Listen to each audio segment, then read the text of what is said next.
Meeting will please come to order. We need a motion for meeting attendance by way of electronic device by Mr. Mitnick.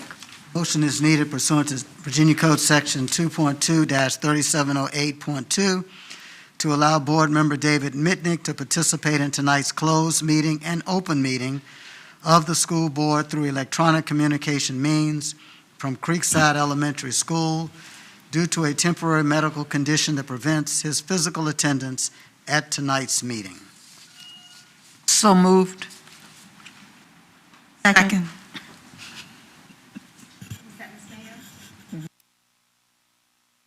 Board members, please vote.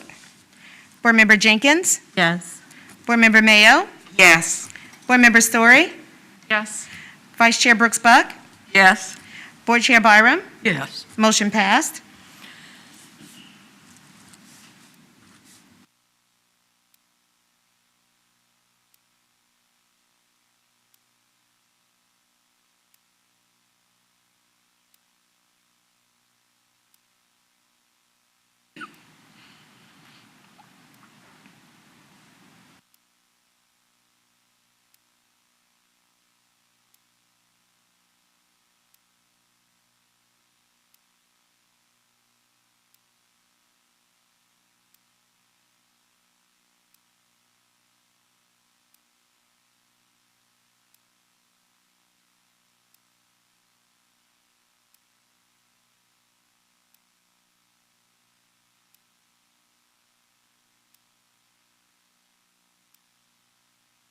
Mitnick going to join us, Dr. Gordon? Trying to get him.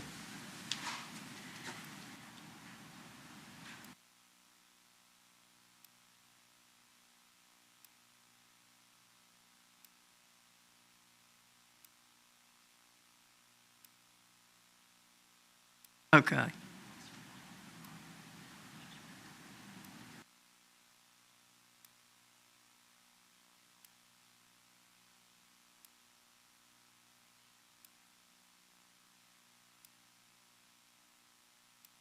Can you hear us, Mr. Mitnick? See us?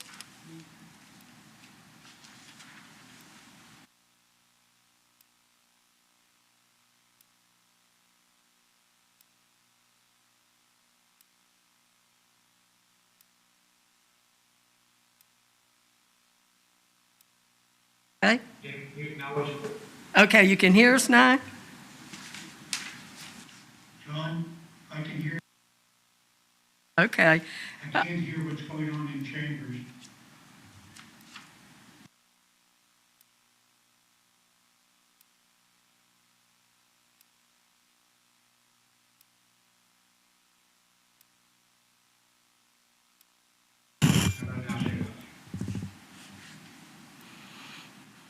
Can you hear us now?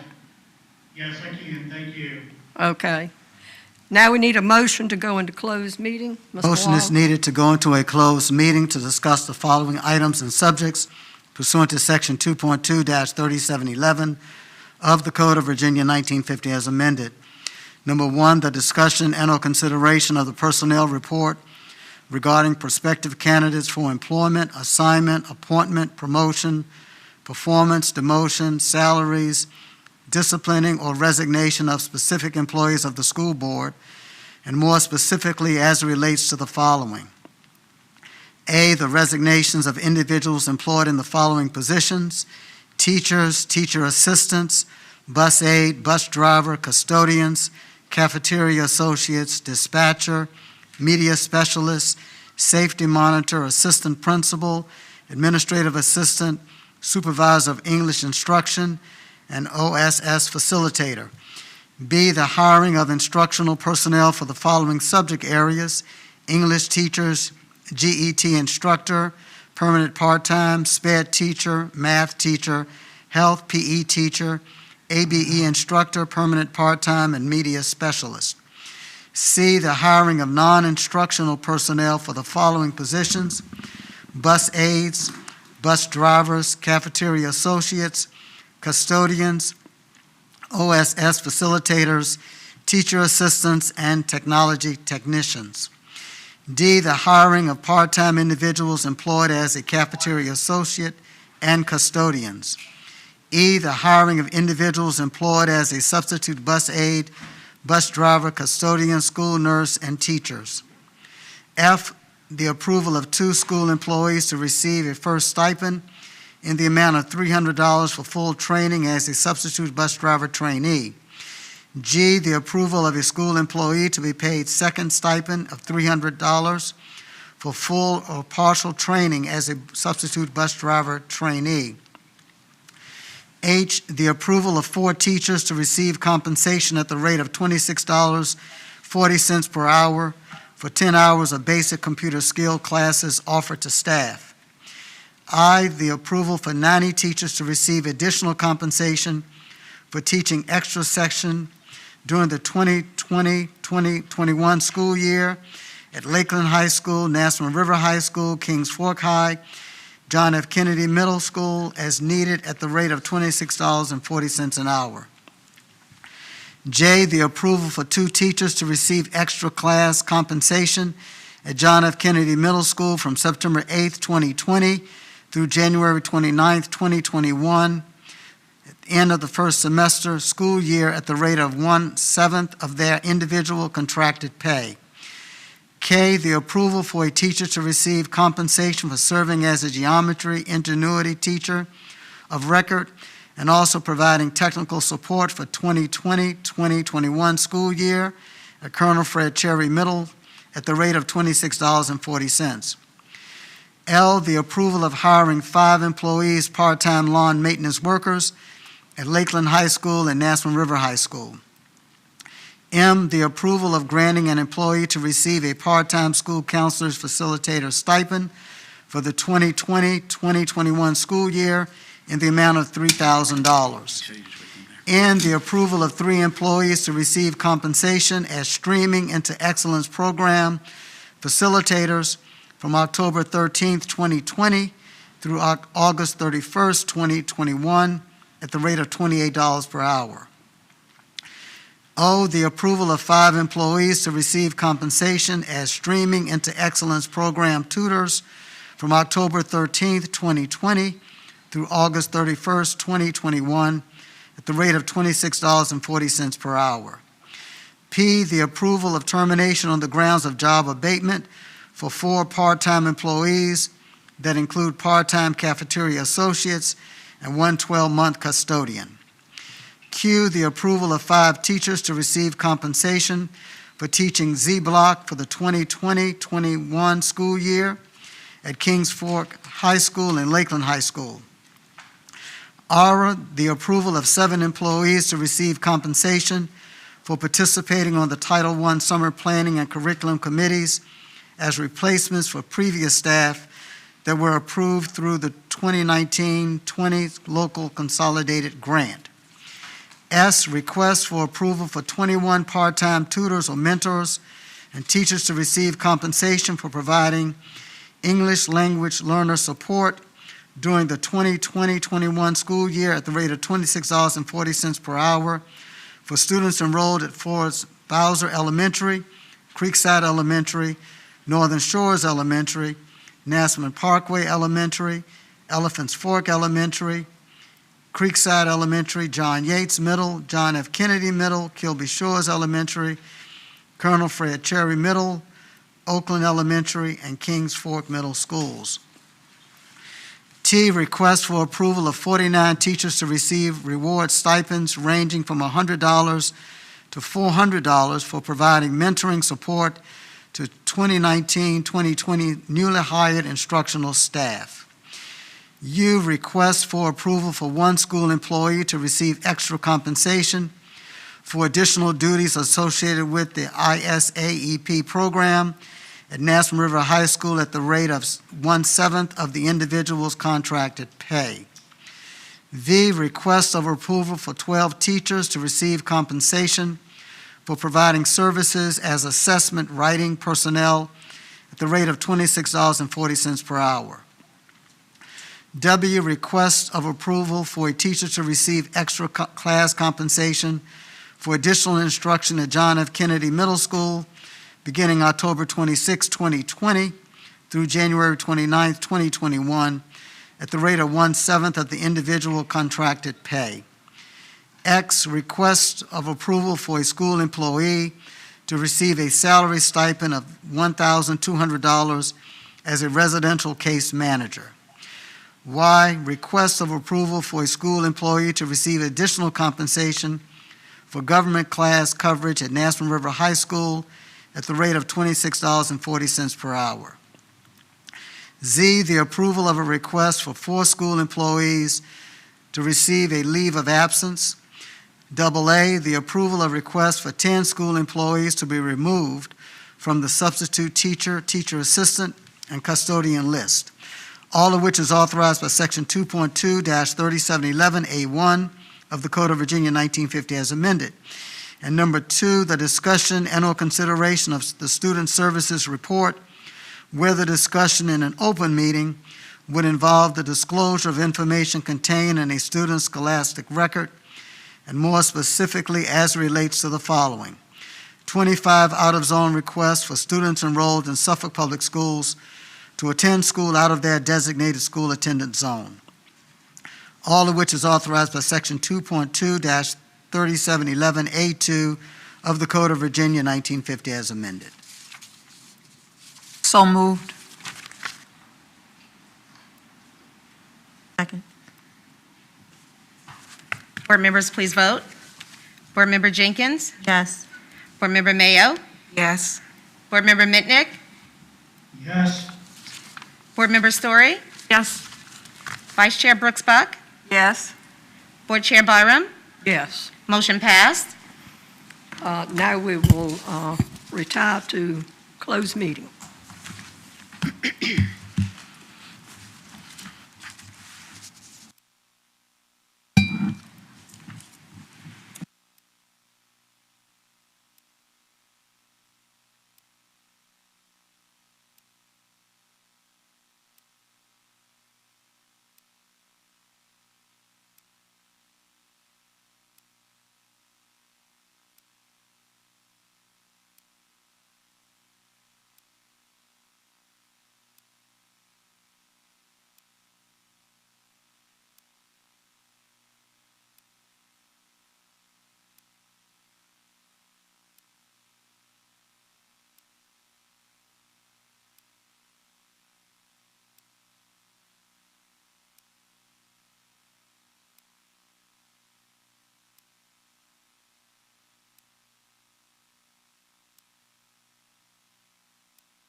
Meeting called back to order. We need a certification of the closed meeting. Mr. Waller? Resolution of certification of the closed meeting of December 10th, 2020 pursuant to Section 2.2-3712 of the Code of Virginia, 1950 as amended. Whereas the School Board of the City of Suffolk convened a closed meeting on this date pursuant to an affirmative recorded vote and in accordance with the provisions of the Virginia Freedom of Information Act. And whereas Section 2.2-3712 of the Code of Virginia, 1950 as amended, requires a certification by the school board that such closed meeting was conducted in conformity with Virginia law. Now therefore be it resolved that the School Board of the City of Suffolk hereby certifies that to the best of each member's knowledge, number one, only business matters lawfully exempted from open meeting requirements by Virginia law were discussed in the closed meeting to which this resolution certification applies. And two, only such public business matters as were identified in the motion convening the closed meeting were heard, discussed, or considered by the School Board of the City of Suffolk. So moved. Second. Board members, please vote. Board Member Jenkins? Yes. Board Member Mayo? Yes. Board Member Mitnick? Yes. Board Member Riddick? Yes. Board Member Story? Yes. Vice Chair Brooks Buck? Yes. Board Chair Byram? Yes. Motion passed. Now we will recess until 7 o'clock.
Attention parents and students, Virginia TV Classroom is making it easy again for you to learn.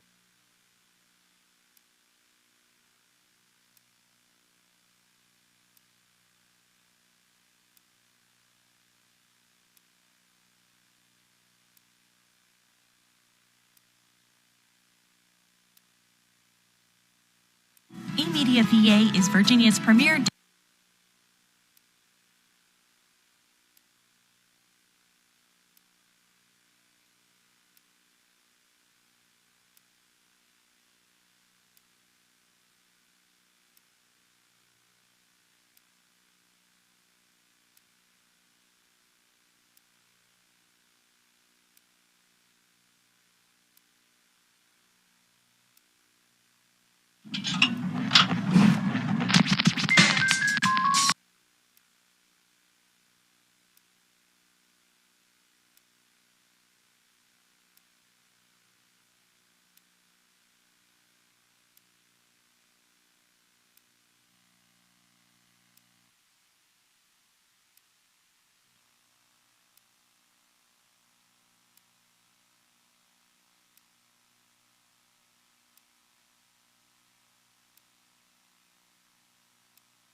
I've been there. I don't know anything about where the electricians have some drawings that That was hysterical. they pulled over. That they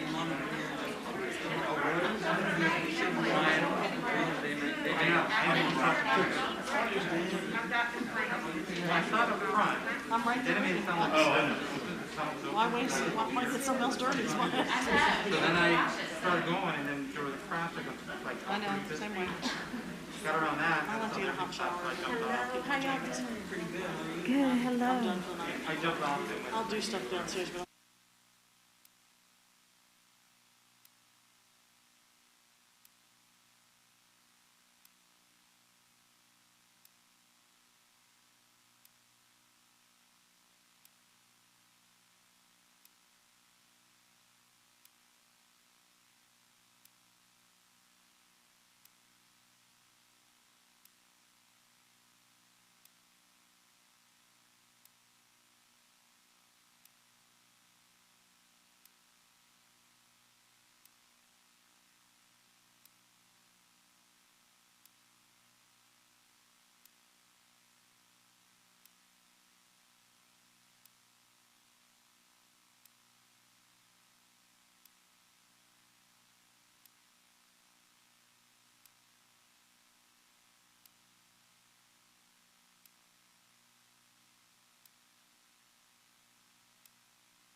Meeting will please come to order.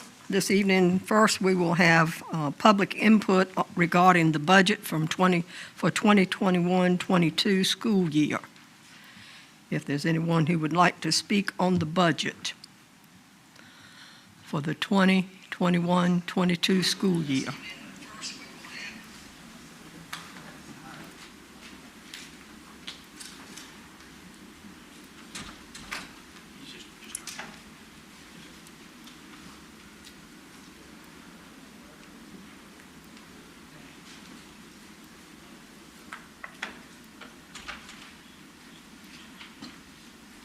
Anyone who would like to speak on the budget for the 2021-22 school year?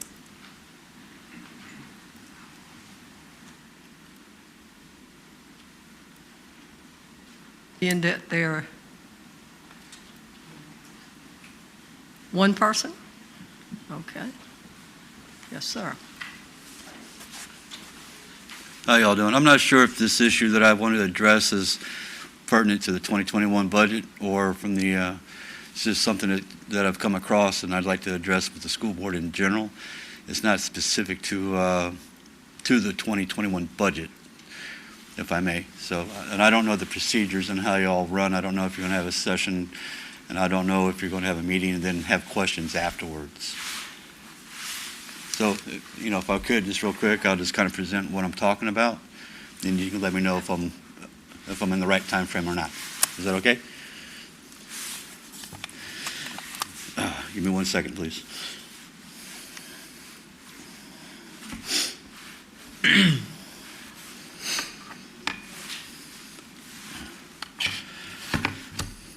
I kind of come to address the budget, if you excuse me.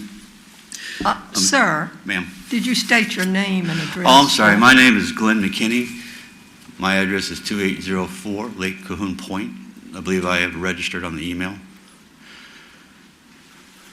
Are you speaking on the budget? Yes, ma'am. I'm speaking of issues concerning the budget.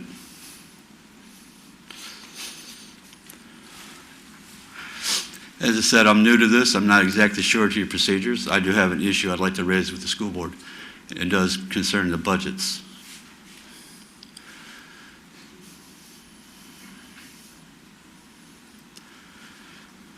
Had you signed up for late appearances? Ma'am, I'm not exactly sure. As I said, I'm not familiar to the procedure.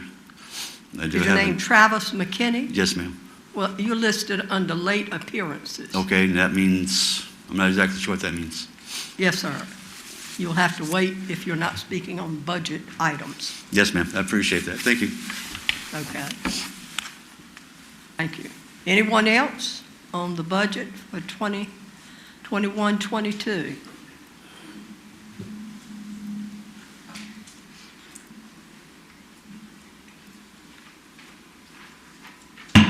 If not, we will adjourn that public meeting, and I will reopen the regular meeting, call to order, and ask Dr. Buck for the Pledge of Allegiance. Would you please stand for the pledge?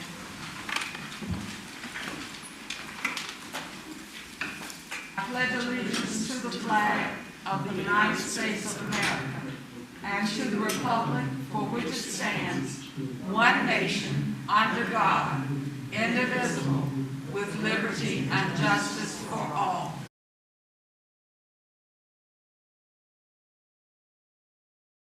Performing arts teachers, and you'll see a nice sample of representation in the video that's been put together that I believe that Mr. Littlefield is going to show us at this time.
Board, as you all can see, we have a lot of performing arts talent, great voices from the harmonizing that we saw right there, but closing it out with Deja Wilson, who, little drummer girl, who happened to be the band director's daughter, just did a tremendous job. That behind-the-back move that she did was just amazing to me. So definitely want to give strong kudos to Dr. Neighbors, all of the teachers at all of our schools that participated, that even in this virtual learning environment, as you can see, performed a job. That behind-the-back move that she did was just amazing to me. So definitely want to give strong kudos to Dr. Neighbors, all of the teachers at all of our schools that participated, that even in this virtual learning environment, as you can see, performing arts, fine performing arts overall itself is still moving forward in Suffolk Public Schools. Correct, Dr. Gordon. Showcasing that virtual musical talent is wonderful. Fine arts are alive, and hopefully in the future will be even greater here in the city of Suffolk. I know Ms. Mayo enjoyed that. She's a musician, I know. She enjoyed that. And a shout out to those young people from John Yates Middle, Lakeland High School, Nansemond River, and Forest Glen Middle. That was excellent. Thank you very much. And thank you, Dr. Neighbors, for all you do. Next, we have action on closed meeting items, personnel report. Dr. Buck. Madam Chair, I move that we accept the personnel report as presented.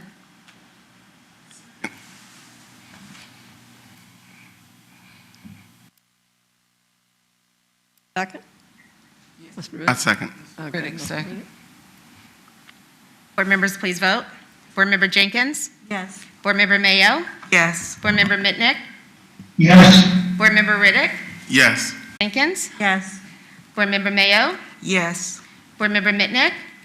Yes. Board Member Riddick? Yes. Board Member Story? Yes. Vice Chair Brooks Buck? Yes. Board Chair Byram? Yes. Motion passed. Next item is the approval of the agenda. Madam Chair, I move that we approve the agenda as presented. Second. Board members, please vote. Board Member Jenkins? Yes. Board Member Mayo? Yes. Board Member Mitnick? Yes. Board Member Riddick? Yes. Board Member Story? Yes. Vice Chair Brooks Buck? Yes. Board Chair Byram? Yes. Motion passed. Next, Madam Clerk, we have public speakers on agenda topics. Do we have anyone signed up? We have a letter to be read. A letter. Yes. Okay. It is the intent of the school board to ensure that the affairs of the school board be conducted in an open and orderly manner, that all persons desiring to address the board are afforded an opportunity to do so. Any persons addressing the board shall, 1, confine their comments to matters germane to the business of the school board. 2, refrain from words or statements from which from their usual construction and common acceptance are construed as insults and tend to incite violence or breach of the peace. 3, refrain from obscenity, vulgarity, or other breach of respect. 4, comply with the time limit for public comment as set by the board, which can be up to 5 minutes, unless the board, through the exercise of its discretion, decides to allow less than 5 minutes for public comment.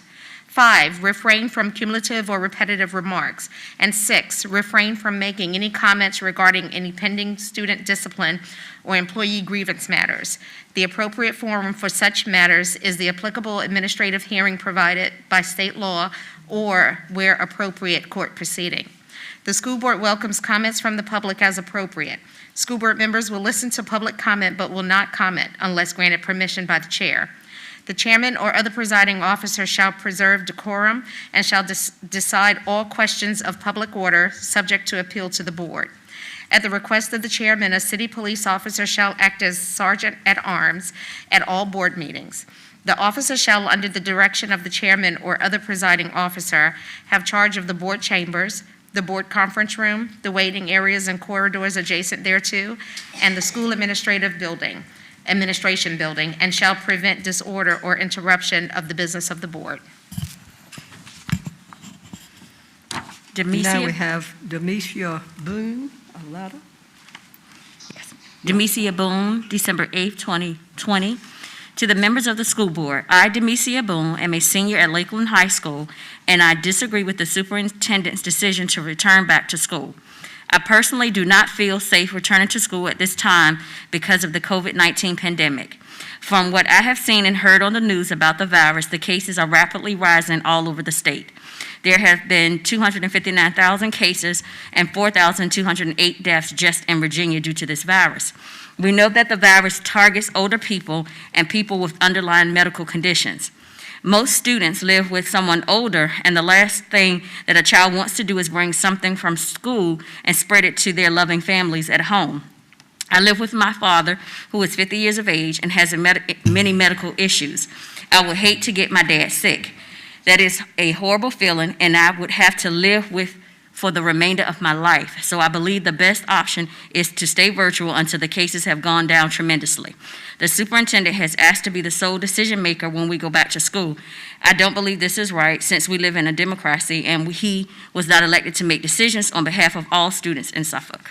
Demesia Boone. Thank you, Ms. Hicks. No others? No others, okay. Next, we go to reports by the superintendent. Dr. Gordon? I'm sorry, could I make just I'm getting feedback from people that the YouTube video isn't working. I'd just like to say that if we could take a look at it and see what might be going on. They're having a hard time. The streaming is The not working. YouTube video feed keeps cutting out, and they're not able to see the meeting. Okay, that's all I wanted to say. Dr. Gordon, go ahead.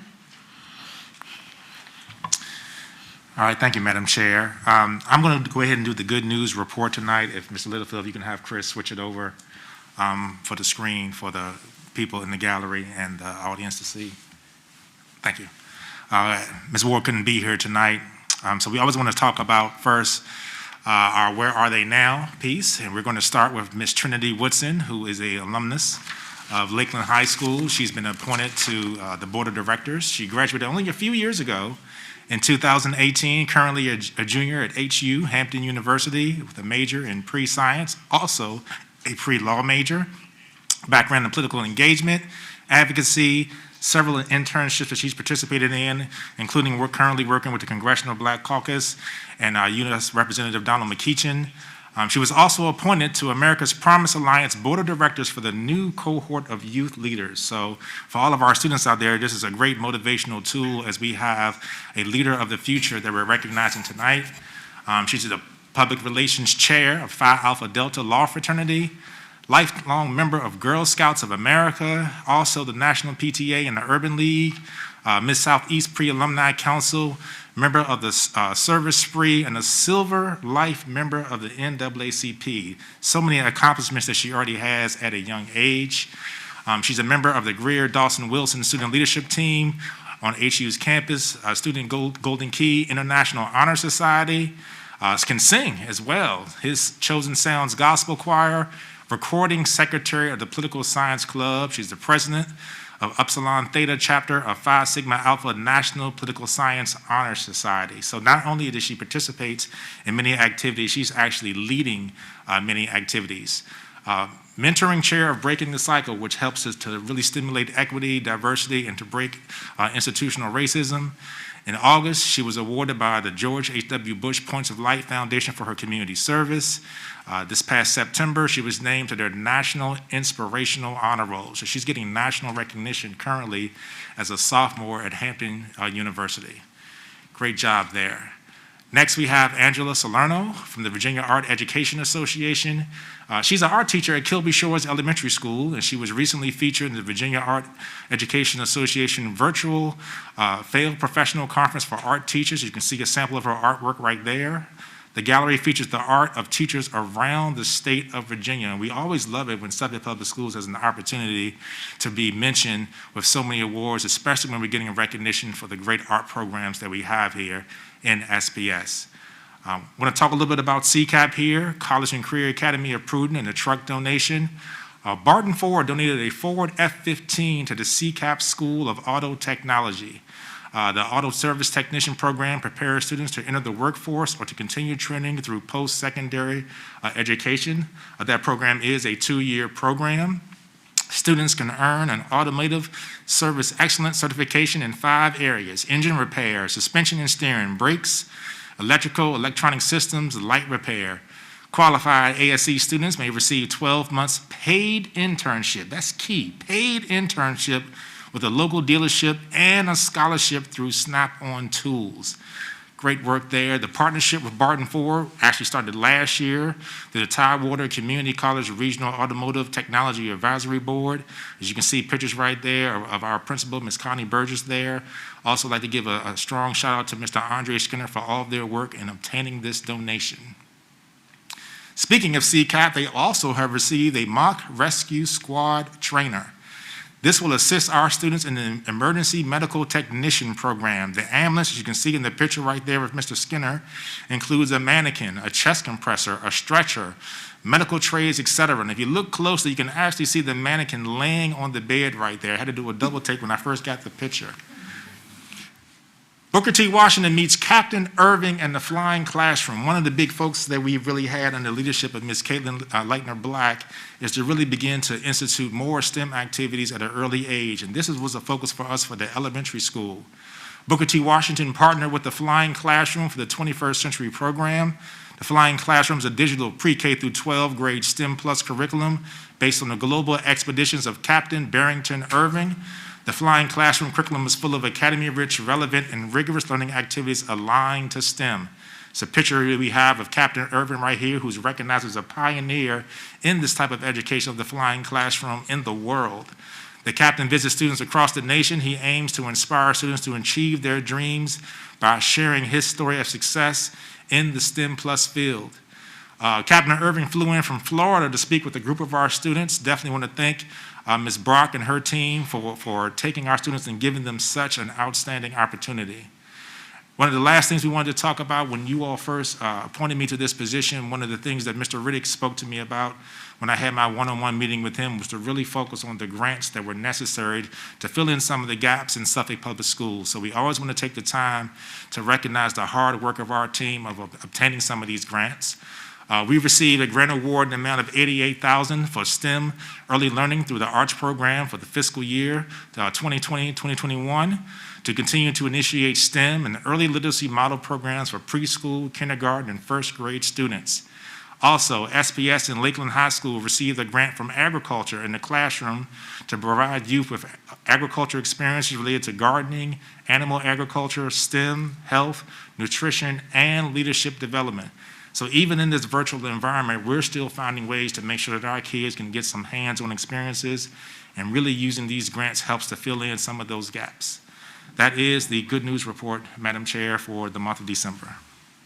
Good to hear all those good news reports. As Dr. Gordon said, even if we're in virtual, we're still moving forward.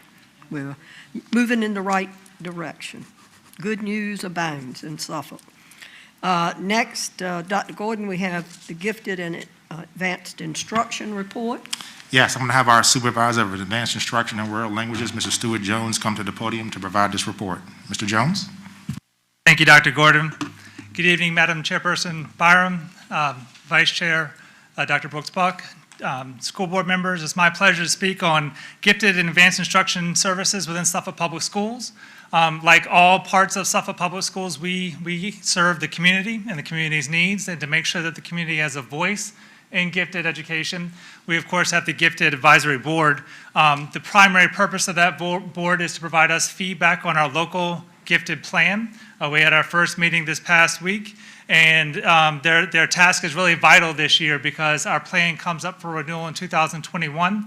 And so we're going to be looking for community feedback and suggestions about how we can improve our plan going forward as it gets submitted to the school board and to the VDOE through their technical review process. The future meeting dates are there at the bottom of the screen. So one of the things I wanted to focus on with gifted services right now is what gifted services looks like in the virtual setting and kind of what services our students are getting while we're still in this virtual environment.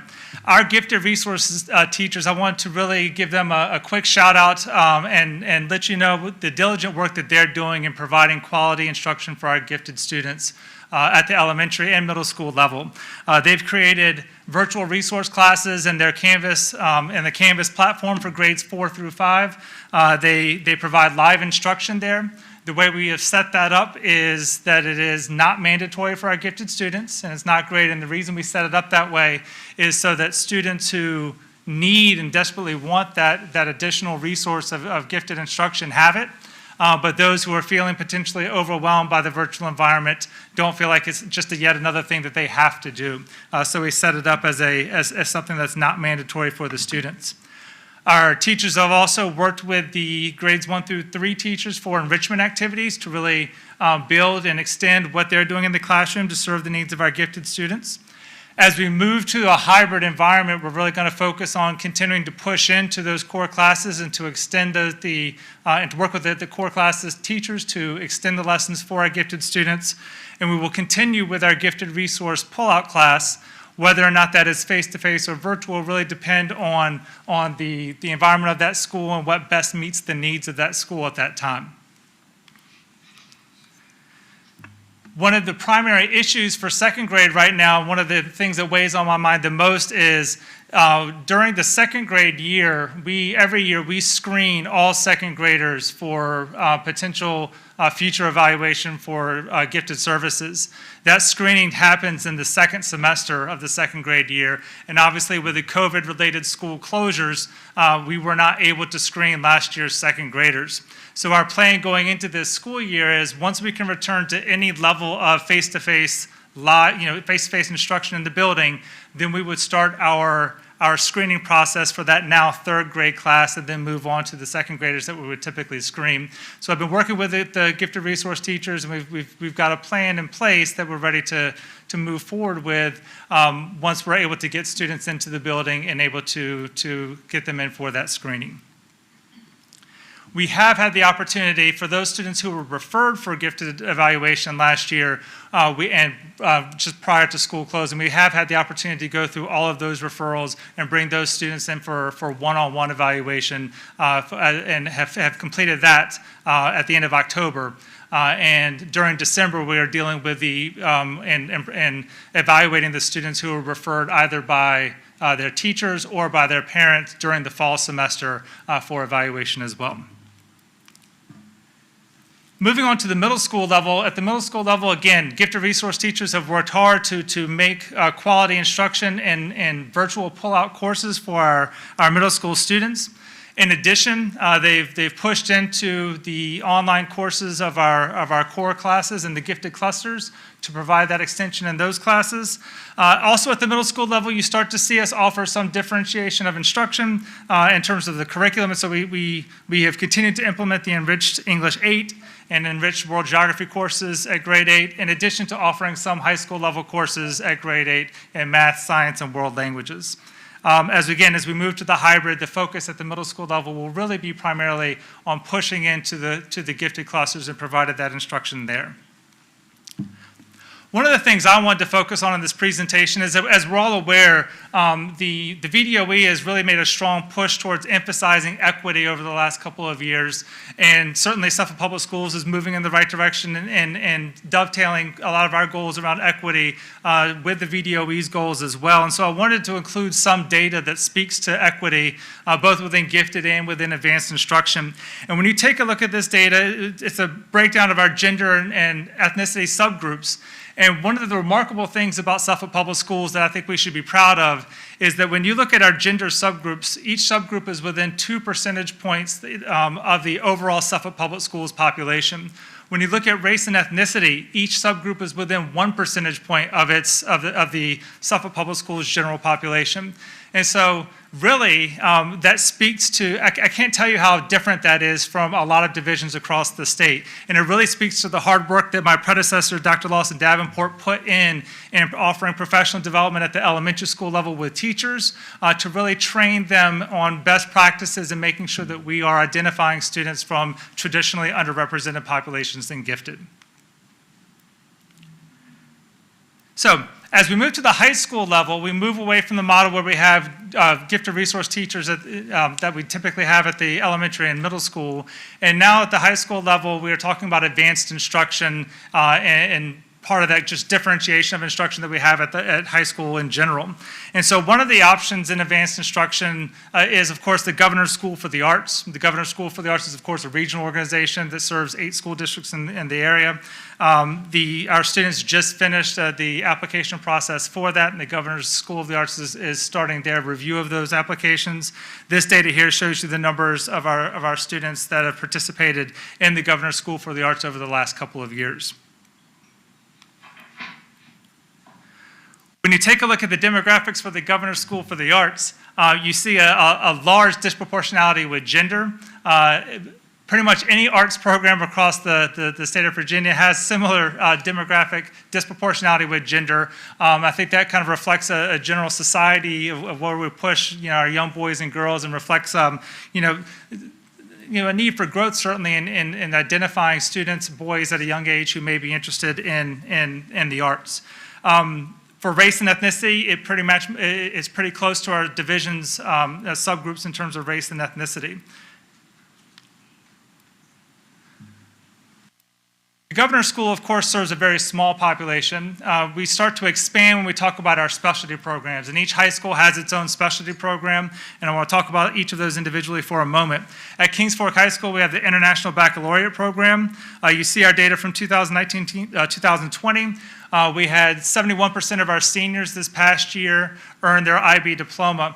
And that was really under extraordinary conditions because obviously with the school closure, about 7 weeks prior to the IB exam, what would have traditionally been the IB examinations, they lost a lot of that instructional time during that time.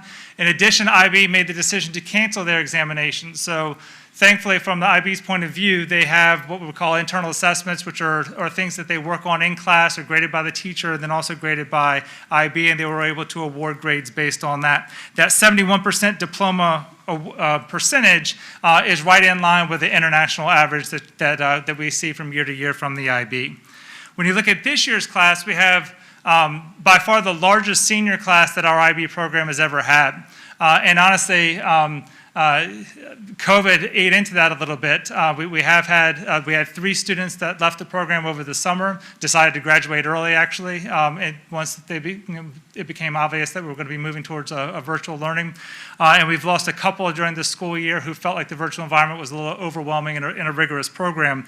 But still, 38 seniors in the IB program. Typically, the previous high was 27, and so there's significant growth in terms of the number of seniors that will be diploma candidates this year.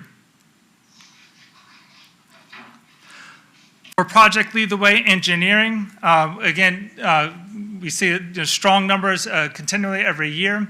The Project Lead the Way, the organization as a whole, has done an excellent job of providing virtual resources for our teachers. Both Project Lead the Way programs are really hands-on programs for our students. And so rightfully, family students were concerned about what these courses would look like in a virtual setting. Project Lead the Way, the organization as a whole has really stepped up and offered great resources for our teachers. And certainly Ms. Roundtree at Nansemond River has done an excellent job of implementing those resources in her class. Our biomedical program at Lakeland has slightly smaller numbers. Part of that is because it accepts fewer students based on the amount of lab equipment we have. But part of it is also we continue to have that goal of really maxing out the number of students that we can have in the program. When we talk to students about why they potentially don't apply to the biomedical program, overwhelmingly the answer is about transportation and time.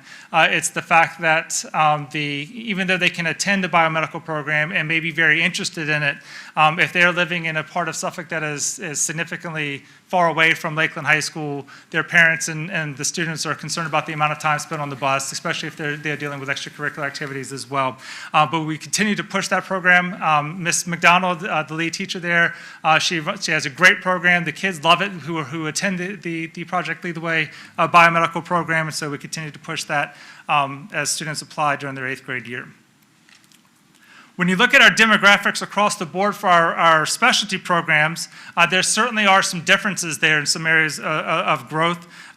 You see some disproportionality in terms of gender with the biomedical program and with the engineering program, both in terms of gender and race. The IB diploma program is fairly equitable in terms of comparing it to the overall district demographics. Moving beyond the specialty programs, we now move towards both advanced placement and dual enrollment courses. And so for students that didn't apply to a specialty program, there's certainly a lot of advanced instruction opportunities that are available to them. The specialty programs, they apply and they take the entire program as a unified curriculum. Advanced placement and dual enrollment kind of offer them the opportunity to take kind of a la carte courses as they see fit. And you see significant growth in our numbers of AP students this year. Part of that is the introduction of courses that have grown in popularity, such as AP World History, Computer Science, Introduction to Physics. But we also see the overall growth as a whole.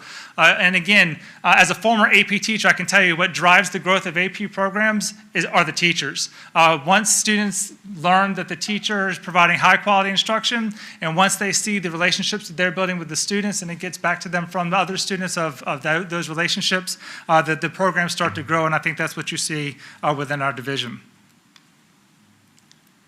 When you take a look at our results from last year, we had 301 students who took the AP exams. 40.5% of them got a 3 or higher, which is a drop from the previous year. Again, the environment was extraordinarily difficult and unprecedented this year. Closing school 7 weeks before the exams were taken. The College Board decided to continue with their exams, but in a modified format. The exams were done at home, online. They did away with the multiple choice section entirely and replaced them with the writing section. And for some of the subjects, the writing section was significantly different than the initial type of writing that they would have had in that class. So I think our students just faced kind of extraordinary challenges with the type of exam and the environment of the exam as they took their AP exams this year. When you take a look at our AP demographics, you do see some disproportionality in terms of gender, and you do see some, a mild amount of disproportionality in race and ethnicity as well. With dual enrollment, we kind of maintained the numbers in our dual enrollment programs this year with 177. I think that's considering the virtual environment, I think that's admirable that we were able to maintain the numbers and increase slightly. One of the benefits of the dual enrollment program and that we do in partnership with Paul D. Camp Community College is that they are used to having online courses set up already and really have the resources and the mechanisms to really transition to that quite nicely. When you look at the demographics for our dual enrollment students, again, there is a bit of a gender disproportionality, and you do see this a lot in advanced classes in general, in which we start to see more and more girls taking these classes than boys, and it's something that we should need to certainly focus on. For race and ethnicity, again, we start to see some differences from our overall population as a whole within Suffolk Public Schools. So being fairly new to this position, I came in August and wanted to share with you what my goals are going forward. Certainly, the continued growth of our advanced high school offerings, including expanding enrollment in college-level courses. We've made great strides under Dr. Lawson Davenport and want to continue to take those strides as we go forward. Want to continue to maintain that focus and equity in gifted services and advanced instruction. We want to maintain the equity that we've established in our gifted identification process, and we will work towards improving the equity in our advanced instruction programs. For that, part of that will be professional development opportunities and helping teachers kind of identify students that we can push into these programs. Part of it also is, I do just at least want to review the admissions process for our specialty programs just to see if there are structural barriers that are causing some of our inequities. And that could also include kind of thinking about the courses that are kind of the gateway courses for those programs, the math courses and science courses that they have to take, and making sure we're recruiting students into those classes as well. And then, of course, promoting the AP and dual enrollment courses to students from underrepresented populations will continue to be a goal of mine as well. The last one is, it's something that I've thought about. My previous 4 years were as IB coordinator, and I witnessed firsthand the stress and anxiety that a lot of our students in advanced programs experience. Obviously, during the pandemic, that's been something that's been throughout the entire student population, but also in students trying to handle the challenges of advanced classes online. And I would like to focus on some professional development with both teachers and counselors on supporting the social and emotional needs of both gifted students and students in advanced programs. They tend to suffer from slightly higher rates of anxiety, depression, and I think a focus on that is certainly beneficial to them as a whole. And that is all I have for you. I appreciate your time this evening. Any questions? Thank you, Mr. Jones. Go ahead. I have a couple questions. Yes, ma'am. Excuse me, I was speaking. Excuse me, I was saying something. I'm sorry, I thought you were saying goodbye. Sorry. Thank you, Mr. Jones. I just want to say that since I've been on the board, there's been such an improvement in gifted education in our city, and I'm glad to see that, and I hope it continues. And I thank you for the work that you are doing, and I know Dr. Davenport was a great asset in helping us get to that point. We still have some little tweaks, I know, but we're working on them. Yes, right, ma'am. Dr. Gordon? Right. Thank you, too, Dr. Lawson Davenport. Thank you. Now, Ms. Sorry, I didn't mean to interrupt you. That's okay. I'm sorry. What percentage of our AP classes are currently in math and science compared to the rest? I don't know the exact percentage of our math and science courses. I know that we've moved to improve the number of math and science. We've added the computer science principles courses. I don't have the exact percentage off the top of my head. You had a really good graphic on the demographics of gifted overall, but I'm wondering about the breakdown of the demographics of elementary, middle, and high. So is that a demographic you could break down and give us or send to us email? I could certainly send it to you. Yes, I do have that data and could send a breakdown of each Yeah, thanks. level. Absolutely. Thanks. So you're right, you had the first advisory committee meeting of the board.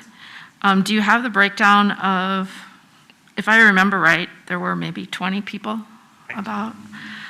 Do you know, what was the breakdown of the numbers of people that were attending that were actually community parents versus, well, I was there, Dr. Buck was there, versus administrators? You were there. How many actual parents were there? I believe there was 9 total parents of gifted students that were at that. I need to check my attendance exactly, but I think That's about, yeah. okay, 9 parents. Yeah. So you acknowledge that it was really important to have parent involvement in improving. So do you have a plan for increasing the parents attending? Sure. So I did have a few of the parents that were initially on the board reach out to me afterwards and saying that something had come up and that they were not able to attend that night. And so we're certainly going to make sure that we're reaching out. I did have a technical snafu with the link that night in terms of the initial link got deleted, but certainly reaching out to the schools where we didn't have representation, to the gifted resource teachers, and making sure that their parents are aware of when the next meeting is and if they would like to provide feedback at that time. Or have a goal in mind that you'd like to target for parents to, what would you like to see by, by this time next year in terms of how many parents are participating in the gifted advisory? Right, so the Gifted Advisory Board has a maximum of 20 official members, and so that would ultimately be the goal, is to have that number that's on there with as much equitable representation at our schools across the board. Great, thanks. I appreciate that. No problem. Any other questions? Dr. Buck? I don't have a question, but I do have a comment. Thank you so much for allowing me to attend your initial meeting. I went to the meeting representing our chairperson, Mrs. Byram, as you all got established, and thank you to Mrs. Kerr. Yes, it is, yes. Who agreed to work and to chair the committee. So thank you so much for your work. You all did a great job with the meeting, and we're really impressed with what we see with your work now, and of course with what Dr. Lawson Davenport left you with. So we're very pleased with what we've seen. Thank you. I'm sorry about that. I appreciated your attendance and the charge that you gave us that evening. Thank you. Thank you. Anyone else? Any other comment? Madam Chair, Yes, Mr. Mitnick? Mr. Jones, will Virginia be having the residential governor's school programs this summer? Yes, I can speak to that. So the Virginia Department of Education is proceeding with their applications for the residential summer academies. The plan at this moment is for those residential summer academies to be in person. They do have contingency plans if the residential programs have to move to virtual setting over the summer, but their hope and their plan is to keep that face-to-face. And the students were made aware of the application process back in October, and that application process closes December 11th. Thank you, sir. I know the programs were not held last summer, but do we know how many Suffolk Public School students had been admitted to the residential governor's school program for 2020? In the past year, we did not have any students that were admitted into the summer residential program. I hope that we can make that a goal in the future. Yes, sir. Any other? Ms. Thorne? Do you know what the testing is going to be like for this spring for both IB and AP? Is the testing going to be in? Absolutely. So for IB, they've already announced that they are modifying their exams. They do plan on going ahead with exams.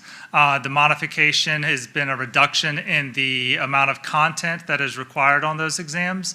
So IB exams typically have a paper 1, paper 2, paper 3.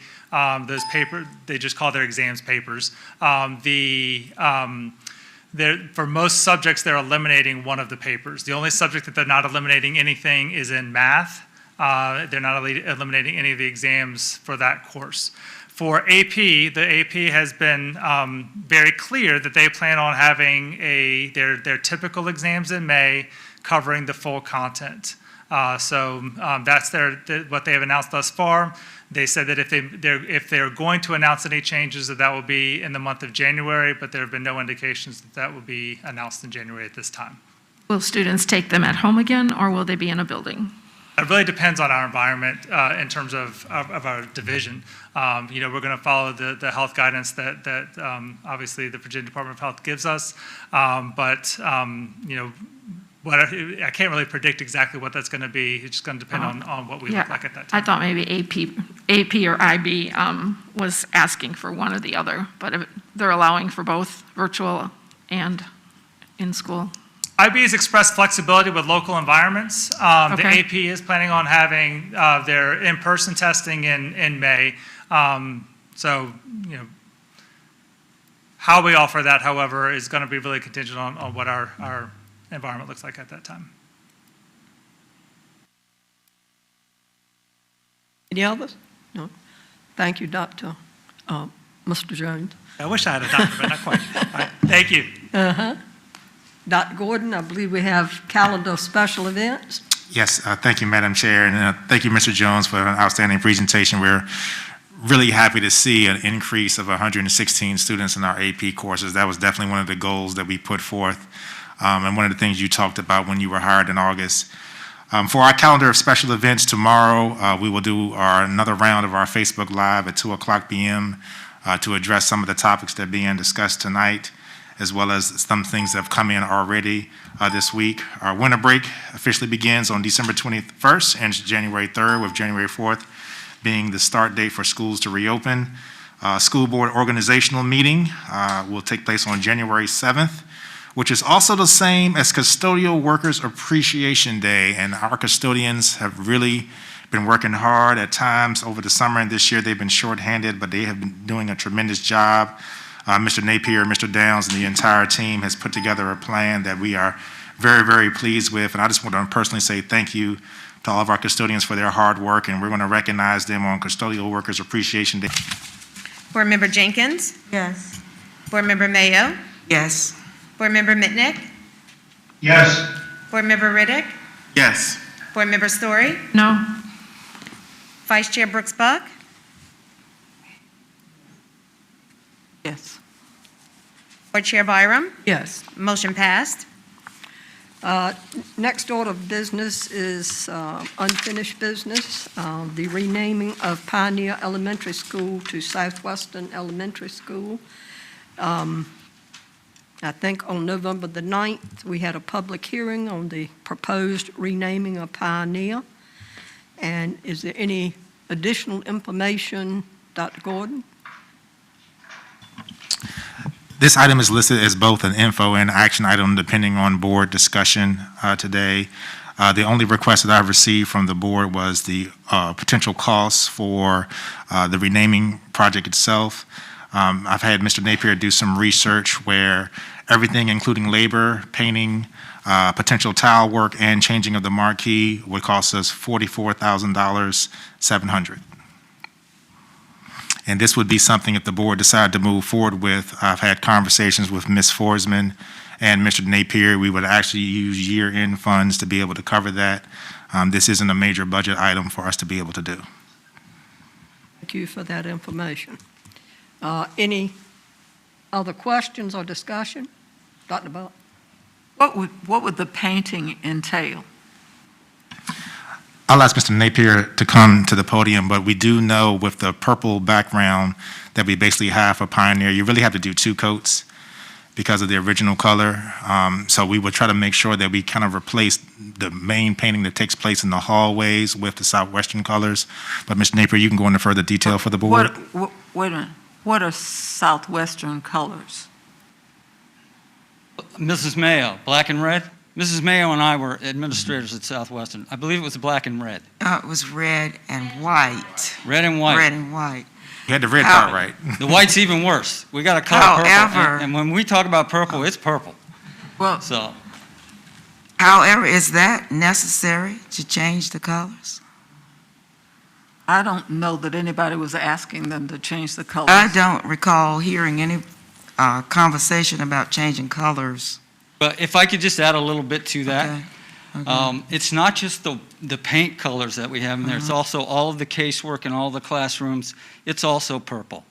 It's not that dark purple like somebody put in the hallway, but it is purple, and I'm not sure how we would work red and white into the color scheme that we had when we built Pioneer. I'm sure we could come up with something. I think it would have, if we go with red, it's going to have to be muted red. It's not going to be fire engine red. We're going to have to blend that in somehow. It's going to be difficult to make all those colors match. So I got a question, Madam Chair. Yes. And I could be wrong because I wasn't here on the board at that time. We built a replacement school for Southwestern without considering the colors of Southwestern. We chose the color pattern already, despite what the name was going to be. So I don't really see how the name would be a issue on color schemes now. If I'm correct in the way I'm interpreting, someone please let me know if I'm wrong. But I want to do it right if we are going to do it. I believe in doing it to the best that we are supposed to.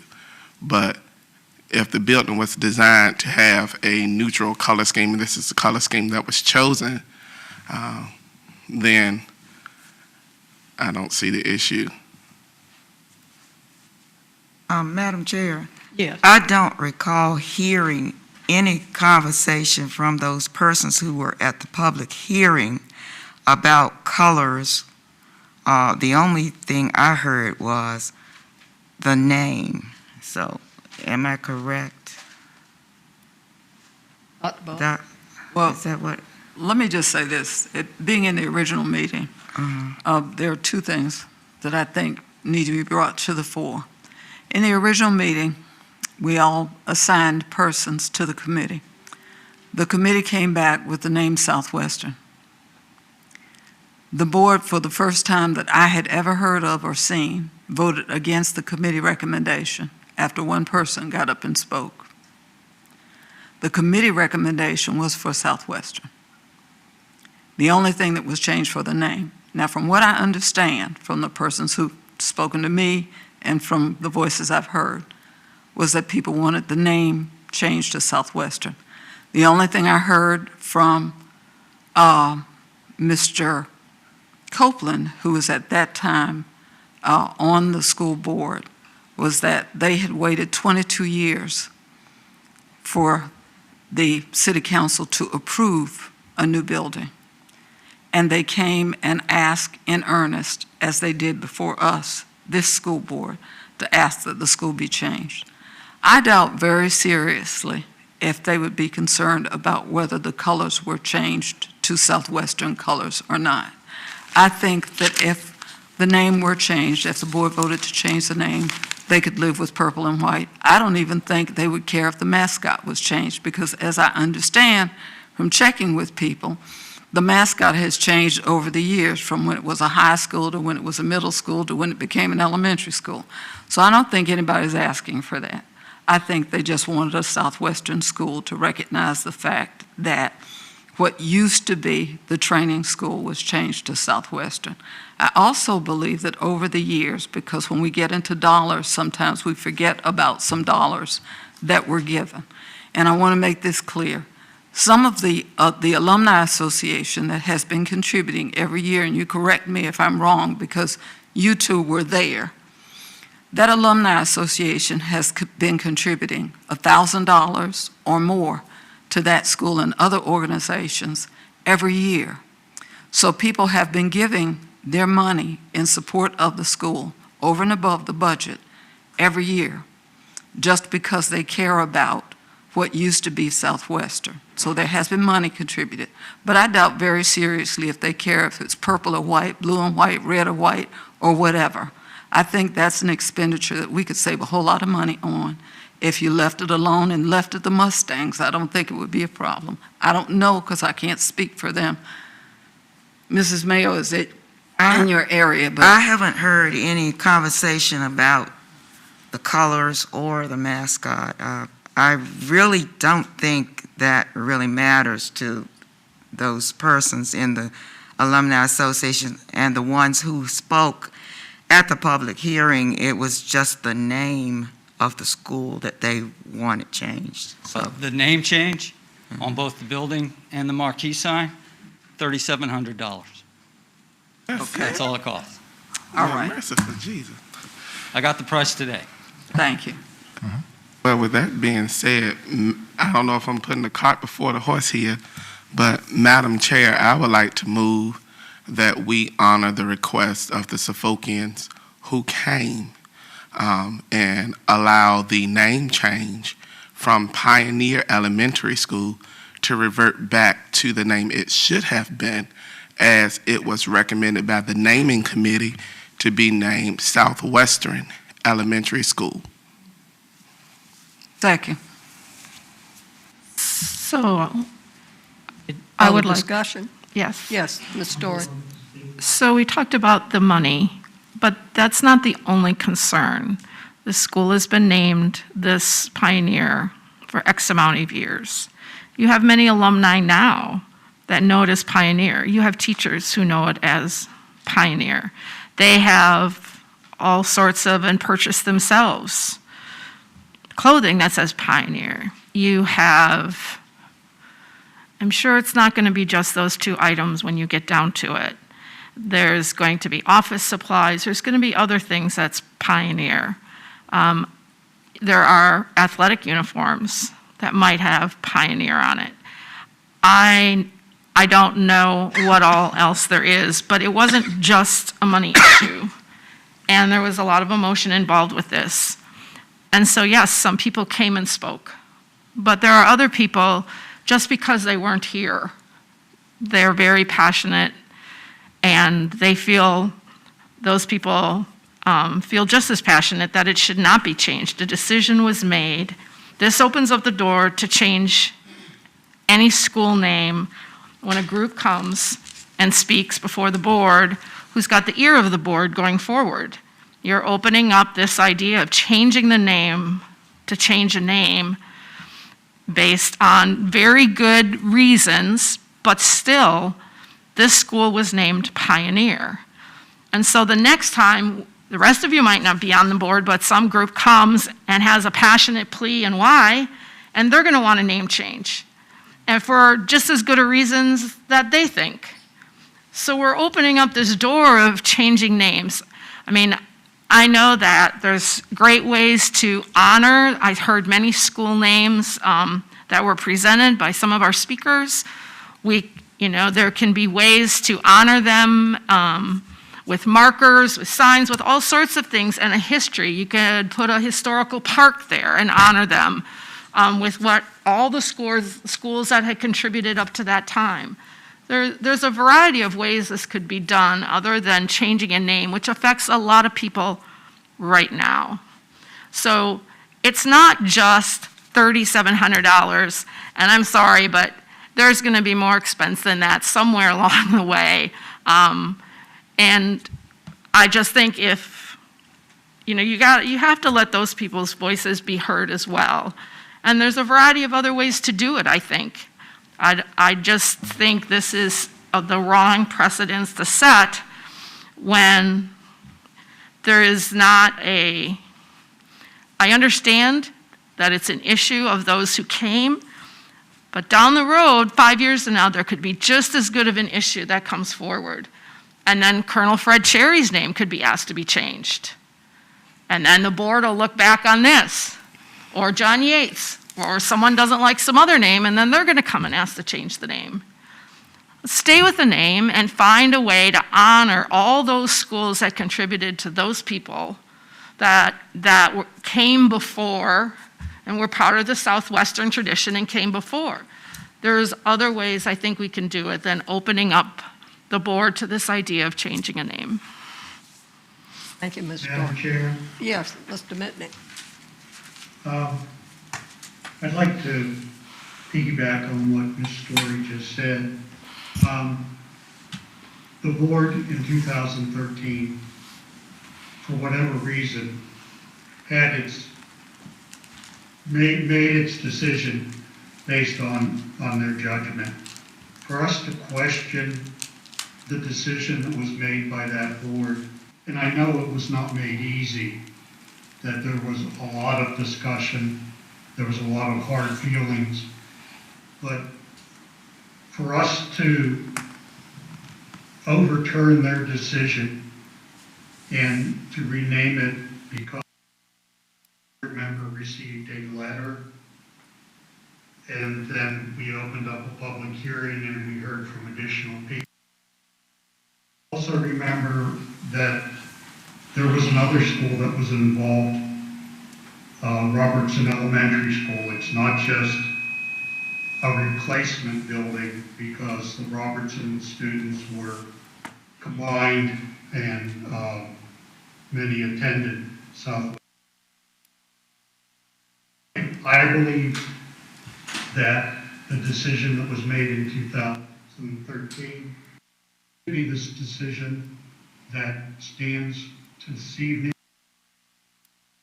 We heard of some of them even mention what could be done to recognize Southwest Elementary School and the Nesbitt County Training School.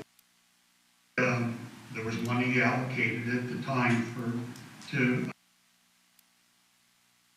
I think honoring the buildings on the site where the buildings once stood would be a much better way to honor than the name of a building that has stood for the last. And the present students and the ones that have gone on to middle and high school.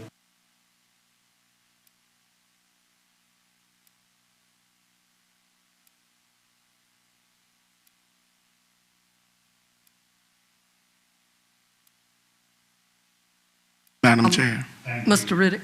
Thank you, Mr. Mitnick. Mr. Riddick. Thank you. When we speak of honoring the building on its existing land, we have to first realize that they was given a bad deal. Unlike the Suffolk High School Alumni Association, Southwestern High School Alumni Ordinance Training School does not receive a $300,000 line item per year from the city. If that was the case, their roof would have been replaced. The city, if you go back and look at the data, as I have diligently researched this myself, when the school was finally turned over to the Alumni Association, the roof was already falling in. Furthermore, Robinson closed not in 2013. I want to correct that for the narrative. Robinson closed 2011, and that's given by the Virginia Department of Education. When we speak of office equipment and pencils and things, stationary items, there's a line item each year in the administrator's budget to purchase those things. Elementaries don't have sports, so there's no uniforms that would have to be redesigned. We're talking about a group of people that was slighted. It's just as if I would like to go to Suffolk High School and name it the original Thomas Jefferson High School that was built in 1911 versus the 1924 edifice you see at that location. So this is why the recommendation came forward. This is something that the residents of the Harlem community has been adamant about for years. So Madam Chair, I call for the question. Call for the question. The motion was to, Member Riddick moved that we honor the request of the Suffolkians who came to the hearing and change the name of Pioneer Elementary School to Southwestern Elementary School. Board members ready to vote?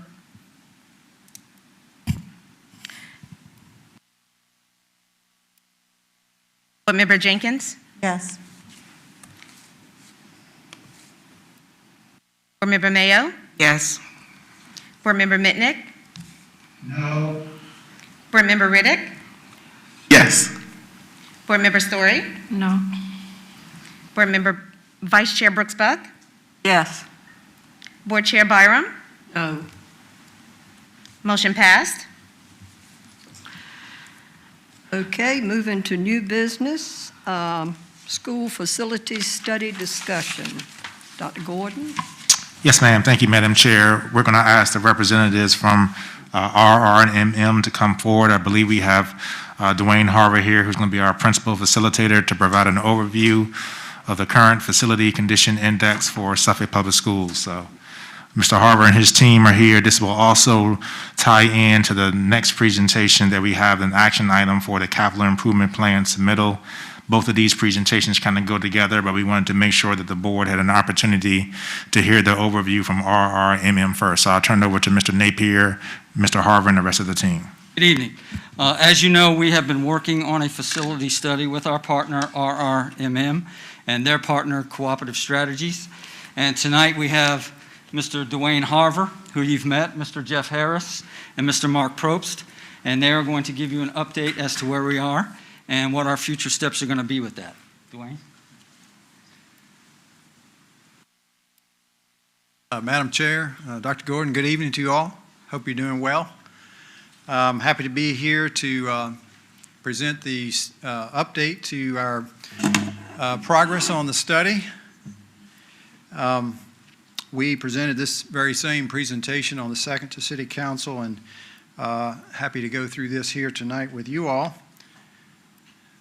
Just a refresher, if you don't know about the purpose of our study, to start with, forecasting the enrollment projections as one of the big items, assessing all the conditions of the schools. And we didn't look at every single school, didn't need to look at your newest schools, but 18 of them we did. And so we looked at 9 elementaries, 4 middles, 3 high schools, and 2 specialty schools. And we took a hard look to try to understand the vision and the programmatic direction of Suffolk Public Schools. We are developing a prioritization of and recommendations for addressing the facilities over time, and we're calling that your deferred maintenance plan, and I'll talk to you more about the detail of that. But overall, we just really want to come out of this with a good quality study and have a very firm grasp of the future improvement needs for Suffolk Public Schools and their cost, and look at that over a time span of 10 years. So far, we have completed our demographic analysis and our facility condition assessments and done the visioning. And tonight, I'm bringing you a status update, but not any recommendations or conclusions yet. We have a couple of meetings coming up that after that, we'll be ready to present some ideas. But I'll go over our next steps and what the schedule looks like. And that includes the development of some of these options that are coming out of the data that we've been developing. And then hopefully sometime in January, we'll be able to meet and discuss some of the recommendations that we have. So our demographic analysis, I don't know how many of you have seen this, but basically the last 10 years there was a decrease in enrollment of 185 students. As we look to the next 10, the team Cooperative Strategies did the demographic analysis, and so they looked at school projections by school and by grade using both historic and enrollment information as well as live birth counts. Based on what they found, there should be an increase of a total in the next 10 years of about 673 students by their projections. And the first 5 years, it jumps from 14,322 to 14,692, and then the next 5, it's up to 14,995. But enrollment is fairly stable at most of the schools. Its projections are to decline further at Lakeland High School, but some continued growth at Nansemond River High School.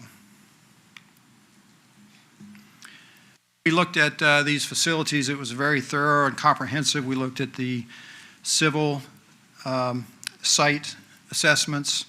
We looked at both interior and exterior architectural features, ADA compliance, building code compliance, including safety and security. We looked at the roofs and the mechanical systems, electrical and technology.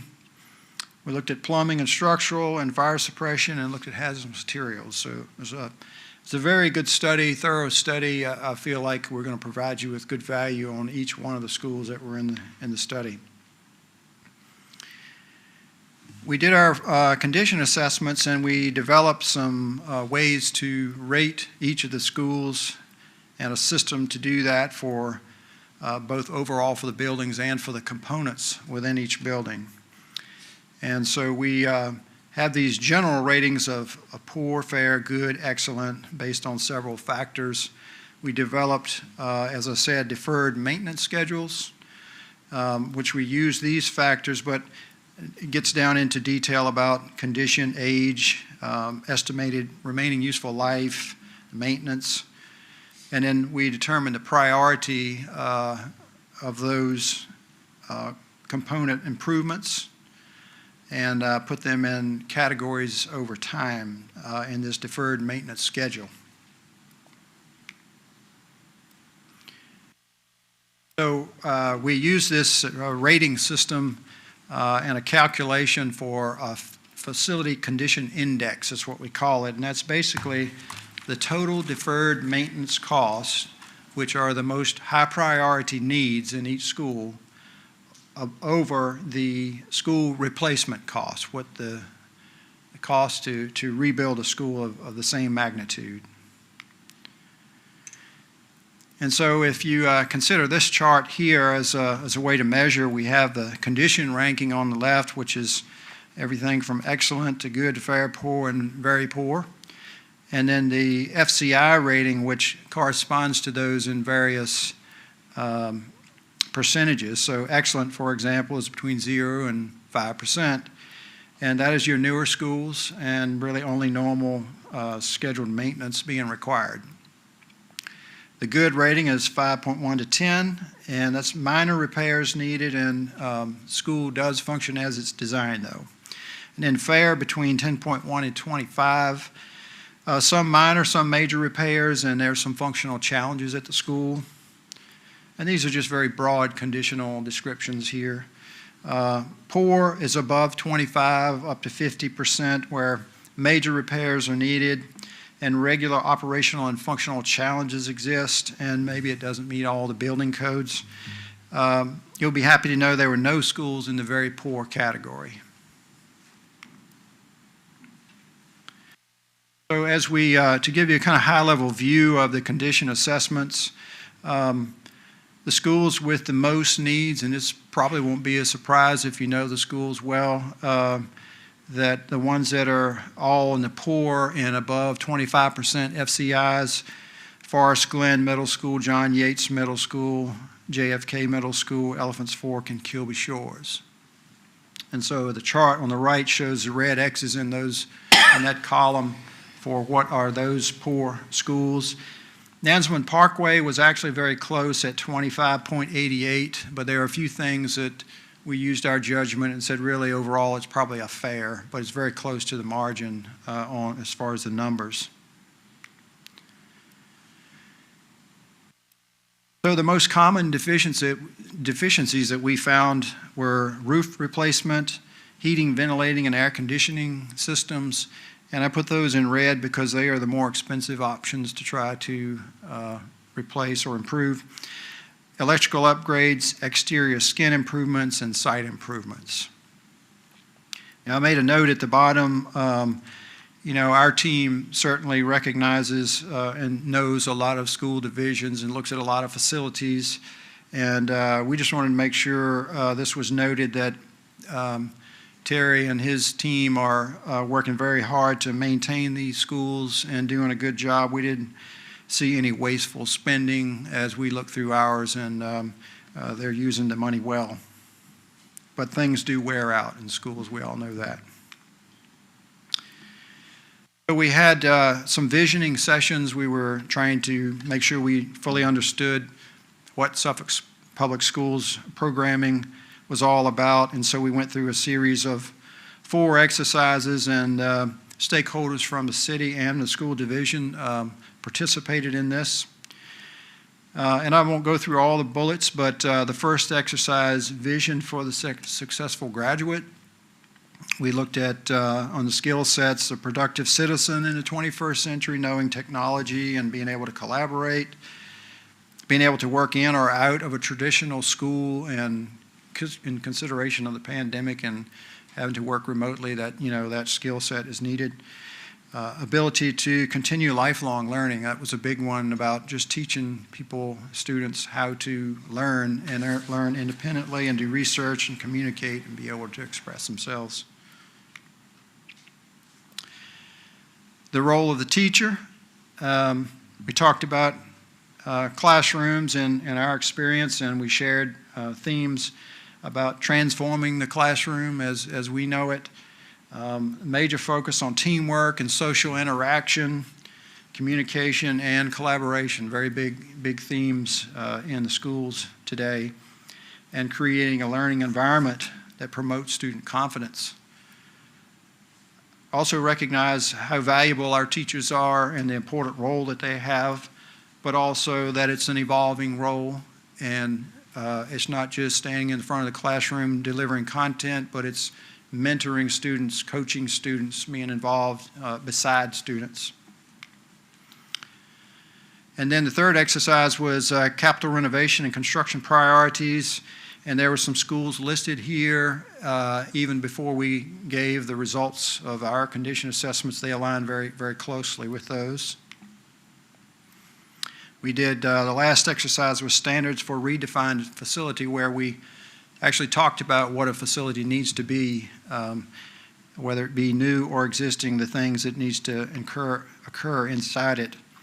A couple of key items, all-in-one classrooms where each classroom needs to be highly reconfigurable, accommodate different methods of teaching and learning and collaborating. And they can do that through the furnishings. Is a very important piece of being able to do that in a classroom for all kinds of learning, large group, small group, and so on. And then expanding the collaboration space within classrooms and moving that beyond the classroom as well. So the two meetings I just mentioned, our next meeting is a steering committee meeting, and this is where we have really gotten to the point now where we've developed enough data to be able to share some ideas and suggestions. And we look forward to being able to talk about that with the committee and then coming back and sharing it. In our options development, we looked at everything. We looked at demographics and program and the condition assessments. We looked at the educational functionality and framework. We looked at equity between schools, cost, and nothing was off the table as far as renovations or additions, consolidated schools, new schools, replacements. And the bottom line for the study, I think, for everybody involved in it was to really identify a way forward with matching up the concepts and the needs with funding and trying to find some consensus on that so action can take place. And so we hope to get back together with the joint committee in January. A date has not been set yet, but we would love to have an opportunity to come back now with suggestions and see if we can get both bodies on the same page. So that's my presentation. If you all have any questions, I'd be happy to try to answer those. Thank you, Mr. Harvard. Anyone questions, comments? Dr. Buck? We were in a session with our local legislators at John F. Kennedy Middle School, and water was in the auditorium just after rain, not a hurricane, just rain. And we couldn't walk to the front of the auditorium, which, as we understand it, has been occurring since the school was built at the end of the swamp. We also understood that water comes from somewhere, we don't exactly know where, from behind lockers in a certain section of the building that nobody can stop. And since the school is 55 years old, because it was built when I was still in high school, which was a long time ago, I'm trying to understand what you have to do to be very poor. If water is in the school and you can't use that part of the building, and water is coming out of the walls when it's not supposed to be, and we don't know how to stop it. And we've spent, if we added up all the money over the years that we've spent repairing the roof and replacing stuff, because we have to repair it on a regular basis, and these ladies and gentlemen over here along the wall can tell you, we have to replace stuff and replace stuff and replace stuff. And not just, I know Kilby Shores was open a while ago, the wall was out, and we had pictures of the wall being out where we had to replace stuff because it rained in there and whatever. Not a hurricane or a bad storm, just rain. Where do we get when we get to very poor?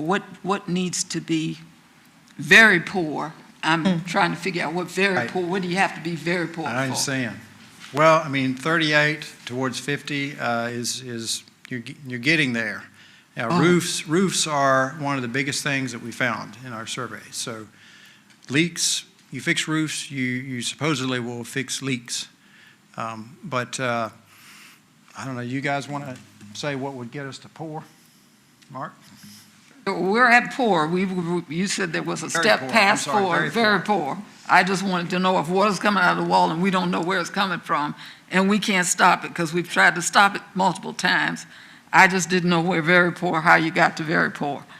To get to very poor, basically the entire deferred maintenance in that 0 to 3 year category, the high priority category, the dollar value of that deferred maintenance would need to go up slightly higher to put that percentage at 50% or greater over the replacement value.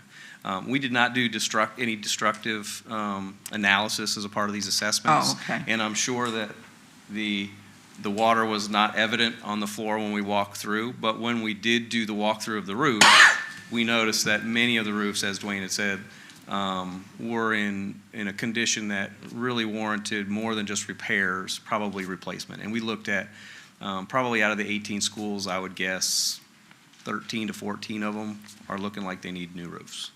So that could be a big part of the water infiltration. Can't talk to what may be coming out of the walls. No, or it's from not, above. it's not Mr. Napier. It's not the roof. Okay. It's coming out of the wall. It's our theory that it's not the roof. Yeah. It's our theory that it's groundwater weeping up through the slab somehow. We have dug that whole side wall of that auditorium up a number of times. We've put in French drains. We have sealed it since my time at maintenance probably half a dozen times. It's a mystery. We have another theory that we've been working on. I'm not going to share that with you until I know it actually is a good theory. But maybe it's a roof drain or something like that. We can't get into the walls to see what's happening with that stuff. So we have a little experiment going on there right now.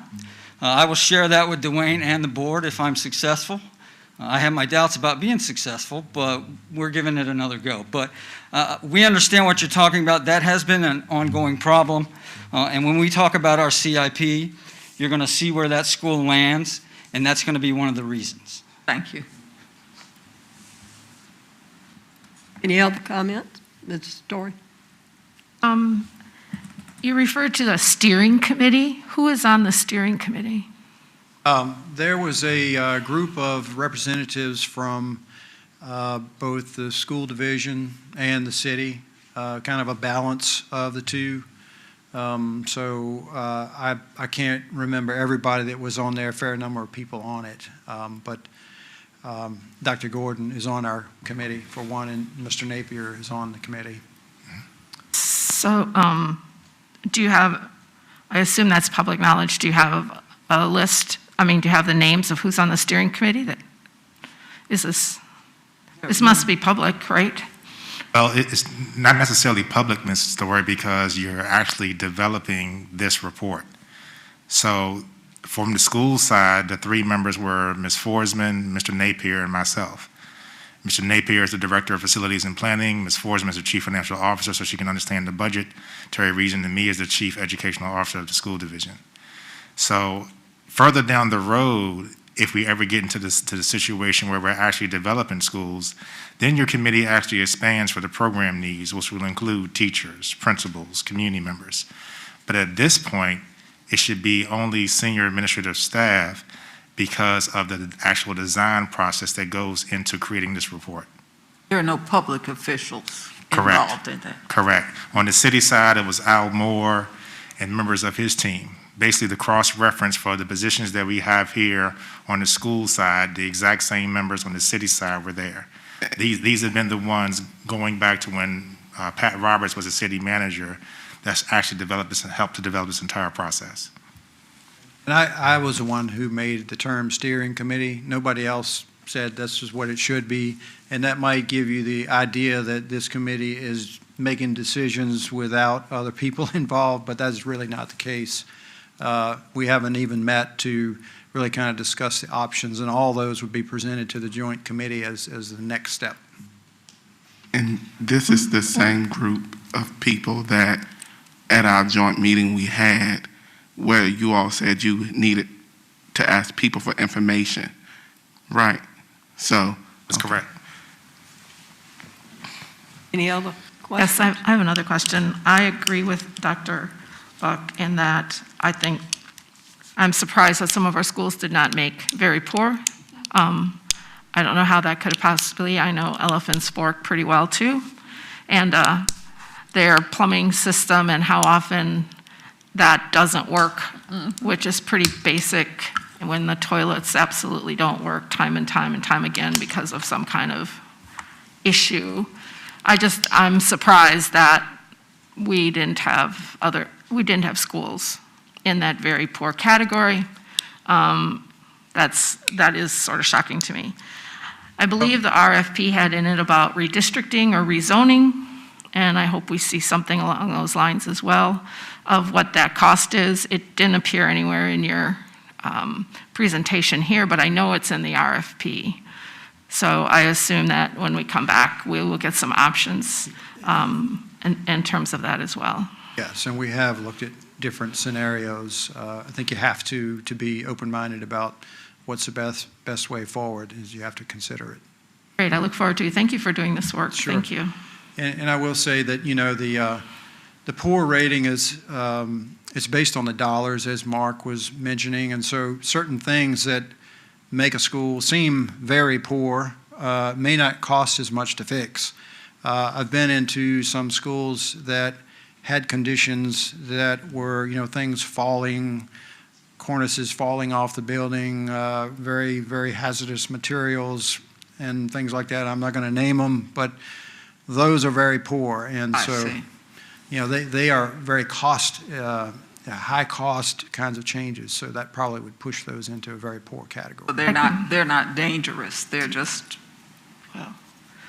The repair is expensive, but is not as expensive as some repairs. I see. I thought, Mr. Harvey, I wanted to dwell on something you mentioned. The school division you quoted working hard to maintain the schools, but things do wear out. Like Dr. Buck said, some of these schools 55 years old, things wear out. We realize that. But the school division has tried to maintain. I've been on this board for 12 years almost, in a few days, and I have seen a lot of money spent to try to maintain these buildings, to keep them at the point they are now. I'm sure many of them would be in the poor category if we hadn't spent money, and the city, I will recognize them, has given us money over the last few years under Patrick Roberts, correct? Yes. To do those renovations. Ms. Forsman, Mr. Napier have worked very diligently to do that, and if not, we'd be probably in the poor on some of these schools, I'm quite sure. And I noted you said no wasteful spending or neglect, because we've used the money that we have received very adequately. But we have a lot of buildings, and they are ageable buildings. We all know that. So this is the problem that we have been talking about. This report does not change anything that I had thought before. I think Dr. Gordon, Dr. Buck, and I talked about it, and it's about where I thought we would be. But I think we've been doing an excellent job, and I commend Ms. Forsman and Mr. Napier for moving on those projects, and I commend the city. Mr. Ward's back there, so take this back to the city. I do commend y'all for giving us that money. Otherwise, we'd be in worse condition, and that should be stressed to the public. So your tax dollars have been used very well, and we will continue to do that. I know we have projects that are ongoing that they're going to tell us about, and I know we have used what we've been allocated very well over the years. I will attest to the Kennedy situation. I mentioned it the day that we were at the legislative day there, back in November. I was teaching summer school in that school back in the 70s. I think Dr. Buck was teaching there somewhere else in Norfolk maybe. But anyway, we were still we were teaching many, many years ago. And even at that point, I mentioned that day when we were standing there in that auditorium where the water had leaked in, that when I was there in the 70s teaching summer school, there was a water problem, and it hadn't changed. We had to move from the back of the building where my classroom was. I had to relocate. Every time it rained, we were relocating. I don't know if it was a roof problem. I didn't see any, roof damage in my room that I was teaching in, but it was evident then. So this is an ongoing thing, right? And you cannot change the surroundings of a school. Once a school is put in a particular spot, if there are drainage problems and retention not taken care of and all types of things, then Mr. Napier, like he said, French drains, all this we've tried, you have to, resort to those things. But when you put a school in the wrong place, look around our city, some of them, I'm just saying that as an observer over 60-some years of living in this city, have been placed in the wrong place. Yeah, let's don't make those same mistakes again, right? Place it where we know, to the best of our knowledge, this is going to work, But placing it on the edge of a swamp was not a good idea in 1965, 66. I rest my case. Madam Chair, Yes. I would just like to clarify, but also piggyback, the location of John F. Kennedy in particular is not a bad location. It's the topographic surrounding John F. Kennedy. The school is built in a depression. The athletic fields were raised. The road is raised. The retention pond that flows into, Shingles Creek, and the lack of adequate drainage along that corridor that the city is currently working on. What's the problem for a lot of the water flow is designed to flow to John F. Kennedy. But if you also look at this data, you will see the schools that are listed were built in the 60s and the 70s. So it just point out that they have lived their usage. Mm-hmm. So, Mr. Napier, thank you.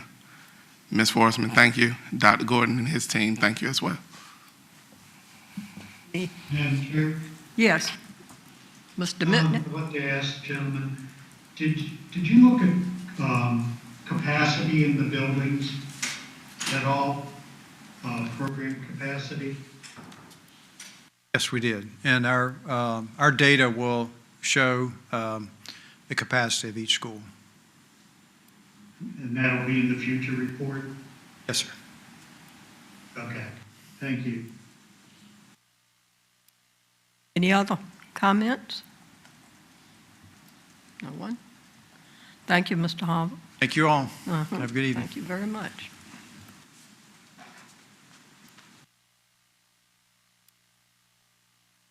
Next, we have 2022-2031 Capital Improvement Plan submittal approval. Yes, ma'am. Thank you, Madam Chair. I'm going to ask Mr. Napier and Ms. Forsman to come to the podium.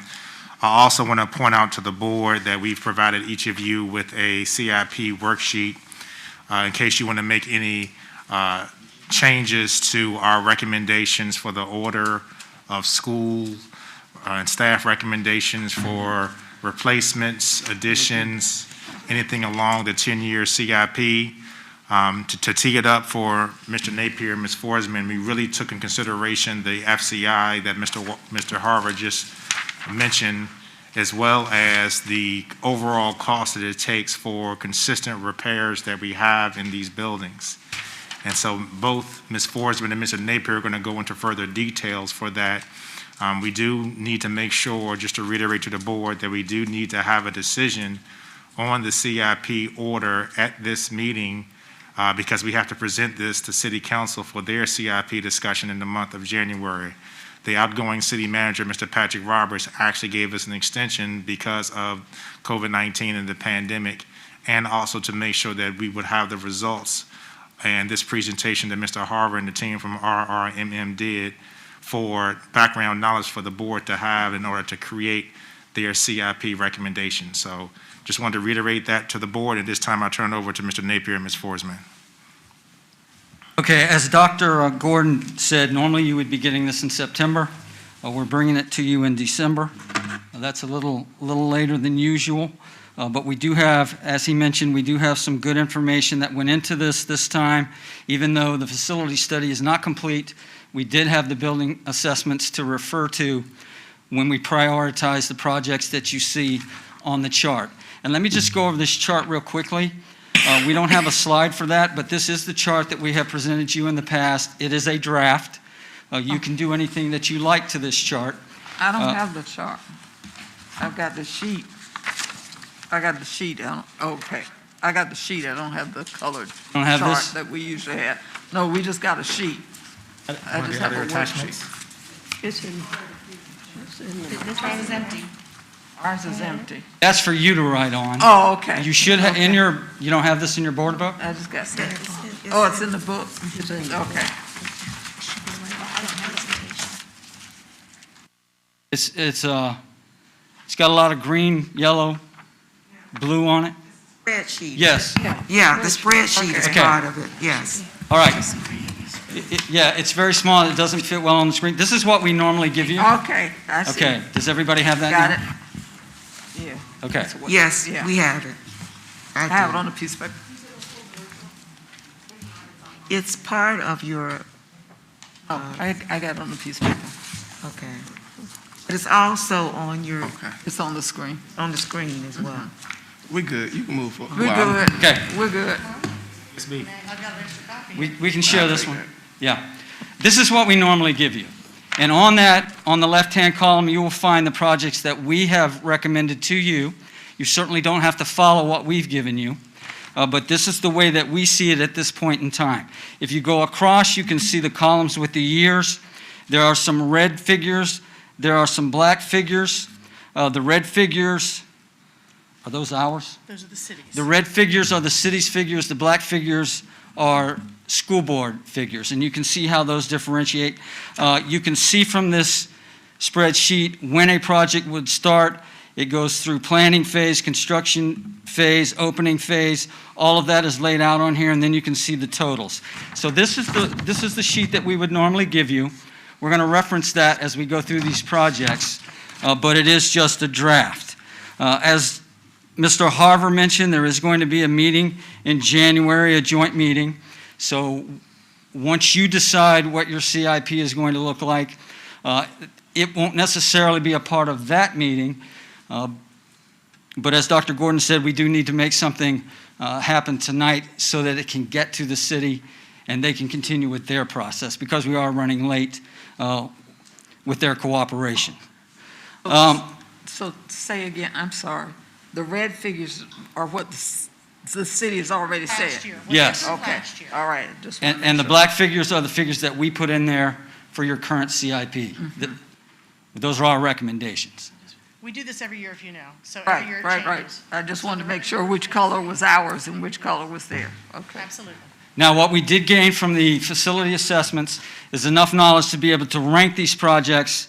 As you can see, we have included on that chart the FCI. That is something that hasn't been on there in the past, and it's by each project. That would be in blue. And as you can see, the way that we ordered these pretty much aligns with what Mr. Harver was telling you in terms of the projects that need to be done first.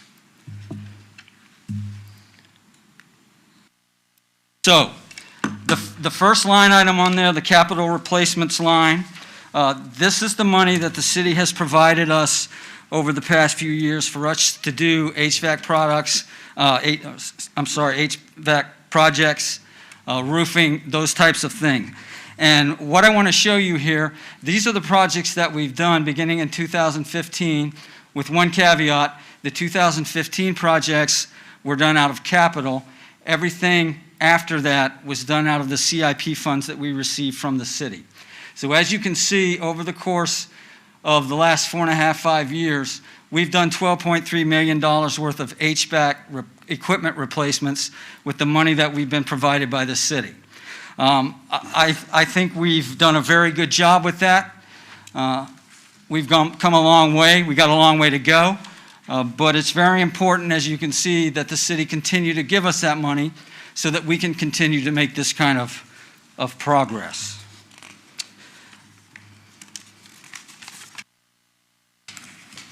Next slide. These are our capital projects, not buildings, capital projects that we would like to do with that line item 1 money.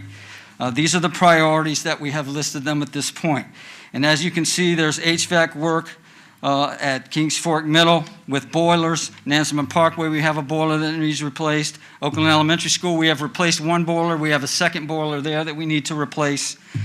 John F. Kennedy, We've kicked this one around a little bit. We need to replace the HVAC system that sits on top of John F. Kennedy, but if we get funding and we can get construction going on a new JFK, then we may alter that instead of throwing this money at that. Now, if that project gets pushed out 4 or 5 or 6 years, we're going to have to go ahead and make this commitment because that equipment's not going to last that long. So we're kind of stuck there until we see what the city's going to do in terms of primarily when they're going to fund that project. Turlington Woods, we need to replace the units on that building. And then at Kings Fork Middle, we want to replace the chillers at that school. That's $6.6 million that we have in that pipeline that we would like to do with the capital money that's in line 1 that we get from the city. Once we get that done, as Mr. Harver said, we have a lot of old roofs. We have spent a large amount of money to fix leaks on those roofs, as Ms. Forsman can attest to. We've been very diligent with that. We have not skimped on providing our roofing contractor the go-ahead on everything that needed to be done. We have tried very hard to keep water out of our buildings. As soon as we fix one, I'll be honest with you, we get a roof leak somewhere else. So this is an ongoing process that we've been going through for a number of years, but this is the priority that we would like to perform roof work once we get to a point that we've taken care of the HVAC equipment and we can free up those capital funds to do some of these roofs. So you can see there, that's 14.9, almost $15 million worth of roofing that we would like to replace.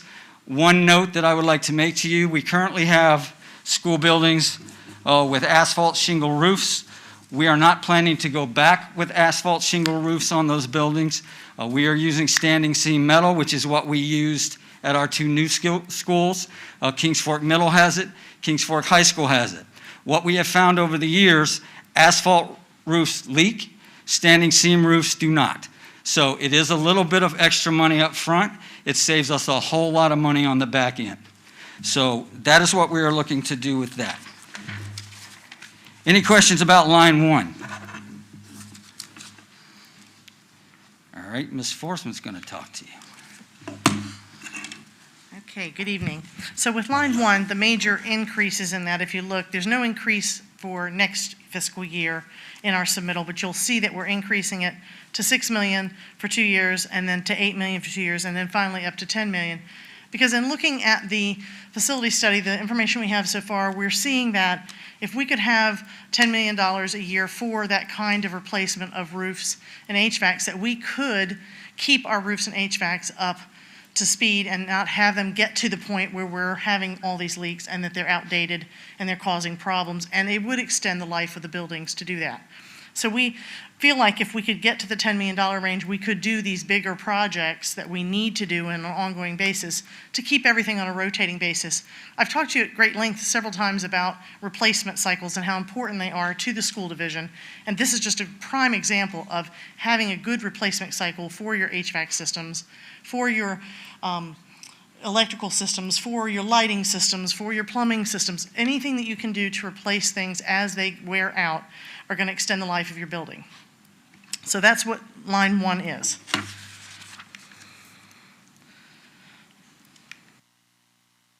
Second line is hazardous materials management. We've had this for years, and it allows us to remove materials that we deem hazardous. And this can be anything from old floor tile that has asbestos in it, or some friable material that we find on a pipe somewhere in some ceiling that we find that it's got a leak and we have to replace it. This allows us that money annually to fix those things as we find them. Sometimes we keep it for 2 or 3 years and then we find a larger project and we take care of it. So that money is very important to us, and we have used that tremendously over the last 9 years. The third line is operations facility phase 2. We feel like this is the next most important item for us because we're currently using Driver Elementary, which is not in the best shape, as our warehouse. We're also, in Freeney Avenue, we have our folks there in not the best conditions trying to keep up that facility while we wait to get into the new operations building. As you know, phase 1 did not get Terry Napier's group his trades folks into that building. It did the print shop and food services, but not his group. So we feel like that's our next most important thing to do, is to get that phase 2 done and get that warehouse done and get out of Driver as a facility, get out of Freeney Avenue, and be able to have all our folks in one place. 4 and 5 are replacement middle schools. Now, again, this board will look at tonight their desire of which one to put first and which schools they want in which which order. But we really felt like that we should put John F. Kennedy first because of the flooding problems, because of the other issues. And then also Forest Glen, which has really the highest FCI, which is 38.35. The next one we felt was Elephant's Fork. Although its FCI is lower than John Yates, there are 13 mobile units that are greater than 25 years old at this building. They're nearing end of life. It takes $100,000 to put one mobile unit in place. So you can imagine that's a lot of money at 13 that are nearing end of life. So we feel like that would be a delay that we wouldn't want. We would rather take care of that and not have to replace those. In years 6 through 10, again, these change constantly year to year, but you can see where we have John Yates, Kilby Shores, the Northern Shores Elementary, the 2-story addition, the renovation that we'd like to do at the College of Career Academy at Pruden, and then finally a new Northern High School with 2,000 students. Madam Chair, before we get to the questions, so the order that Ms. Forsman, and first of all, thank you, Ms. Forsman and Mr. Napier, for that presentation. The order that you see on the color-coded sheet and the recommendations that I provided to you all on the worksheet basically summarize that order overall. I did want to bring your attention to some asterisks that we also included on your worksheet just for you and the public to be aware. Northern Shores was at 8% FCI, which is the reason why it was pushed down. However, City Council did previously approve for 2022 and 2023 the money allocated for a potential addition there. There are 12 mobile units currently at Northern Shores Elementary, but enrollment is going down at that school. You didn't see renovation for CCAP, 2 stars at number 10. City Council also previously allocated the money for that for 2022, 2023, but again, based on the FCI, we have moved it down, the CIP, based on overall need. And then the last bullet that you heard Ms. Forsman talk about, which we know has been a hot topic, is a new Northern High School for the city of Suffolk, specifically for Northern Suffolk itself, which is about 9 years down the road in 2029, 2030. As you can see on here, we included that in the CIP because that was part of the original city CIP. And one of the things that you heard Mr. Harvard talk about is that our enrollment is only projected to grow 673 students over the next 10 years. Using that data and the recent growth that we've already seen in Northern Suffolk over the last 7 to 8 years, it is staff's recommendation that we do not build a new Northern High School. However, due to some projected growth there, we're actually recommending that we actually have an addition to Nansemond River High School of potentially 12 to 20 classrooms, where in today's dollars would potentially cost us anywhere between 12 to 15 million. That is compared to a new Northern High School in today's dollars costing $110 million. We feel that we would rather use the potential allocation of $110 million to take care of many of these other schools that you saw on the list from the order that Ms. Forsman and Mr. Napier gave you. So I wanted to make sure that we had that narrative in there as you all begin your questions and your discussion for the order of the CIP. Thank you, Madam Chair. Any comments, Dr. Buck? Or, let me see, this is 8 years for me with Northern Shores and in addition to Northern Shores. Currently, Northern Shores has 12 portables, 9 of which have children in them outdoors. I realize that the count of students may be down, and I realize that the count is normally based on, the counts that people do are based on regular classrooms for students with, say, 24 children in them or whatever the normal count is for an elementary school. I realize that we have special classes in the school, and if those special classes live in the Nansemond Borough, they have every right to go to Northern Shores Elementary School. They don't have to be farmed out somewhere else. They can go to school in their area. So they might have fewer numbers than that, and I don't know if that's in the calculation. I didn't ask because this meeting wasn't about that. So the number may be down, the overall number may be under 800, but if some of those classes are special classes, they may have fewer than the 25 students, but they have every right to be in that place.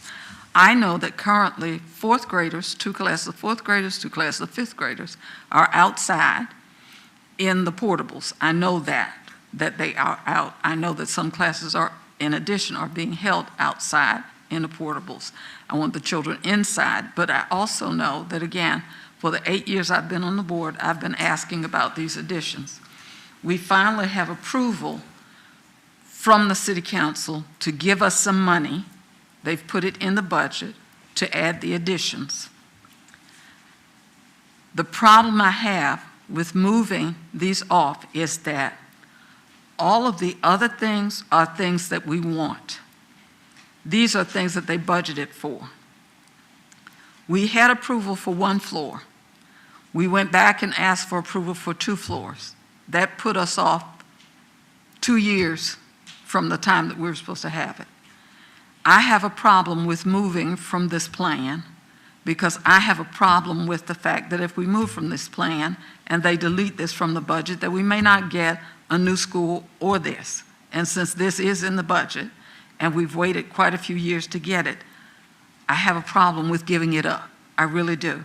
Now, my hope is that, and nobody's been more fierce than I, even tonight, about wanting to get a new John F. Kennedy. It's not an either or, it's an and. But I understand that money is money, but I believe that it's a mistake to move it down, and I believe that because we have under 800 students at the current time, because Northern Shores has been up over 900 in the years since I've been there and here.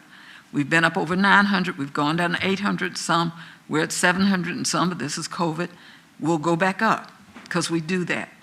If people are expected, if high school is expected to grow, chances are it's because elementary school is going to grow, middle school is going to grow, and then high school is going to grow. And Nansemond, of course, is our high school.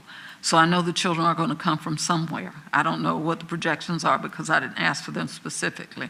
But I know that we need the classrooms in the building. And we've waited. I am concerned about giving these up and moving these down and rejecting this money. I really am.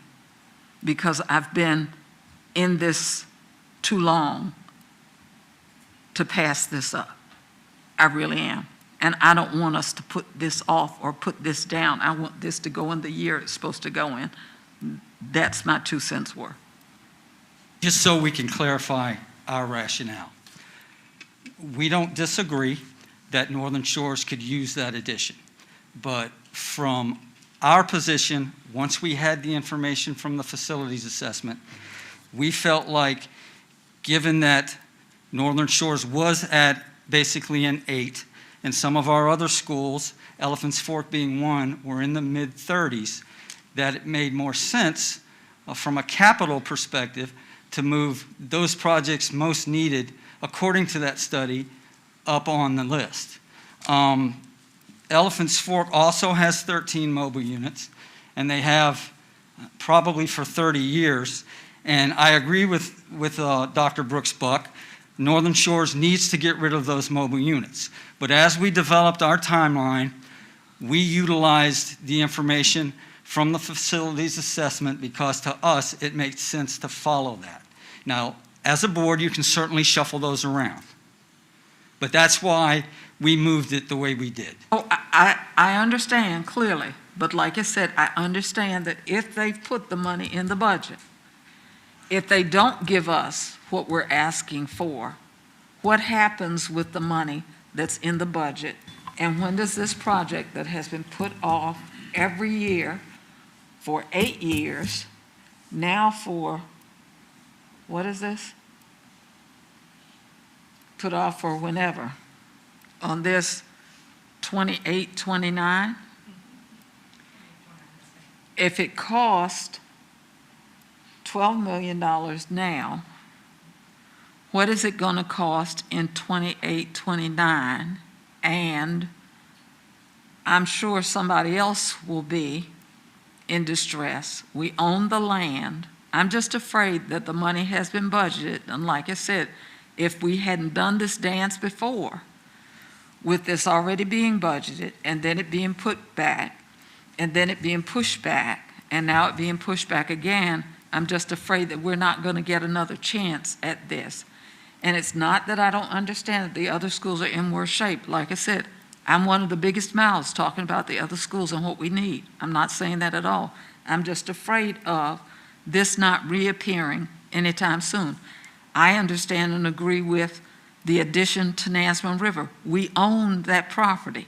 So we own that property. We can make an addition, because I know how many kids we have at Fred Cherry.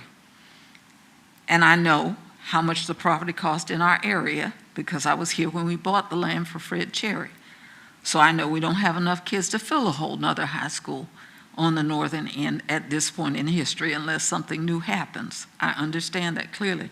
I'm just afraid that if we give up this money that's already been budgeted, I don't know when we're going to see any more money come along that way for this from the city's approval. Madam Chair. Yes. So Dr. Brooks brings up, some legitimate concerns, and she and I had some conversation about that. The goal would be for the $12 million that has been allocated for Northern Shores to pay for the phase 2 of the operations facility, which in the city budget has actually been moved further down. And so that was part of the reason why Ms. Forsman and Mr. Napier opened up with that. Again, the board has the option to reorder this, which is part of the reason why we gave you all this worksheet. We're using the FCI index. We're using the overall cost that it really takes to repair, because we've been putting a Band-Aid on some of these things. You can see on this worksheet and what Mr. Napier and Ms. Forsman had up, we're not looking for replacements. For renovations of any schools, we're looking for replacements. 50 years is the threshold. That's going to be my advice to the board. 50 years is the threshold for a lifespan of a school, and that is if you have proper preventative maintenance that takes place every year. The $1 million that we originally received from the city for preventative maintenance was not enough. Thank you to Mr. Roberts, Mr. Ward, the rest of City Council, who then increased it to the $3.5 million for the next couple of years. But we know now, based on what you all saw and heard from Mr. Harver, the $15 million that Mr. Napier put on the screen with HVAC and roof replacements, that's the reason why we're asking for that amount to be increased from $3.5 to $6 million, basically in 2-year cycles of $6 million, 2-year cycles of $8 million, 2-year cycles of $10 million, because we are also expecting some revenue shortfalls from the city. So I want to be fair. I want to be fair to the city because we know they also have other needs. However, we also know that schools are a prime reason where people actually move to the city. So the board has the flexibility to move. I don't want the board to believe that if we don't spend the money that we're going to lose it. We're going to work with the city to reallocate it to these projects. And that's really going to be the board's desire and the choice as we move forward. Thank you, Madam Chair. Any other? Mr. Riddick? Madam Chair. Yes, Mr. Riddick. I'm trying to wrap my mind around why we're purchasing new land for projects where the existing site would be big enough to do a new one, a new school. I recommend, and I will ask that the superintendent and his staff go back and look at a principle we used before. Build a new school, shift whomever needs to be shifted while you're building that school. We did it with Booker T and McBean. We can definitely do it again. John Yates is big enough to build a new school on the existing location. Land in northern Suffolk is expensive. I would love to see where we find land to accommodate a 1,000 capacity middle school. And I want us to stop with the small numbers. And I know it all depends on the dollar, but I really wish that we would start looking at our futuristic growth.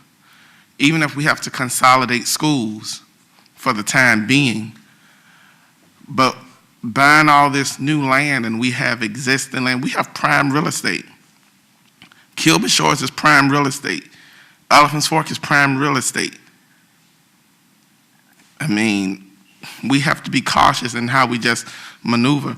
But in regards to the order of which things are, what would it put us if we do not look for new land for JFK, build on the existing land, because there's a lot of misrepresentation going on in regards to that land.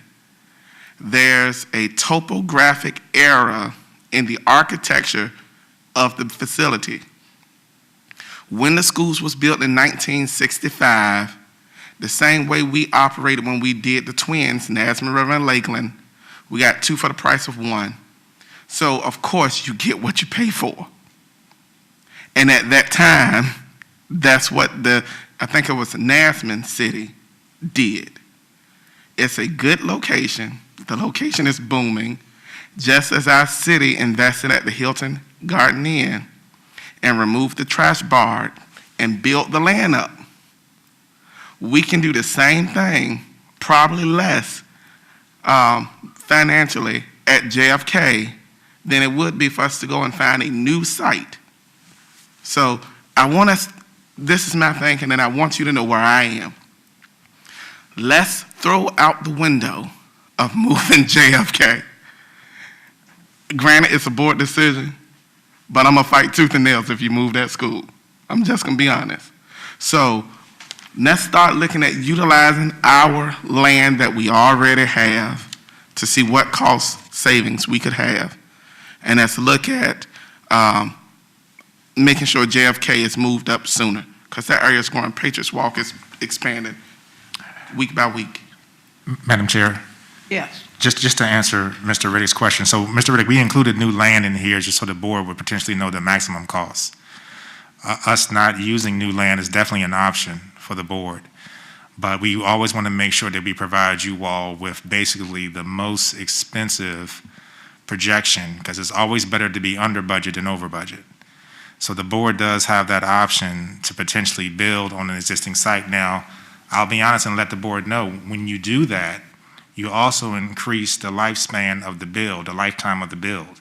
It takes a little longer because you have to do things in phases, because you have people and students in the existing building. Put them somewhere.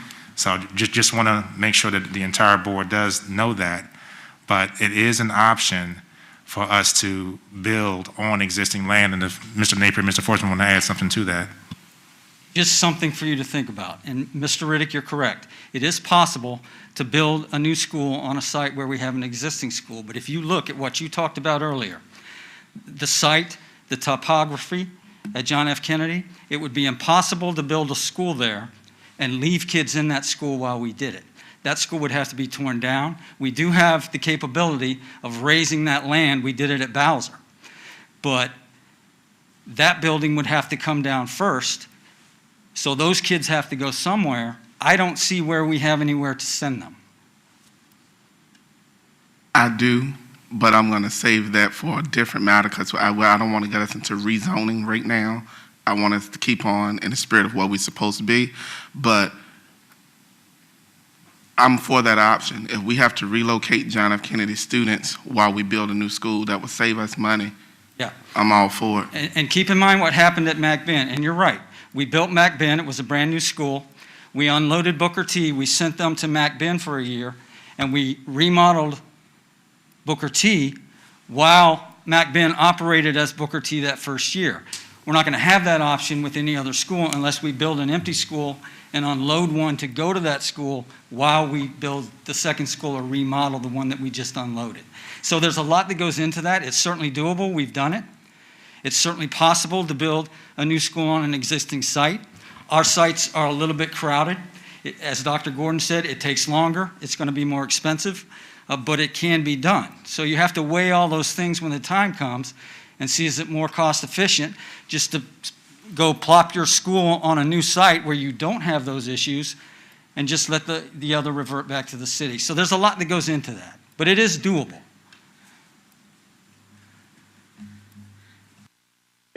Yes, Mr. Mitnick, I think I'll get to use him to start. Yes, Mr. Mitnick. Yes, ma'am, thank you. With the addition to Nascent River High School that the staff is recommending, it certainly seems feasible, but those of us who represent North Suffolk know that when we reopen the buildings, the Nascent River is going to be overcrowded because we know how many ninth graders moved into Nascent River this year. And we were overcrowded last year where every classroom was used 7 periods a day, or all day long, and teachers were sharing rooms. So I would like to see whatever the addition to Nascent River, I would like to see it done as an addition along with a new John F. Kennedy at spots 4 and 5.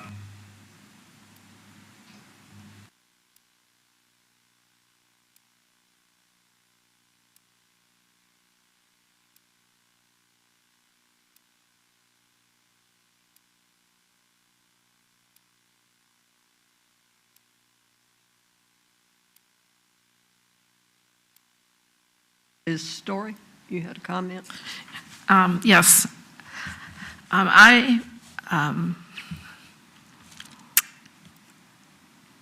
remember being at the meeting before I was on the board in November of 2018. And I agree with Dr. Buck, second time. I agree with Dr. Buck that Northern Shores Elementary was approved to be built by the previous board. And why that project never started, I don't know. But they have converted offices to classrooms. They are meeting on the stage. Their bathroom facility isn't sufficient. I think it should be an addition. It should not be a replacement. We should ask, if that's been budgeted, then leave it there, build it, and ask for whatever else you want above that. I don't think it should go down either. It won't happen. And I totally agree with her. Just leave it there. The money, they approved it. It is something that the board approved, and then it never happened. It just like it disappeared. And I agree, it's going to cost much more than $12 million by the time you put it down 10 years from now. If it's been approved by the city, leave that money there and leave it in that position and ask for what we really need above that, because they've already approved of that money. And so to me, I think that you should leave it there and ask for whatever you need in addition, because these other things are real needs. It would seem to me that you should start there. And don't ignore, you don't have to move anything else around, or I haven't entertained Mr. Mitnick's idea, but I just don't think that that addition was approved and it got ignored, in my opinion. And it should stay there, and you should go ahead and ask for what you need above that. I'm sorry, I just want to make sure I understand. Are you saying to move it to item number 3 above the operations facility or below the operations facility? Trying to get clarity of what we want to do. Leave it where it is. Leave it in 2022-23. Leave Northern Shores, where you have it in the red, leave it there. Red is what the city has approved last year. That's not what they may approve this year, but we have to put it in rank order. So it would need to move up in rank order and move other things down. Yes, but it can be tagged along in the same fiscal year as other things. Do you see what I'm saying? Okay. I'm sorry, I just want to make sure I understand. So would you want it number 4 and move everything else down? Or would you want it number 3? I don't want to move, I don't want to, you can move it up, but I don't want anything else moved out. Okay, that's fine. I'm just trying to we have Sure. to kind of rank them 1, 2, 3, this is what we want. And so if we're going to do that, then I just need to know where you want it in the. Sure, move it up to 3. It's been approved, move it up to 3 and move everything else down. Just down this way, but I don't want any other building project delayed. And, I don't want everything else to slide over. I just want it added in addition to. Does that make sense? Madam Chair? Yes. So I'm kind of glad that Ms. Story clarified that. Ms. Forsman asked that question. If we leave Northern Shores where it is for the money appropriated for 2022, 2023, we're talking $12 million there, okay? Because I'm going to add some dollar figures just to give the board some ideas of what we potentially may be asking the city. A John F. Kennedy Middle School, $45 million.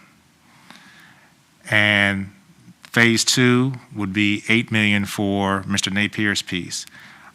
I'm just not sure when we take this to the city if we will be able to do multiple expensive projects in 1 year. That's part of the reason why we've kind of given you all years for priority. And the statement that Ms. Forsman just said is, this is what the city approved last year, doesn't necessarily mean it's going to move forward for next year. That's really key. Now, we have a much greater shot of getting projects done that are in the first 5 years of the CIP than we do in the projects in the 6 through 10 years of the CIP, because you all have given me the history. All of you all have. You've given me the history that many times there are projects that have been in years 6 through 10 of the CIP continue to get moved further and further down. I think that's what Dr. Brooks-Buck was talking about. That's exactly what I'm saying. And this has been in years 6 through 10 for the last 8 years. Understood. And it will be in years 6 through 10 for the next 8 years if somebody doesn't continue to say, if the city has set aside some money.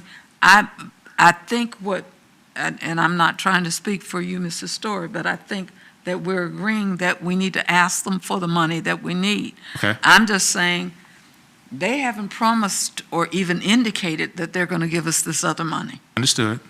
Understood. If they've indicated that they're going to give us this money, I want it left in place. Now, they can say they're not going to give it to us, but it won't be because we didn't ask for it. Understood. So That's what I'm saying. It will not be because we didn't ask for it. No one will be able to sit there, and trust me, I will not allow anyone to sit there and say, you didn't get it because you didn't ask for it, because I will ask for it. If the city has put this in place, my councilman is back there, and any other councilman will hear me say very loudly that you said that we could do this. You've approved it, you put it in the budget. understood. And So it's not to say we don't need the other things, because we do need the other things. We need all of these things. So, Madam Chair, and thank you for that, Dr. Buck. So we want to make sure that we have to assign years to this. Okay. So based on what Ms. Story has said and you have said, and if anyone else wants to speak on the Northern Shores piece, we will leave it at the current city allocation for 2022-23. You all are also, it sounds like, you can correct me if I'm wrong, that we are also going to ask for the allocation for John F. Kennedy Middle School to also begin for 2022, 2023. So we'll be asking for multiple projects that year. As we are ordering this, because I just want to make sure that we're all on the same page here, the hazardous materials management, they've actually lumped into other things that Ms. Forsman spoke about, the $75,000 there. Are we still okay with us moving forward with Phase 2 for the operations facility to hopefully start next year? That has been something that has been needed for many, many years. Mr. Napier can speak to that. I think Ms. Story might even can speak to that. I can. We need that facility. We have needed it for 25 years or more. And I don't see how we cannot move forward with that facility, Okay. finishing that project. Okay. Thank you so much. And then the following year, we would do 2 projects of John F. Kennedy Middle School and the Northern Shores addition. That would be for 2022-23. Then Mr. Mitnick made the request to move the addition that we're recommending for Nansemond River up. My next question would be, is that going to be moved up before the order that we've recommended to the board of Forest Glen and Elephant's Fork? Or would it be after those 2? I mean, we just want to be able to have a concrete place where the board is recommending that we put it.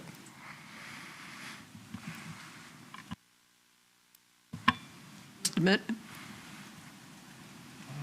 I would like to see us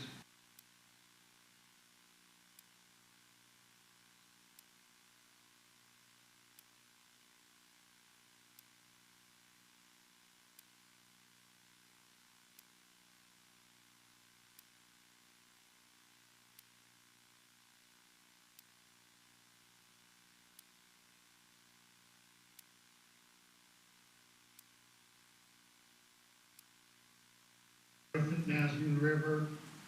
I support certainly Northern Shores. I also advocated for it, not as long as Dr. Brooks Buck, but since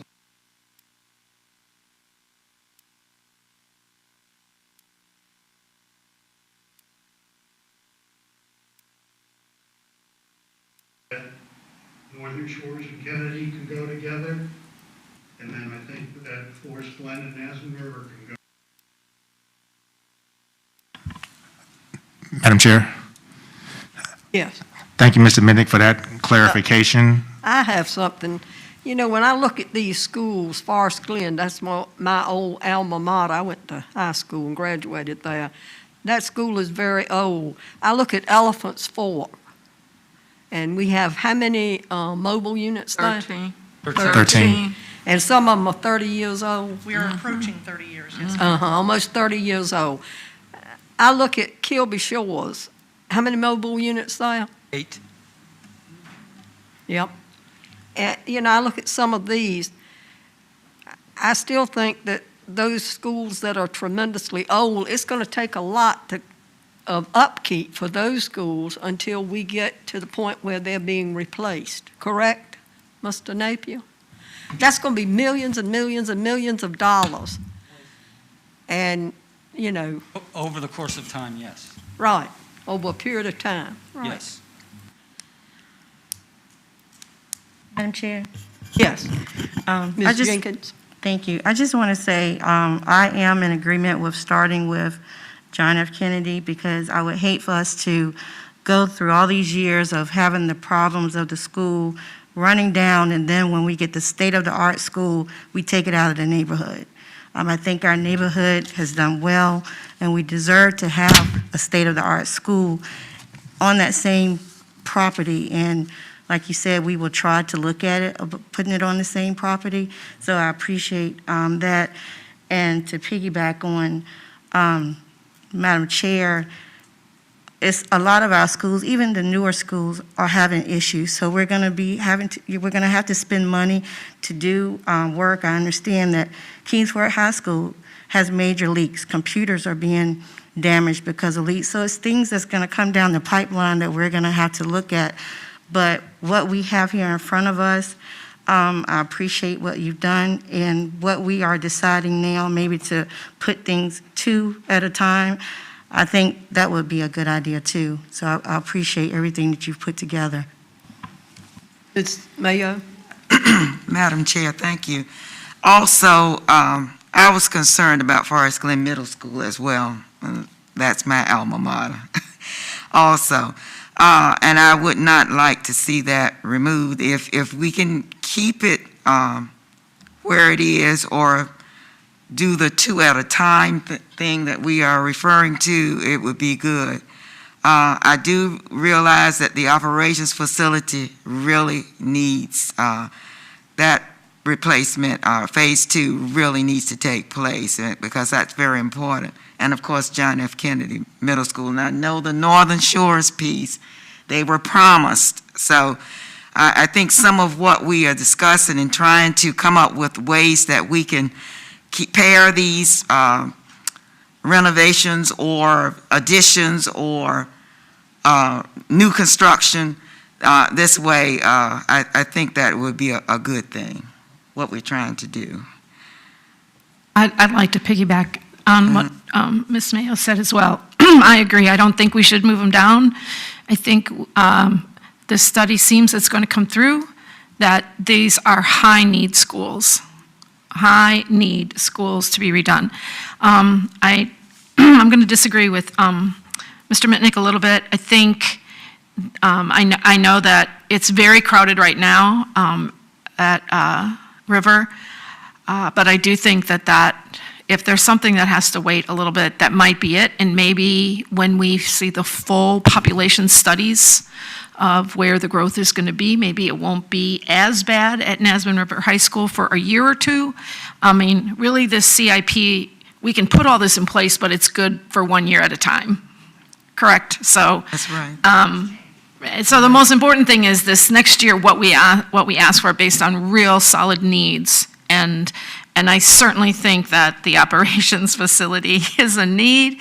And I think just a little, if need be, we could do a little field trip with some city council people to the facility because it's bad.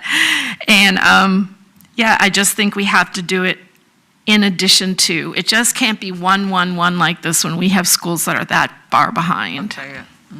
Madam Chair, Yes.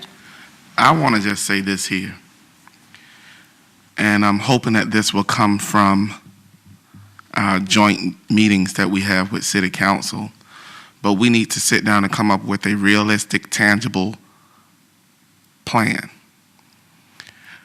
We are in an administrative building that we're renting. Up until recent, we was in a print shop that we're renting, and our buildings are not there. We need to look more at not just joint use meeting, but joint use facilities. And we have to be detailed with how we're going to get there.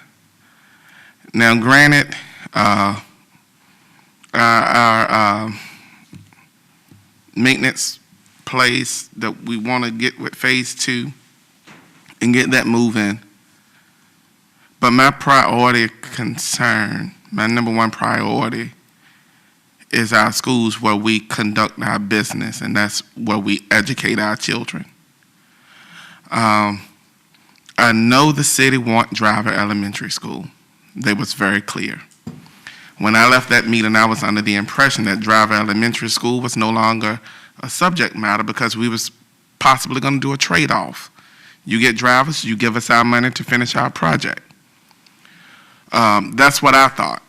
So now I'm seeing something, I don't know if things have changed. But John F. Kennedy, far as hazardous needs, I understand the promise, but far as immediate needs, it's unacceptable to send students to school with Lake John F. Kennedy inside of the auditorium. It's unacceptable to have class and instruction and you want them to pass SOLs, but you're shutting schools down because you got the river flowing down the hallway. That's where I'm looking. How do we prioritize our projects that will help us accomplish our mission, which is to educate? So maybe we can reach out to the city and establish a partnership because they just constructed some new warehouses. There's one on Benton Road they use for public works and one out that way towards WHRO Road. Maybe we can do some joint usage here where we can split costs because it's hurting us. And to me, it seems like it's my projects, city, my projects, school board. But we work and we are expected to work in a harmonious fashion together. What we do on this side directly impacts the city, and what they do directly impacts us. So, Dr. Gordon, if you could go back to Mr. Moore and see if we can come up with a realistic plan to take us out of renting properties for Suffolk Public Schools to being in a joint use phase between the city of Suffolk and Suffolk City Public Schools going forward. Because it's a lot of money going down the drain. That $350,000 we given, that the city is giving and have given to the Cultural Arts Center each year could have been used to move the administrative building and that upstairs area that's vacant. The $500,000, I think, is what we're paying, well, what they're paying for the administrative office for the school board could have been a brand new building. I don't know what we was paying for rent at the print shop, but we got to get out of the habit of just band-aiding a situation because it's convenient. Right now, the needs are new John F. Kennedy. And truthfully, if we want to solve the overcrowding issue, we just might have to be one term or may not get elected again, but we need to rezone. Nasmar River is crowded, Lakeland is on the field. Okay, some folk from Northern Suffolk just can go to Kings Fork, some from Kings Fork gonna have to go to Lakeland. Then we all be in the same athletic division, everybody play against each other, and you move forward from there. John F. Kennedy don't have nowhere near as amount of students as Kings Fork Middle School. So if we're talking about capacity here and alleviating mobile units, it was suggested that we rezone. So I'm gonna stop there, but I believe we need to revisit the city and see if they're gonna still do the swap for drivers to finish our program. If that's the case, give us the money so we can start. And John F. Kennedy needs to be number one. Madam Chair. That's my start. Madam Chair. Yes. So definitely appreciate everything that all the board members have said. Mr. Riddick, we've heard you loud and clear. One thing I want to point out to the board is part of the reason why we also, besides the trade-off of Driver and Feeney Avenue, that we have phase 2 of the operations facility first is because of the cost of $8 million to do it, but also because of the design for that is already done. It's going to take a year for the new design for the new JFK. That's also part of the reason why we listed it for 2022. So we wouldn't be able to start anything for another year.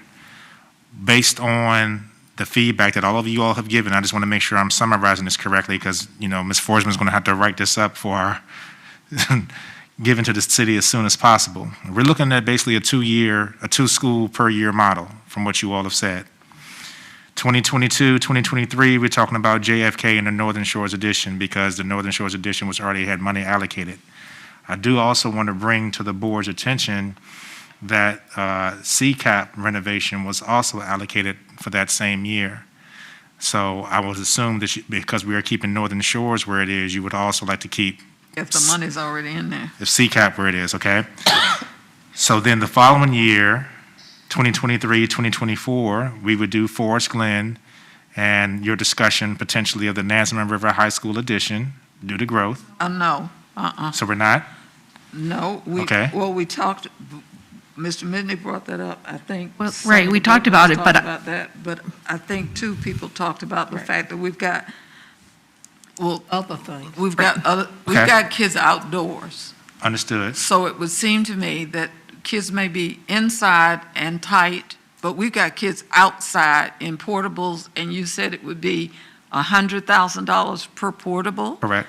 So if we have kids outside, that would suggest to me that Elephant's Fork would be more of a priority then. Those portables at Elephant's Fork, excuse Are me, ragged. Madam Chair, Yeah. were probably there when I was assistant principal, and that was back in the 1990s. Right. Those are old portables. Understood.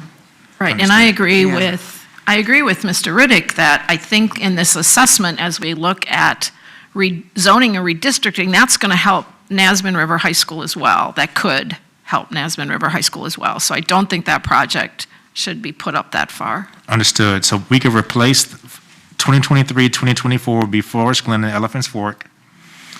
2024, 2025 will be John Yates. 2025 and 2026, I think you all have. Well, it all depends on if the board wants to have a gap year or not. Because you all have suggesting or recommending to us that we move years up, we can still keep things on the 1-year cycle. Oh, okay. If the board would like.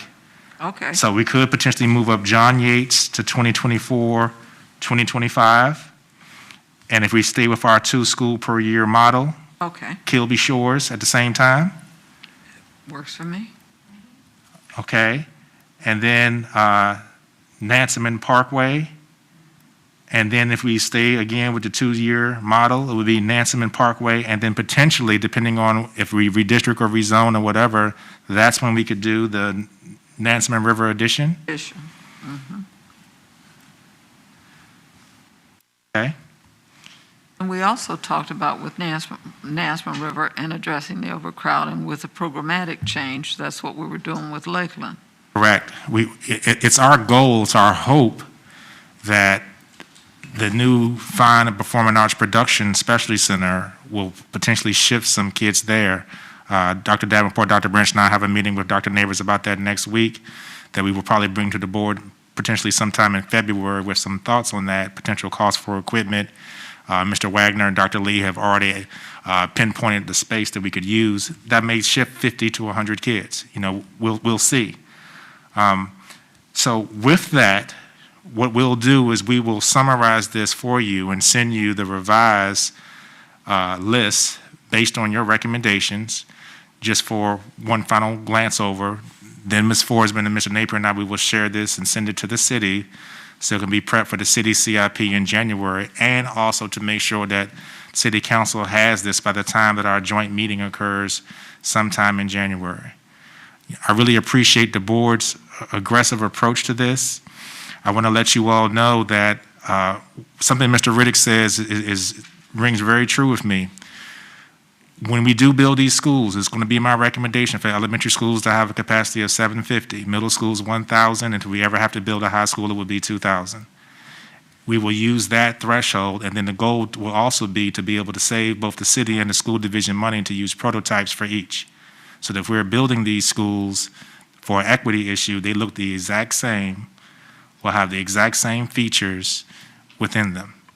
So I want to go on the record and state that publicly to you all here in December. That will be something that we talk about once money is allocated and appropriated and we actually get to the design phase. We won't have to keep paying for designs. It will already be there, yes, ma'am. And we've done that in the past with elementary schools and so forth, middle Middle Point, schools. Pioneer, Bowser, all the same building. Right, and it does pay off, right, saves money, Yes, ma'am. yes. Madam Chair, Yes, Mr. Mitnick? it's nice to hear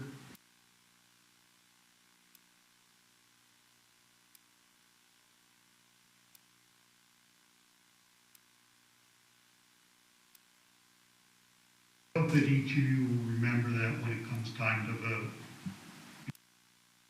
Voted on rezoning in 2018. The top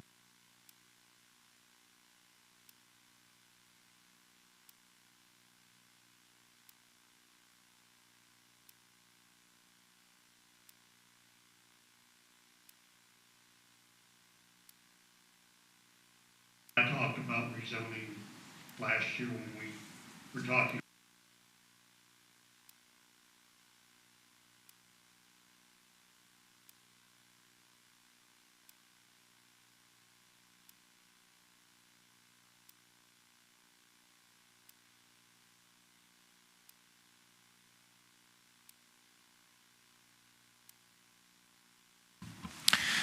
Madam Chair? Yes. So this is an action item, so just to help out Ms. Gardner, because I know we've talked about this a lot before someone makes a motion that potentially calls for the question. 2022, 2023, well, I'm sorry, let me go back.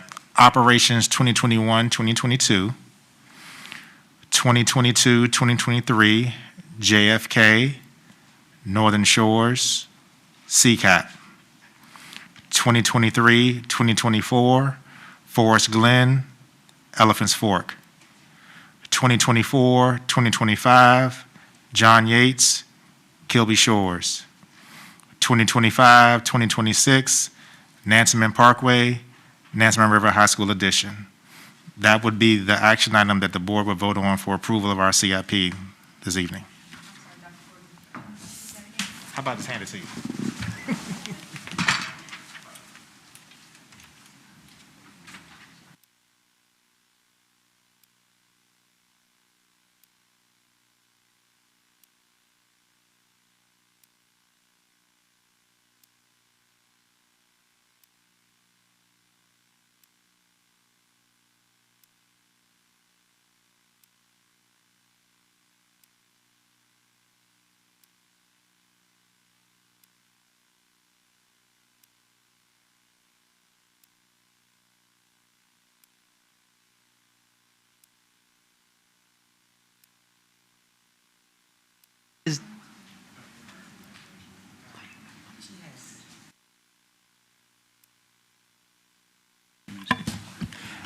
Madam Chair, Mr. Littlefield has just alerted me that another power outage at Creekside Elementary. Oh, Uh,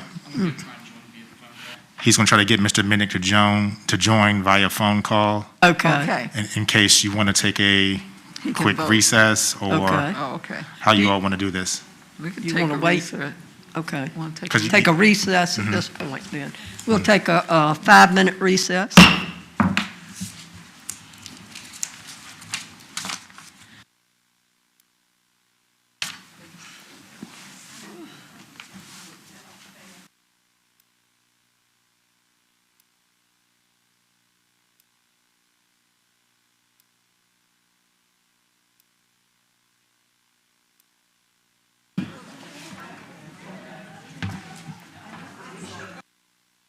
First, before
Next, we got to do this motion and then we'll get moving. And the motion is right here. That's all I said. Anybody can hear that? Let's roll.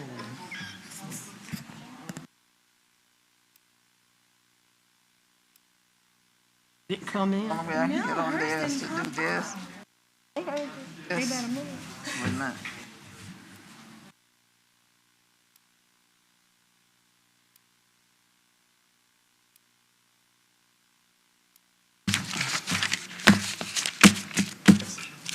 You see my text?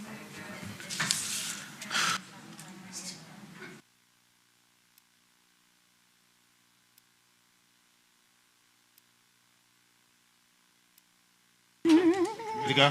Okay.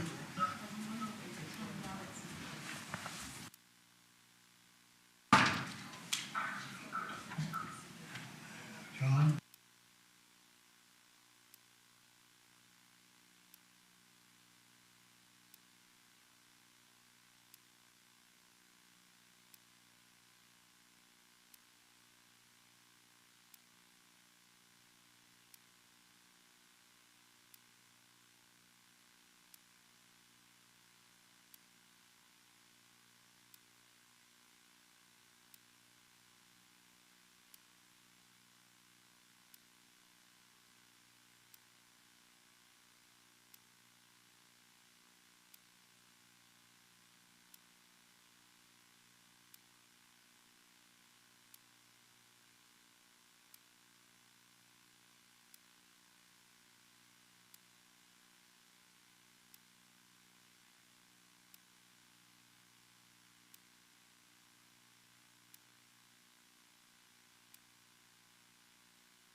Meeting come back to order.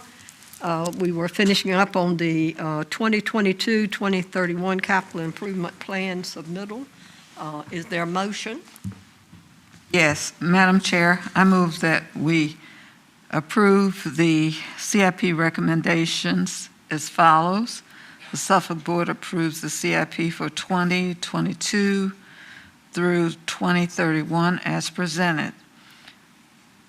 2021 to 2022 Operations Building, 2022 to 2023 JFK, Northern Shores, and CCAP, 2023 to 2024 Forest Glen, Elephants Fork, 2024 to 2025 John Yates and Kilby Shores, 2025 to 2026 Nansemond Parkway and Nansemond River High School addition.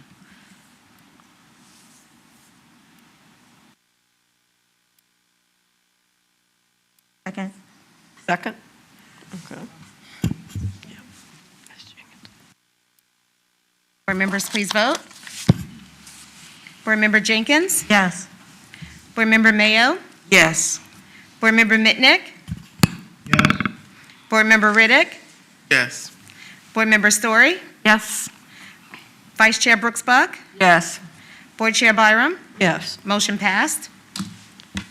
And thank you, Ms. Forsman and Mr. Napier, for your time. Next, we have the WHRO presentation. Dr. Gordon? Yes, we have Bert Smith here from WHRO to give a quick presentation. You also have in your packets the annual impact statement with WHRO for your review. And this time, I'll turn it over to Mr. Smith. Madam Chair, Dr. Gordon, members of the board, thank you for allowing me to speak with you today. My name is Bert Schmidt, President and CEO of WHRO. With me is Elmer Seward back here. He's the Vice President of Education Services. So if you have any really difficult questions, I'm going to defer to him. We did give you a 27-page report. We're not going to go through all that because I promised Dr. Gordon I'll be quick, but you do have, I believe, a hard copy of all the details of the services we provided you in the last school year. But we really want to talk, and the reason I'm here, of course, is because you're one of the 21 school divisions that literally own the license to WHRO. We're the only media company in the entire country owned by a collaboration of K-12 school divisions. So I come to you every couple of years just to give you a summary of your investment in the station. So first off, COVID, the pandemic. The school divisions came to WHRO and said, can you help us out? Because while we've got good online options for high school and even middle school, our youngest students really are challenged to try to do online learning. So WHRO, can you help us? And then Dr. James Lane, the state superintendent, asked us as well, could we help them out because so many students don't have quality internet access. And so everybody has access to public television, so could the stations help the school divisions out? So we created VA TV Classroom. We worked with teachers from around the region. In fact, we worked with Mary Mathias, who's a third grade teacher here in the division, and we created lessons, basically Zoom lessons the teachers would do. They give them to us, and we turn them into TV shows. We did lessons from K through 7, as well as AP Review. Here's a quick sampling of VA TV Classroom. Attention parents and students, Virginia TV Classroom is making it easy again for you to learn in your living room. We're back for season 2. Students kindergarten to 7th grade tune in weekdays to see teacher-led and SOL-aligned instruction. It's Virginia's teachers teaching on TV. Watch Virginia TV Classroom and learn more. Beginning September 14th at 11 on WHRO. So we did a full, we started when the pandemic hit in March, and we went through October with these televised lessons every day of the week. And every public TV station in Virginia carried VA TV Classroom. So the station up in Washington and in Richmond and Roanoke, everybody in the Commonwealth had access to these lessons and really, again, focus on our youngest students. eMedia VA is a service we've been providing to the divisions for many years now upon their request.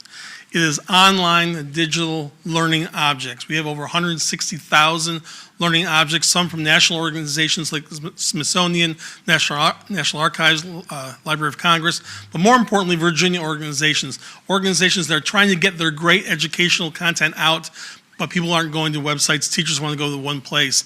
During the pandemic alone, Suffolk teachers used eMedia VA over 50,000 times. Here's a quick sample. eMedia VA is Virginia's premier digital content library, offering 160,000 effective online learning objects for students K through 12. Teachers and parents enhance students' coursework and confidence today at emediava.org.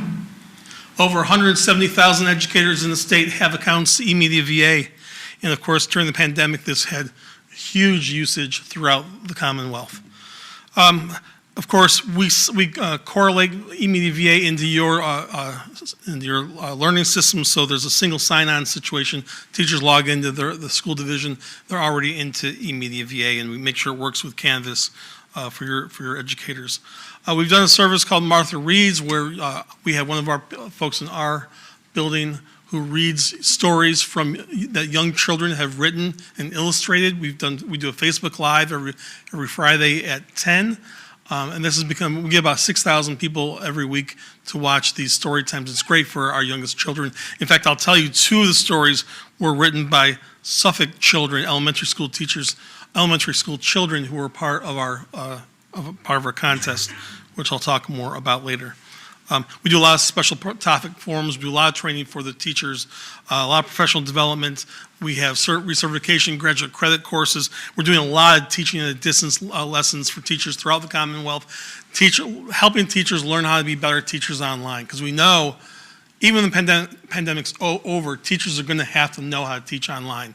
Teachers have been all over the place, from some who don't know the first thing about teaching online to some who are quite advanced. So we've been doing, for many, many months now, hundreds of and thousands of teachers are being taught how to be better teachers online through the requests of the superintendents.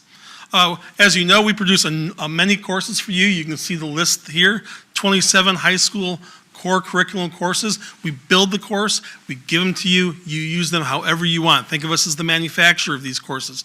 They're meant to be used with teachers, they're teacher-led, but you can modify these courses however you so choose. So you can see the list there, but ultimately you decide how you want to use these courses. We know there's been a great increase in the usage of these online courses during the pandemic. And of course, we want to make sure that all of our courses are of the highest quality. They're continually rated as the best quality courses that you can find in Virginia. You're familiar with Virtual Virginia. We started Virtual Virginia about 14, 15 years ago with the Department of Education. Today we operate the tech side of Virtual Virginia.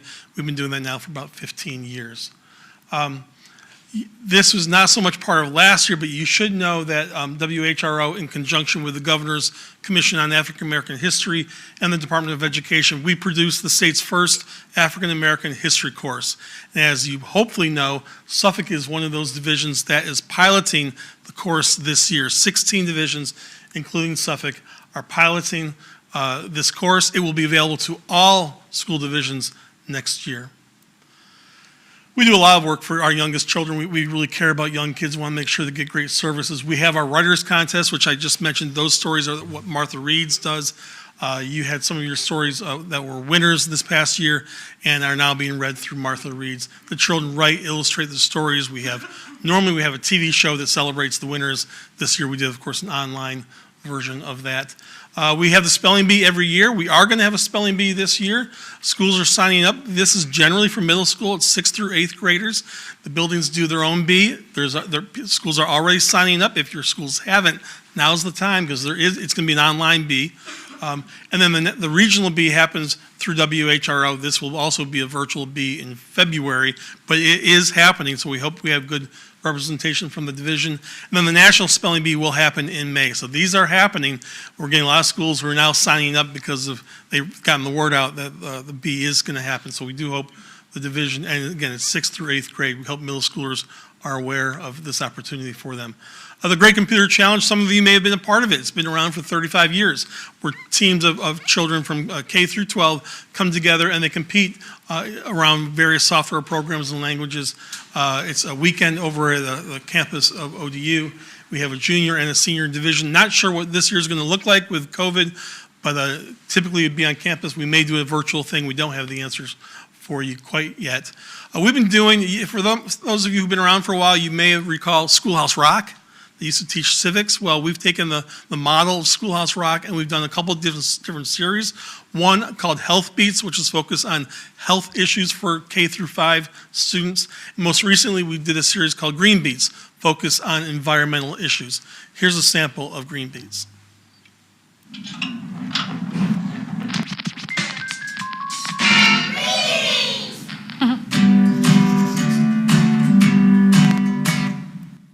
I've got a big bin, it's for recycling. I can fill it up with stuff I've already used. A big truck takes them away, and hooray! In just a couple of months, they'll become something new. Paper bottles and cans, go ahead and recycle them.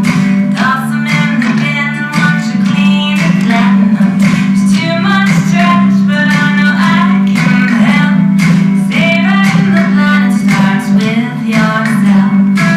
I won't play the whole thing for you, but these are all these videos, the 2 series, about 12 videos in each series, both for health and for environment. They're on our FTP site. You can use them however you want, in any format you find appropriate. Again, they're really focused on our youngest elementary school students. We have 3 vans now. We've had 2 for a while. We've got a literacy van, and then we've had a STEM van. And rolling out very soon now will be our environmental science van. It's taken a while with COVID to get that modified for our purposes, but that will be out soon and coming out to your schools to work with, again, typically the younger students with these vans. And we provide a lot of first books. In fact, we provided boxes of books to both Booker T. Washington and Pioneer Elementary this past year. Lots of first books for students. And what you care about mostly as board members is your return on investment. Within that large document on page 13 is the ROI report. You invested last year $34,000 in WHRO, and you received value and savings last year of $606,000. That's a 17-to-1 return on investment. And with that, happy to take any questions. Any questions? Well, I don't know what Dr. Gordon wants to say, but I want to say thank you from Suffolk Public Schools for all that you have done over the years, and especially during this time that we're not normal. You've stepped up to the plate. Thank you for educating our kids, and I know it is paying off. And I like to watch the programs myself. That's great. Anyone else? Just to say thank you. This is the first time I've been on the board, and I've been the alternate for 8 years. And I was telling them this is the first time I got to be on there. But I did get to be on a show in 1966. Oh, we need to talk. I need to hear about that more. I do appreciate your representation for the board, as well as Dr. Gordon, and we work closely with him and all the superintendents. And John Littlefield, we've been working with forever, so I don't know if you've been around forever, but I appreciate the leadership here in the division. Thank you very much. All right, thank you. Madam Chair, just one more comment there. You know, Bert's been very, very modest here, but when the pandemic hit, one of the first calls that Dr. Lane made to make sure that we would have early literacy options for students through the public broadcasting systems was to Bert Smith and WHRO. And having that TV station during those late spring months really served the difference in keeping our kids engaged during the day. So I just wanted to publicly acknowledge Bert for your hard work in setting that up. Thank you, appreciate that. Thank you very much. Thank you. Thanks. Next, we have Civil Air Patrol STEM kit. Dr. Gordon, did you have anything? Yes, ma'am. We have Lieutenant Colonel Paul Willard, Lieutenant Colonel Bud Oakey, Colonel Dean Good, and Senior Member Preston Page here to talk about our partnership working with Caitlin Black and providing STEM kits to some of our middle school students. So, gentlemen. Chairperson Byram and Dr. Gordon and the rest of the school board. I am Colonel Dean Gould. I am the commander of the Virginia Wing of the Civil Air Patrol. For those who are not familiar, we were actually formed December 1st, 1941, 7 days before Pearl Harbor. We were part initially of Civil Defense. We later became the Air Force Auxiliary, and we have 3 primary missions. The first one is emergency services. We actually provide search and rescue. In fact, we do 90% of all the search and rescue over land for the country. The Virginia Wing is actually made up of 2,000 people across the state of 23 squadrons with 12 airplanes, 26 vehicles, and 3 buildings. Our second mission is the cadet program, which is for cadets or for youth from 12 to 20 years old. We are a citizenship program. They do go in there, and some join for the aviation aspects, some join for STEM, some just join for some of the discipline type aspects of it. Most of our cadets go on to becoming members of society, whether they go to college, go in the military, go into the business, go into the workforce. Several of them go on to the academies. Our last one is aerospace education.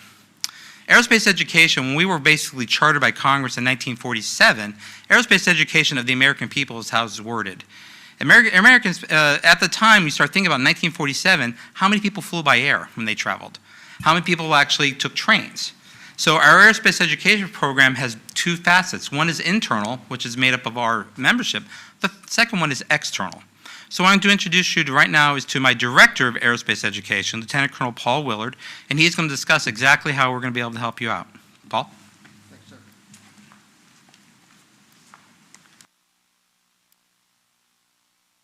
Again, I want to thank the board for allowing us to come in here. It's a very exciting program that we're working with Suffolk Public Schools. Colonel Gould, that's our staff. I'm the Director of Aerospace Ed. I have with me Colonel Oakey, who works with our external programs, primarily working with a lot of school districts across the state, with Senior Member Preston as well.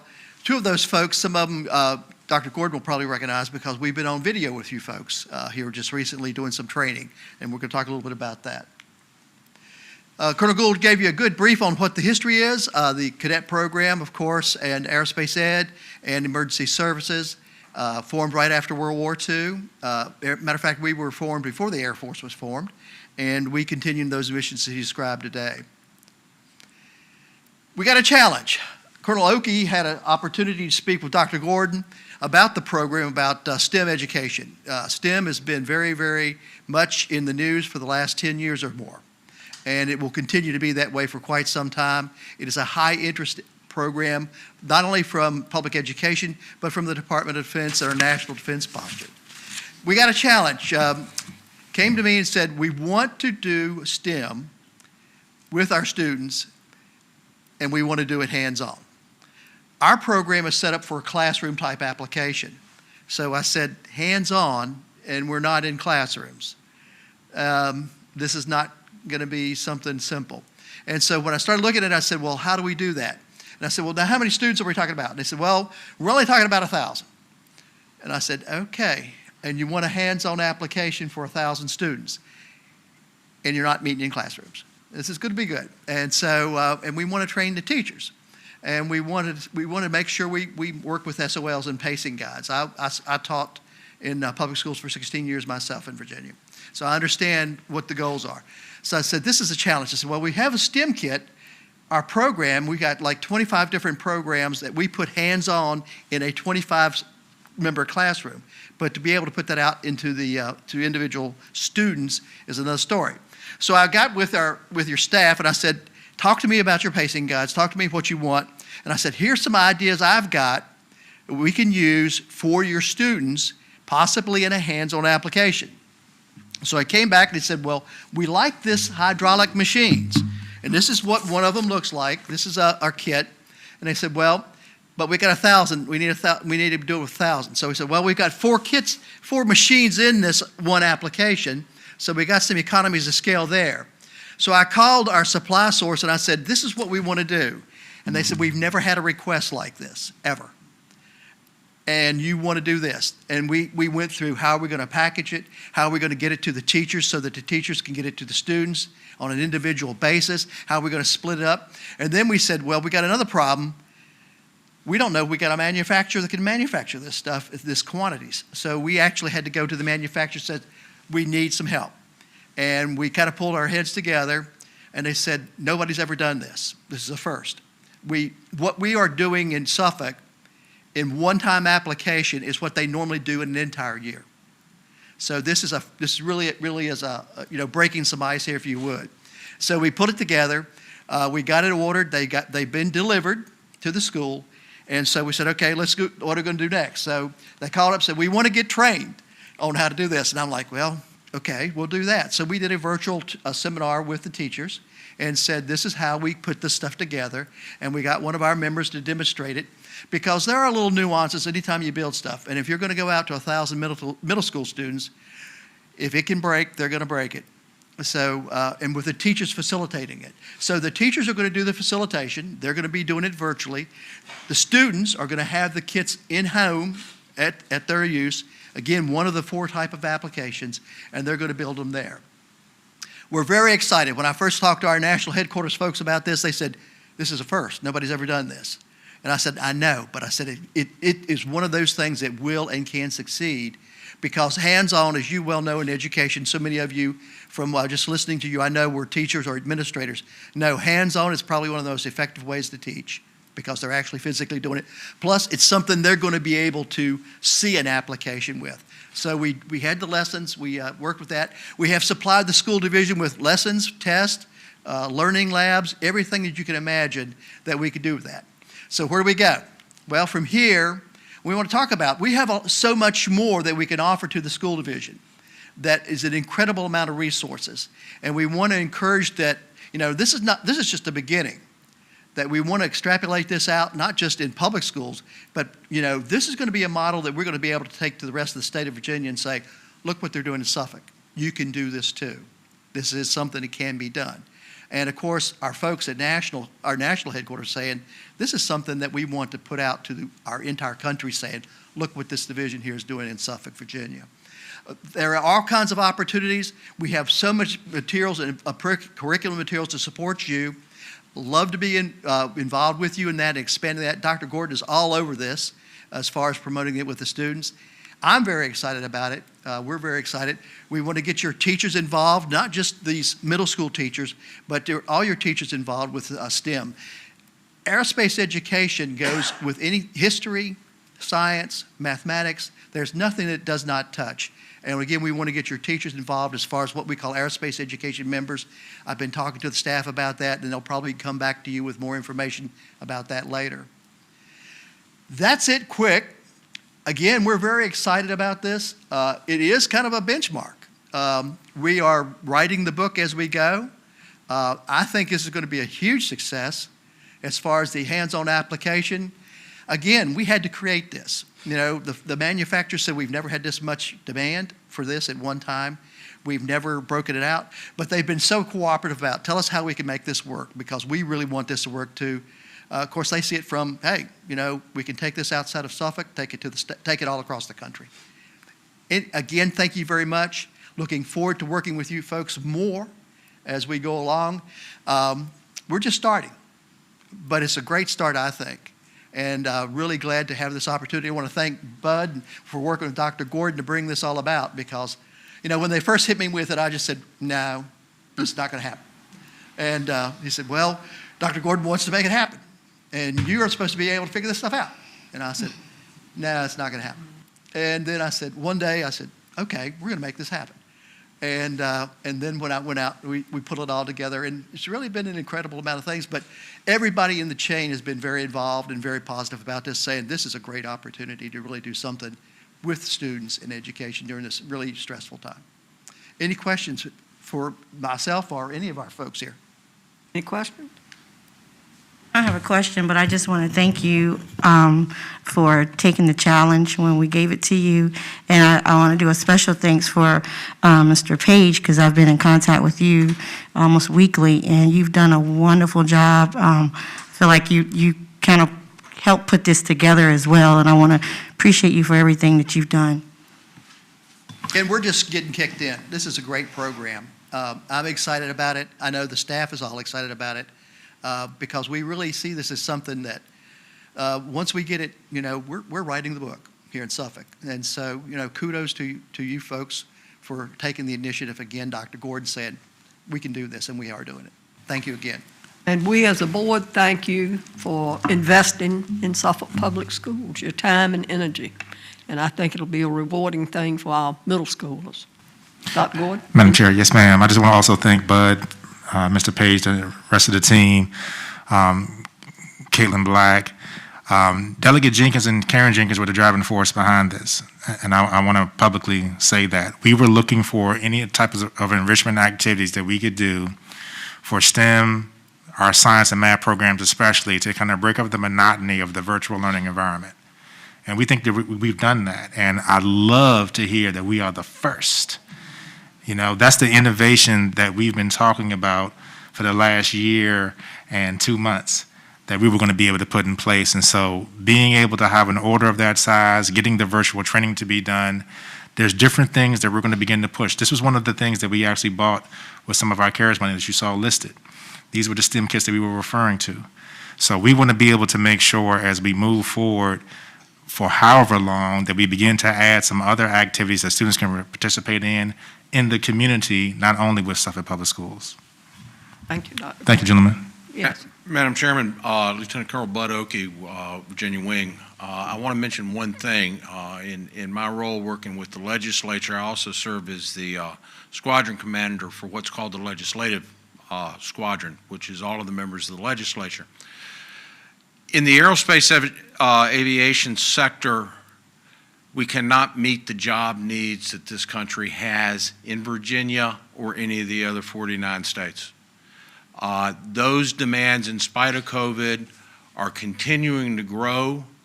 And we found out through the Joint Commission on Technology and Science, which is a part of the legislature, they came back with a study 2 years ago, and it wasn't talking about tens of thousands of job demands. It was talking about 100,000s of job demands nationally. We know if we capture these children's imaginations in grades 6, 7, and 8, we will have them when they graduate, either in a vocational or professional career set, and they are employable. If they want to work, they will have jobs immediately. We can take a child right out of high school at 18 years old and put them through an 18-month program at AIM, at one of the community colleges, at Liberty University, at Averett, and they're making $55,000, $65,000 a year by age 19, 20 years old. And these are long-term jobs. So what you're doing is an investment in these children, and we will do what we can and have done under Colonel Willard's leadership and Colonel Gould's leadership to help you be a success, especially as we move this forward. And thank you very, very much. Thank you.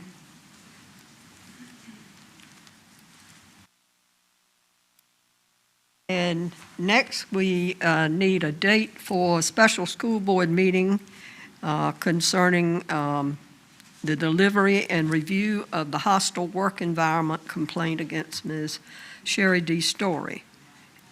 And I believe the clerk polled the board for a date that was acceptable. And I believe an acceptable date was December 15th, Tuesday at 5 p.m. at CCAP. Madam Any Chair, discussion? Virtual. is it face-to-face or virtual? Dr. Buck, did you want to address? I thought it was supposed to be virtual, given the situation that we're in. That's totally up to the board, whichever one you all would like to do. It will probably be more advantageous to be a person, face-to-face meeting.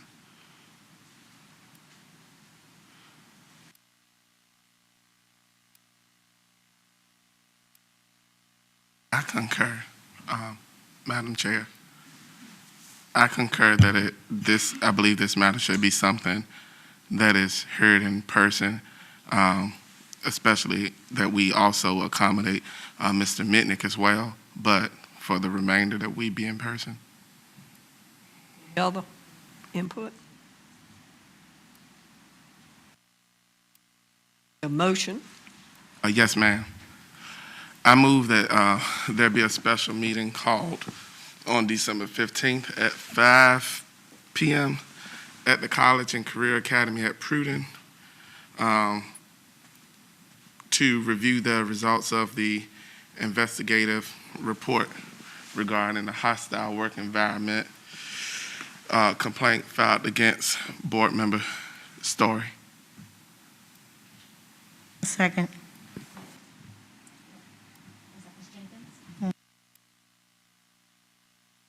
Board members, please vote. Board Member Jenkins? Yes. Board Member Mayo? Yes. Board Member Mitnick? Yes. Board Member Riddick? Yes. Board Member Story? Abstain? Vice Chair Brooks Buck?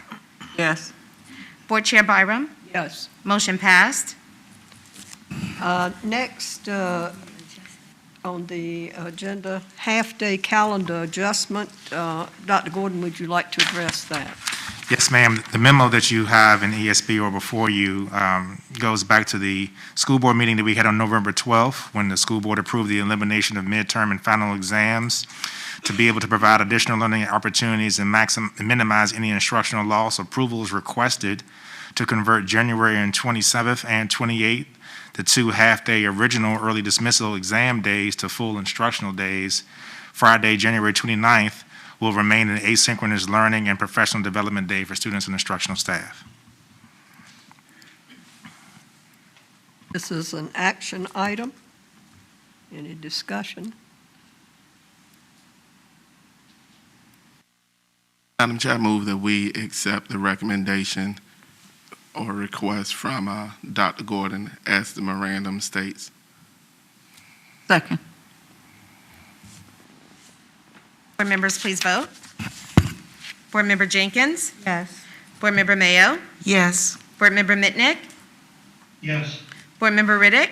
Yes. Board Member Story? Yes. Vice Chair Brooks Buck? Yes.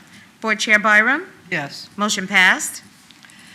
Next, we have the scheduling of the 2021 School Board Organizational Meeting at 5 p.m. on Thursday, January the 7th in the City Council. Madam Chair, I move that we have the swearing in and because that is the swearing in and the organizational meeting on January 7th at 5 p.m.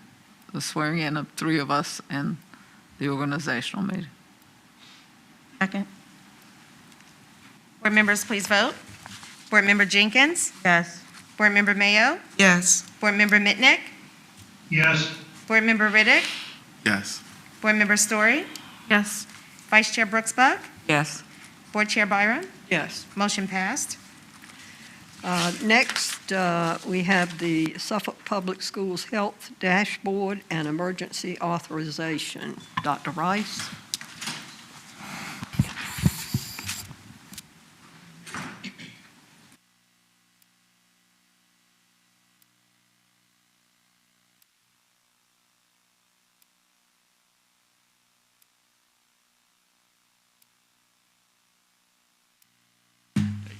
All right.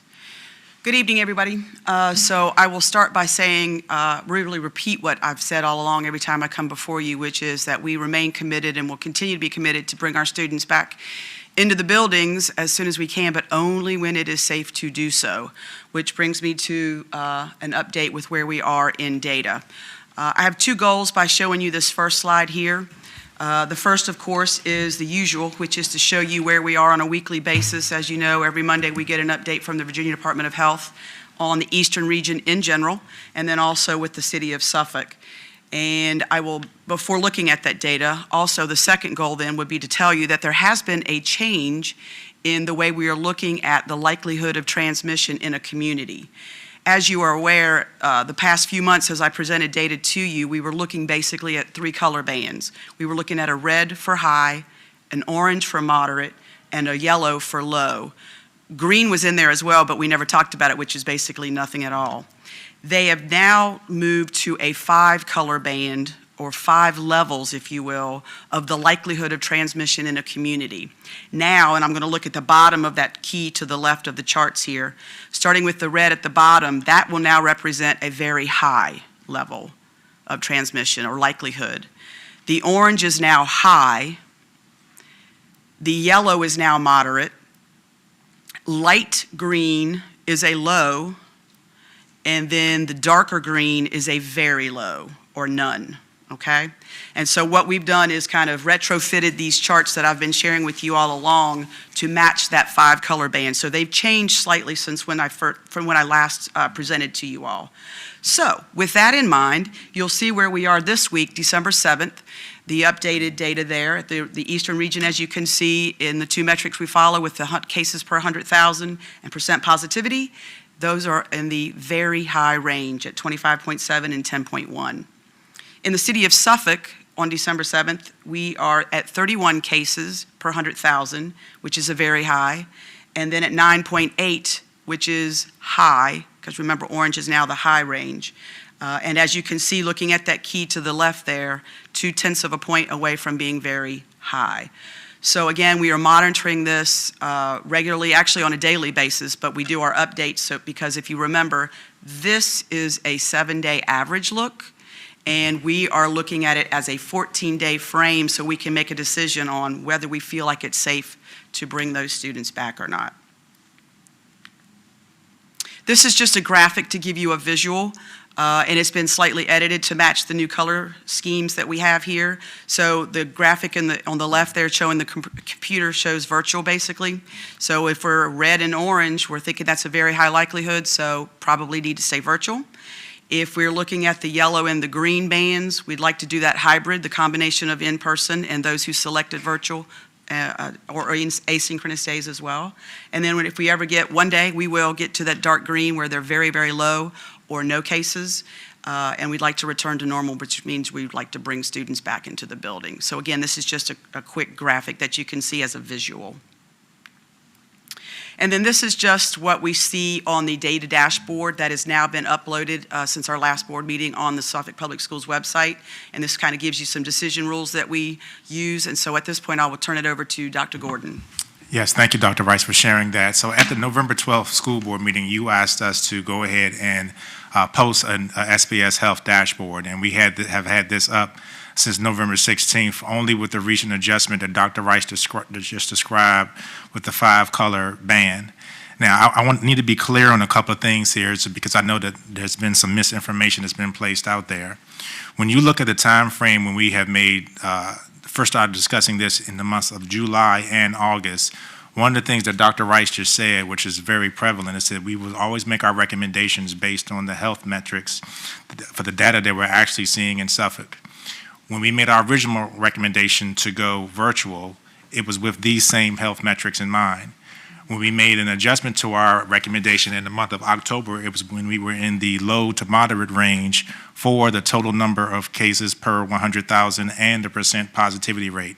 There's really 3 things that the Virginia Department of Health and the Virginia Department of Education have kind of gave schools guidance on when it comes if students should be in person or in a hybrid setting. And that is the mitigation strategies that you use, the social distancing, masking, things of that nature, total number of cases per 100,000, and the percent positivity rate. With the data that Dr. Rice just showed you for December 7th, that is the reason why we are virtual. And as you all saw, the 9.8% was 0.2% away from also being in the very high range. Now, I know that we've had communication and contacts. I know that you all have received communication stating that the superintendent is recommending that we're going back to school because this data is on the agenda again. This topic is on the agenda again. That's not the case. We have said since July that we will always make our decisions based on the health metrics. The health metrics right now clearly show that we should stay and remain in a virtual learning environment. Now, at our November 12th meeting, when Dr. Brooks-Buck made the motion that passed that students would not return to school no earlier than January 4th, at that meeting is when we set the dates of January 4th and January 11th. But we also again gave the caveat if the health metrics and data says it's safe to return to school. Right now, it is not safe for our students to return to school. Part of the reason why we have asked, or I specifically have asked for the emergency authorization, is that we've been very transparent with the chart that Dr. Rice, if you can go back to the next slide, please, Dr. Rice. This chart has been up here since November 16th. This chart here tells you the recommendation that would come from SPS staff. So because we're in red-orange right there, the second one from the top, it says virtual, and the in-person piece is only for our students that are currently in school in the specialized programs. Now, we are greatly assuming that on Monday, December 14th, it's going to be red. And with that red is when the conversation now begins at the cabinet level, and we can begin to have the conversation here with the board tonight, beginning to reduce hours in our schools, beginning to take a hard look at cutting back on the number of days that our specialized program students are in schools. When it gets to red, we will also shut down Virginia High School League athletics. I mean, these are the steps that the data and the science are basically telling us to do. And this has been what we've recommended the entire time since the month of July. Nothing has changed there. So for anyone to believe that they're not 100% sure, what the recommendation is coming from staff, this chart has been up there since November 16th. We update the health data every Monday by the end of the day, depending on when we receive the data from the Virginia Department of Health. And Sarah Williford, as our nursing supervisor, shares the data with Dr. Rice and me as soon as she gets it. Dr. Rice and I have a conversation. I then share the data with Antoinette Ward, and Pamela Workman updates the chart. That is our process that occurs every Monday. But this chart here has always been what we've used just to make sure that all of our students, staff, school community, school board, whomever, will know what the recommendation is going to be from staff. Now, one of the things that I've talked to the chair and the vice chair about during our agenda review is that because we have set the dates of January 4th and January 11th at the time in November to be the return to school, that also included the memo that I sent out on November 13th for staff to return to work 5 days a week. Well, we will have to have staff return to work 5 days a week if our students were going to be back in school. But if we're going to delay the start, which I'm 95% sure that we are, staff also would not have to return to work until students are actually back in the building. So I want to make everything really clear with that this evening for anyone that believes that they are not 100% sure with the direction that staff is recommending to the school board. This chart gives you the information that you need. And if we are circling December 21st as the official date to make the adjustment to the start dates of January 4th and January 11th, based on what Dr. Rice just said, that we have to look at the 14-day window. December 21st is the 14-day window from January 4th. However, we honestly believe that the data is going to continue to trend up, which is part of the reason why Governor Northam had his 2 o'clock announcement and meetings and new mandates for the state today. So Mr. Waller, Ms. Gardner, and myself have kind of worked on a new memo that we'll be sharing with staff depending on the action of the board. The emergency authorization is not so that I am the sole decision maker on when students return to school. The health and science data is going to be the decision maker of when students return to school. And that's part of the reason why we've really tried to have this chart up since November 16th. We can always make sure, as the memo that we had that was a part of this presentation says, when I contact you all to say, hey, because the data is red, these are the things that we are going to recommend that we do, the board always has the option to say no, and if that's not what they want to do, then we can call a special meeting. But the feedback that I've received from all of you all, and when I went back to listen to our board meetings, we have consistently spoken about the science and the health metrics. That's part of the reason why you all asked us to make sure that we put this chart up and to also list where we've had COVID cases within our school. Staff is following your guidance on that, and that will be the data, and this chart will be the decision maker to determine when our start dates would be.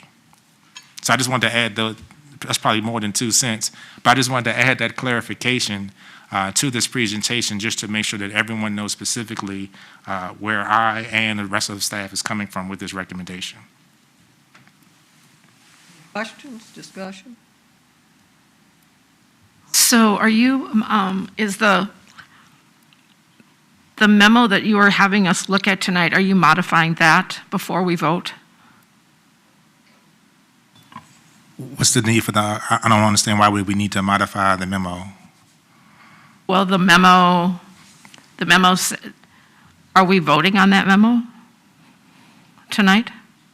That says we're giving you the authority to call the emergency authority to determine when to go back to school? That's what is part of the recommendation that I'm asking for, yes, Ms. Story, because if you look at the second paragraph, we speak specifically about these health metrics. The third paragraph refers to what I just stated about me contacting the school board to let you all know what our recommendation or decision is going to be. And this decision is just based on return dates. In the original memo that I sent out on August 4th, it said that I would prefer to make decisions 9 weeks at a time. So I'm 95% sure that with us delaying the start on January 4th and January 11th because of our current health metrics, the next start date that we would be looking at would be February 1st. I would prefer to go to the end of the semester and then to take a look again, because remember, we have to have a 2-week window for the health data and metrics. That's going to be the driving force for any recommendation or decision that we should make. Well, I think the board has been in agreement, well, almost the whole board has been in agreement with that. And so I guess what I'm not seeing is, I think the board is agreeing with you that these are good metrics to use. So, and you're also expressing that it's going to take at least 2 weeks to get back.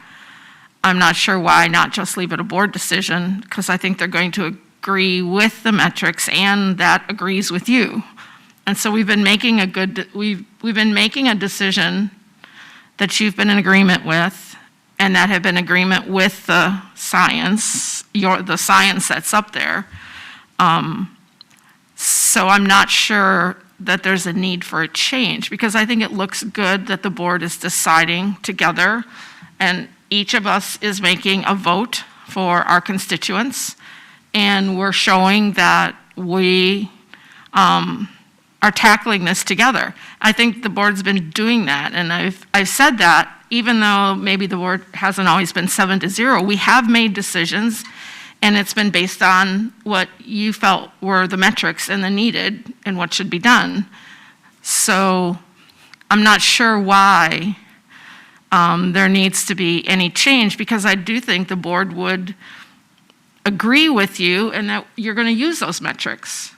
And I think it's important that our constituents see that we are taking part in a vote for that decision. So it's a good thing. It's saying we as a board are going to make these decisions like we have. I mean, you have, based on the science that the VDOE is recommending and whatever, and we vote. And I think that's a very good thing. And I think the board looks good voting for each of their boroughs. And so we should continue to vote. And I think it would then be in line with what you've just said, which I'm really glad you clarified. It would be in line with what Dr. Gordon has just said he is in agreement with. So we should just all vote. And you can do the number 3. You can call and say, this is our recommendation, and maybe the metrics have changed, and now we're in the yellow, green, light green, and I would like you to make, based on that, we're recommending that we're ready to go back. And then the vote can happen. So, and there's no emergency because it's 2 weeks out. So it's a good thing we look like we're voting for our boroughs. That's a very good thing. Like, this is our job, and we're voting to go back. I think that's a good thing. And it seems to be in agreement with what you have just said. The board has voted according to the metrics, and that's a good thing. Mr. Riddick? Madam Chair, I'm going to throw this out there, and I don't know if it's going to die or if it's going to move forward, but I move that we deny the recommendation of the superintendent to have the authority to make that decision, that we leave that vested authority in the hands of the school board. Second. I second that. Call for the vote. Board members, please vote. Board Member Jenkins? Yes. Board Member Mayo? Yes. Board Member Mitnick? No. Board Member Riddick? Yes. Board Member Story? Yes. Vice Chair Brooks Buck? Yes. Board Chair Byram? Yes. The motion to deny the recommendation of the superintendent to have the authority to make a decision and to leave a vested authority in the hands of the school board, motion passed. Thank you, Dr. Rice, for the information. Dashboard is excellent. I have Dr. Bob. one question about the dashboard and a comment that I heard. The dashboard has changed colors, right? But red and orange is what red used to be. Is that correct? That is correct. It's a slight difference. They did It's change just the a numbers slight a little difference in bit. orange but and yes, red, yeah, which so are when both we're looking- bad. Yes, ma'am. So when we're looking at colors in general, Right. we're saying that orange and red are both now high. One's high, one's very high. So we don't have to wait till one gets to red when That's it's correct. orange. Yes, ma'am. Because both are bad. That's right. That's why I had Okay. the visual there with just Okay. the pictures. I just wanted to make Sure. sure. Thank you. Thank you, Dr. Wright. Next, we have proposed courses 2021-22. Dr. Gordon? Yes, I'll call Dr. Branch to the podium, our Chief Academic Officer, to discuss some amendments and course recommendations for deletions for 2021-22 and the approved courses. Dr. Branch?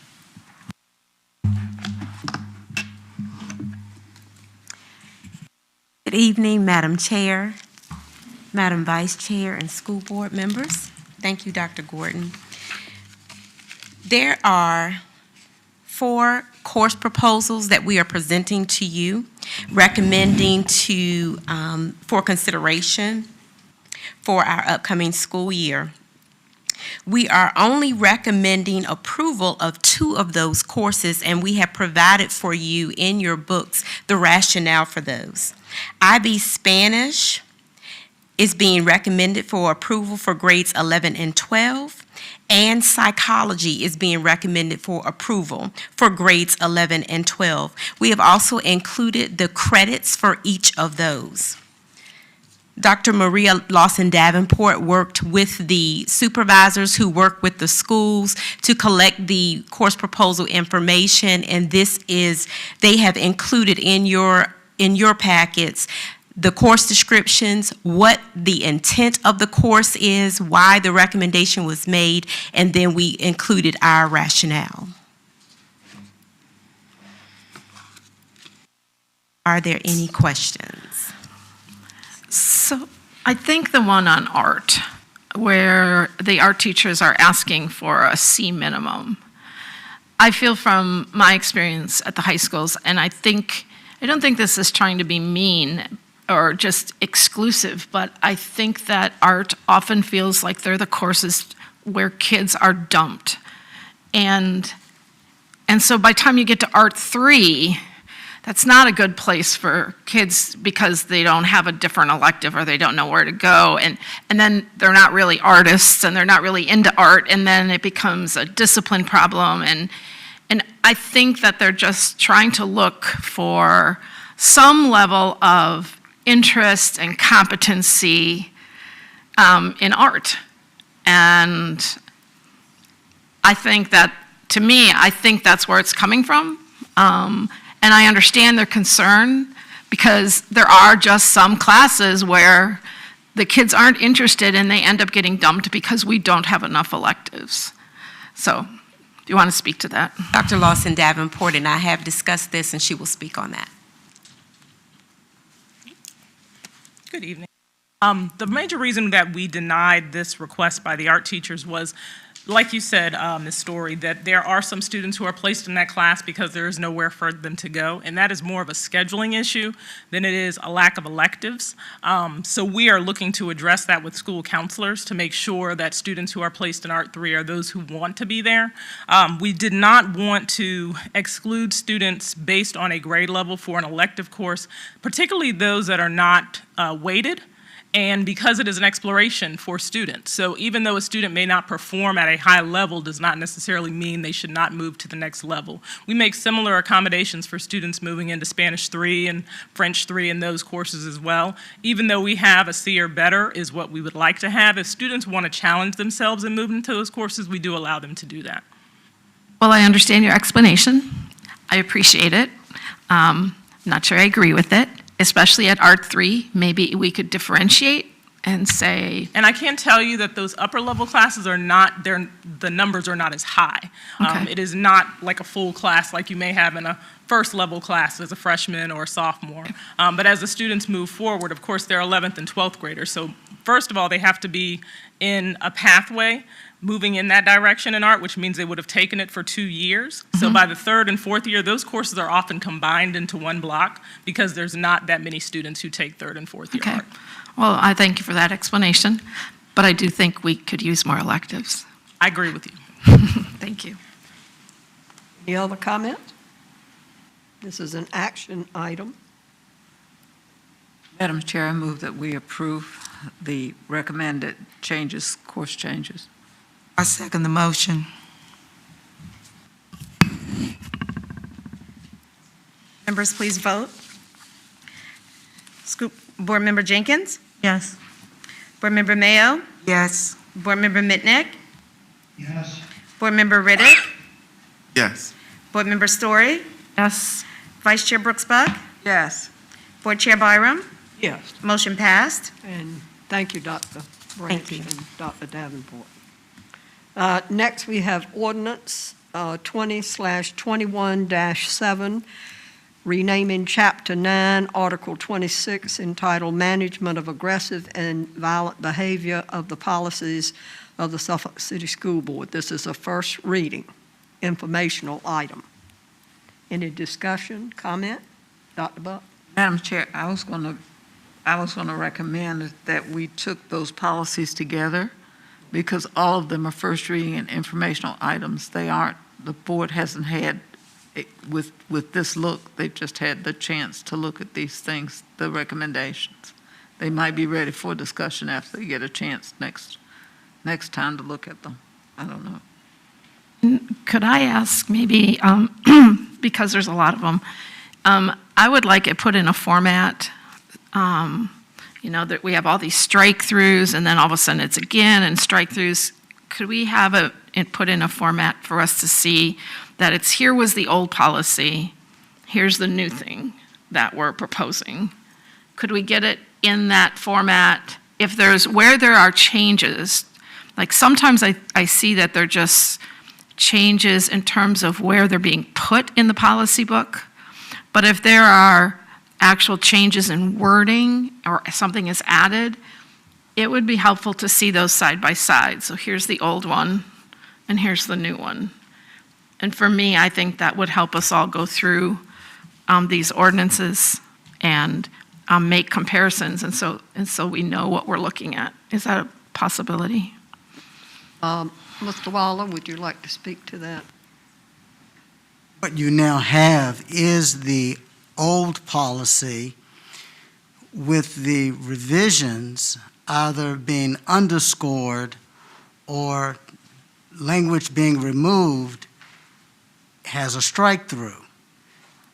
It would seem to me it would be even more confusing to have the full old policy and the new policy beside it, because then what you would have to do is read back and forth to determine where the changes are.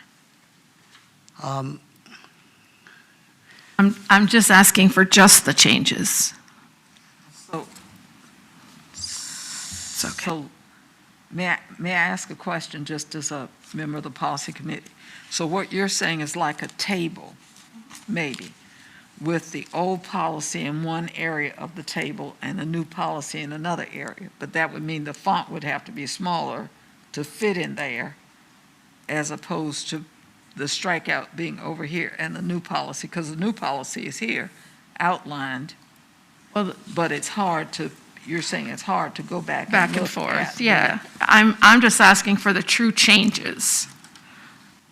But just the changes. Just nothing repeated, just the correct. words that nothing repeated. What are just the changes? And if there's no change and you've just moved it to a different area of the policy book, then you can just say that. This is really no change.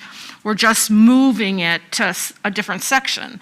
But if there's actual changes in verbiage, I would just like to see those changes. I don't but believe, if that's too confusing. I don't believe you're getting anything where you're just moving it to another section. Whenever you get a policy to look at, you're getting it because there is a change in the actual wording of the policy. Mm-hmm. Now, I don't know if it would make it easier for you to view if maybe instead of doing underscoring, we do highlighting. I don't know if that would make it easier for you. And we can certainly look at trying to do it that way. We'll move on. I would like to know if we have, in concerning this first policy, and then I agree, let's take them all at once, but in this restraint and seclusion, this brought up to me, and I remember when I first came on the board, do we have a written, signed, dated agreement, an MOU with the police department? So the police department has our latest draft of the MOU. Mr. Waller and I sent Chief Chandler and his team one last adjustment dealing with specifically restraint, not seclusion, because that doesn't deal with the MOU. We are about 95% done, 98% done really. We're hoping to have it done so that we can make this a part of our January board meeting for public comment. Has there been one done from the past? What was the one before this? I think we were supposed to have one all along. Yeah, there is one. Okay, There is a MOU with the police department that we've had for some years. okay. And this new one, was there a due date on it? There's never a due date with MOUs, but anytime you have a change in superintendent and/or police chief, it needs to be revisited.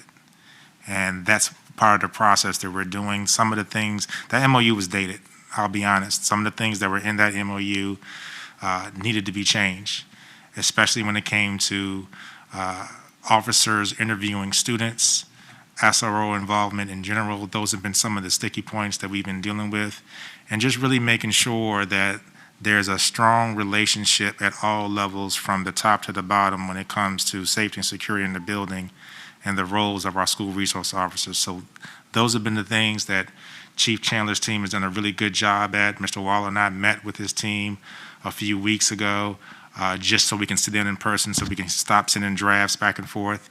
We are literally down to the very last sentence that is being discussed at this moment. Great, that's wonderful. And I think, Dr. Gordon, correct me if I'm wrong, but I think the legislature said it has to be redone every 2 years now. Is that correct? It is recommended to be reviewed every 2 years. Okay, great, thank you. Thank you for that information. Okay. And I was just going to say, I knew there was wasn't there a legislative update to the restraint policy that we had to look at as we looked at this? Mm-hmm. Any other comments? Madam Chair, Yes. I would just like to chime in here. When it comes to the information coming from the policy committee, me personally, I prefer it be left as is. And that's it. No change in the format. No change in the format.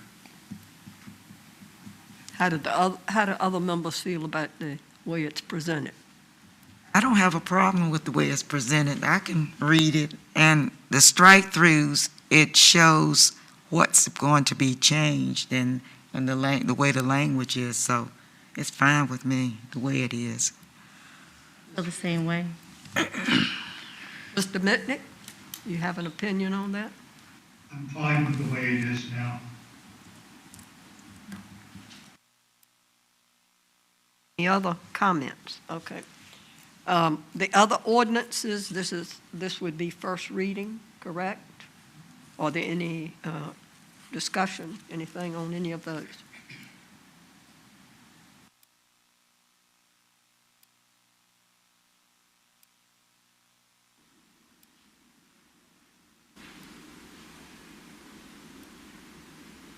If not, we will move on to public speakers on non-agenda topics.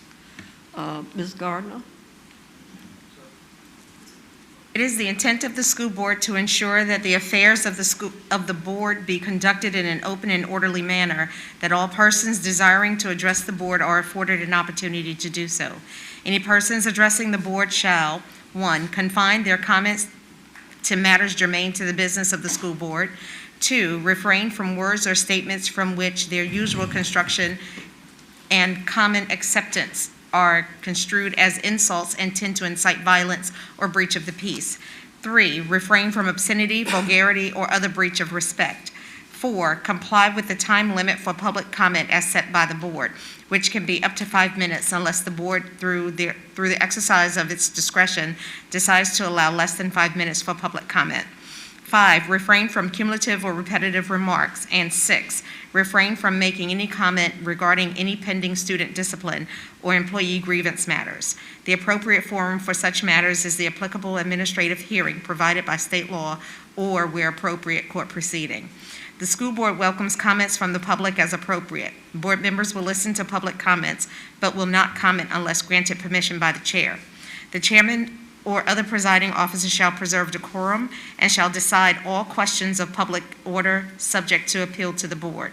At the request of the chairman, a city police officer shall act as sergeant at arms at all board meetings. That officer shall, under the direction of the chairman or other presiding officer, have charge of the board chambers, the board conference room, the waiting areas and corridors adjacent thereto, and the school administration building, and shall prevent disorder or interruption of the business of the board. We have two speakers. Travis McKinney. Good evening.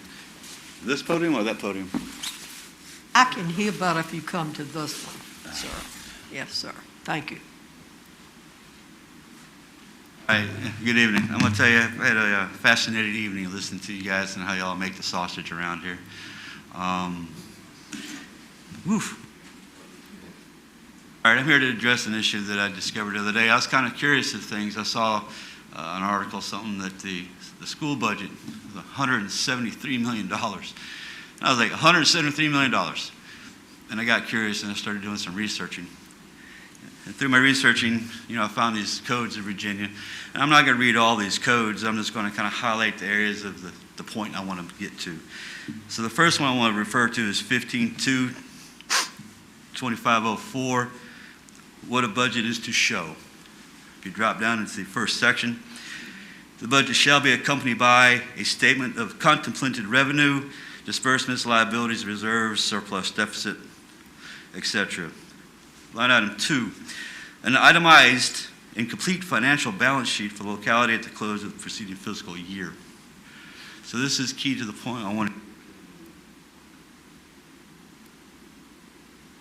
So going through this thing, I kind of found this curiosity that the school board has credit cards. And I kind of just wanted to understand what that was. So in the Virginia Code, and again, I'm not going to read all of it, 22.189.3, funds of telephone service or credit cards. Any school board may enter into a contract with a commercial institution for the issuance of a telephone service or a credit card that would bear the name of the school board. I'm not going to dig through all this. I just want to drop down to section 3. The issuance of the card, and provided that a portion or percentage of the revenue generated by the use of such card will be returned to the local governing body to be placed in a fund for public schools. That kind of hits the highlights, so I got a couple of questions. Why does the school board have credit cards? What financial institution has Suffolk School Board entered into for this credit card contract? Where do I find this information? What are the protocols and requirements for the use of the credit card? Who are authorized users of the credit card? Me, Johnny Q. Public, am I allowed to get a credit card from the school board? What are the financial arrangements for the people who hold these credit cards? What is the interest rate that they pay? What is the current balance line? And this money that's been generated off this revenue, where is it and why is it in the line item budget? So those are my questions I have.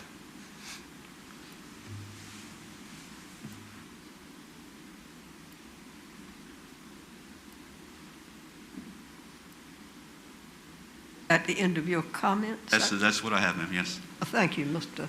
McKinney. Thank you. Next, we have Wait, Shamika so we're not going to answer Council. the questions? Excuse me, sir? So we're not going to answer these questions? I thought we We're had- not to respond to you. Oh, you don't We have to listen respond? to your I'm comments. the taxpayer of the county, a voting taxpayer, and you don't have to respond to a question that I've honestly asked? Is that how this It game's is played? the policy of the Suffolk School Board to listen to your comments and to take them under consideration. Brilliant. We Is do that- not respond to you. You Thank don't have to respond to an honest question from a taxpayer, voting taxpayer. Is that correct? This is on YouTube, right? We do not have to respond at this time to you. Okay, ma'am, Thank you for your comment. Yes, ma'am, I appreciate your time. Appreciate you Thank letting me you for your speak. comments. Okay, can I ask one question? Whose borough am I in from Lake Cahoon Point? Whose borough is that? Lake Where, Ca- where Lake- do you live? Lake Cahoon Point. And I guess, is that Holy Neck? Sorry, ma'am, I didn't hear you. Is that the Holy Neck Borough? I don't know, ma'am. I was Okay. asking that question. All I right. didn't do it off the top of the head. If so, I'm the Holy Neck representative. I'm not sure Okay, I'll find out. I Okay. appreciate it. Thank you. if you, okay. Shamika Council.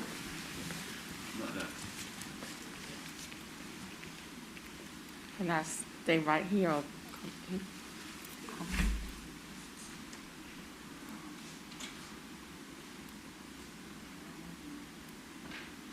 Good evening. Good evening, Suffolk City School Board Member Dr. Gordon and other SPS staff. My name is Shamika Council. I have been employed with SPS for the past 18 years, and I have a son who is a 10th grader who attends Kingsford.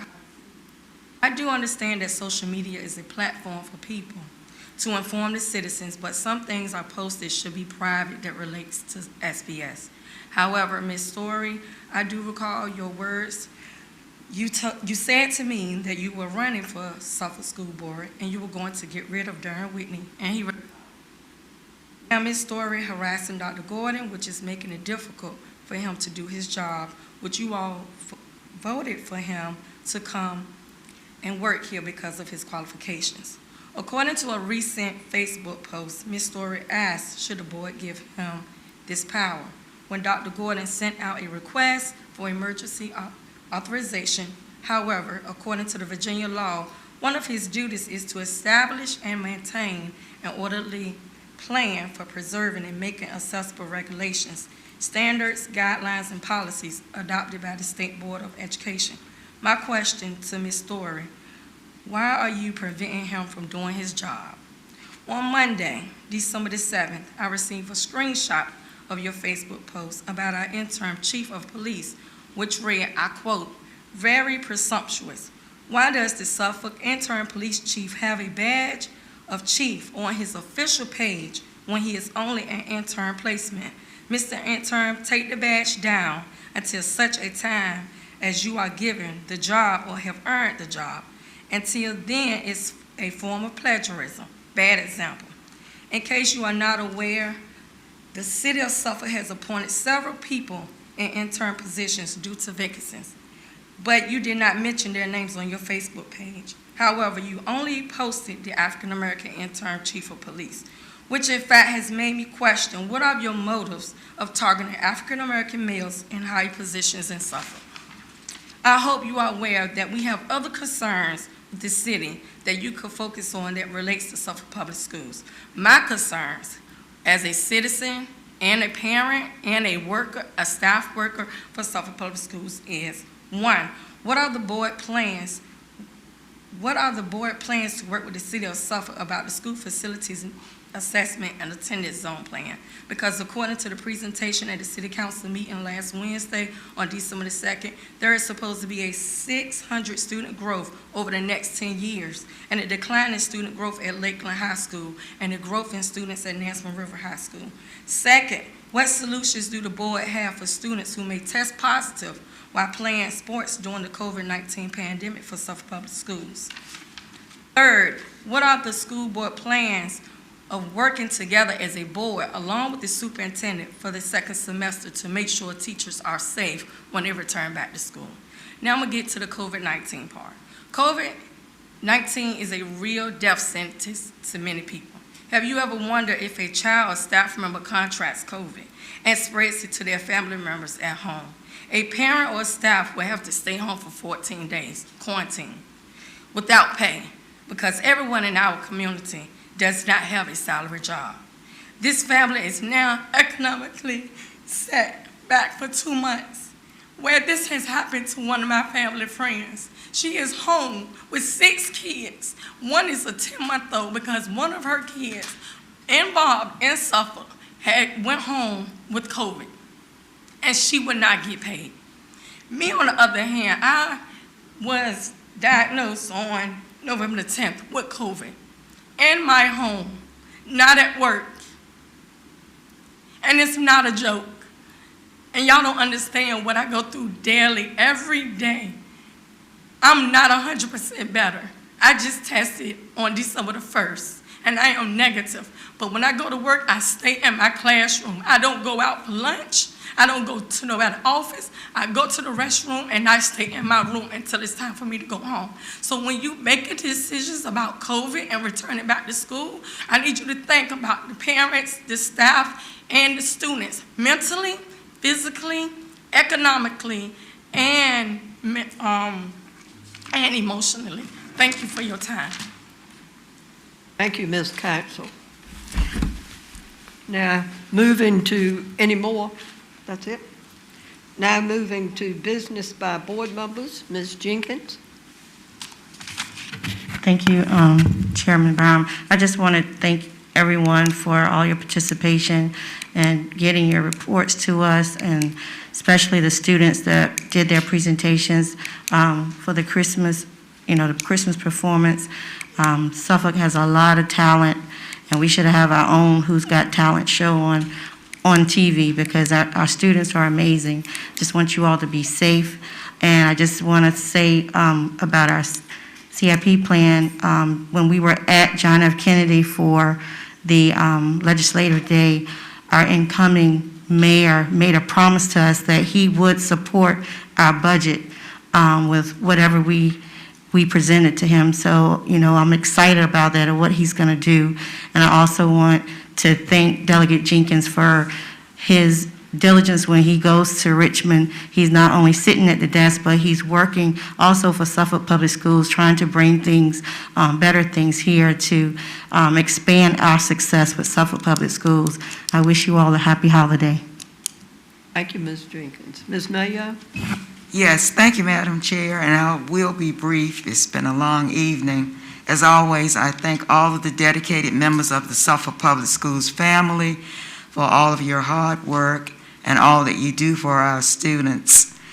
In addition, I really enjoyed the fine arts presentation this evening, and I'm most proud of our young musicians that presented. I want to encourage them to keep up the great work.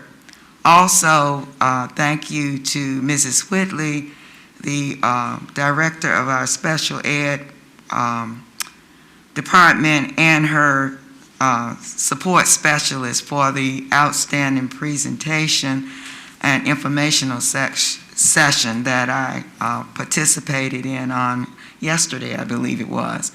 Thank you for the information and for your hard work as well.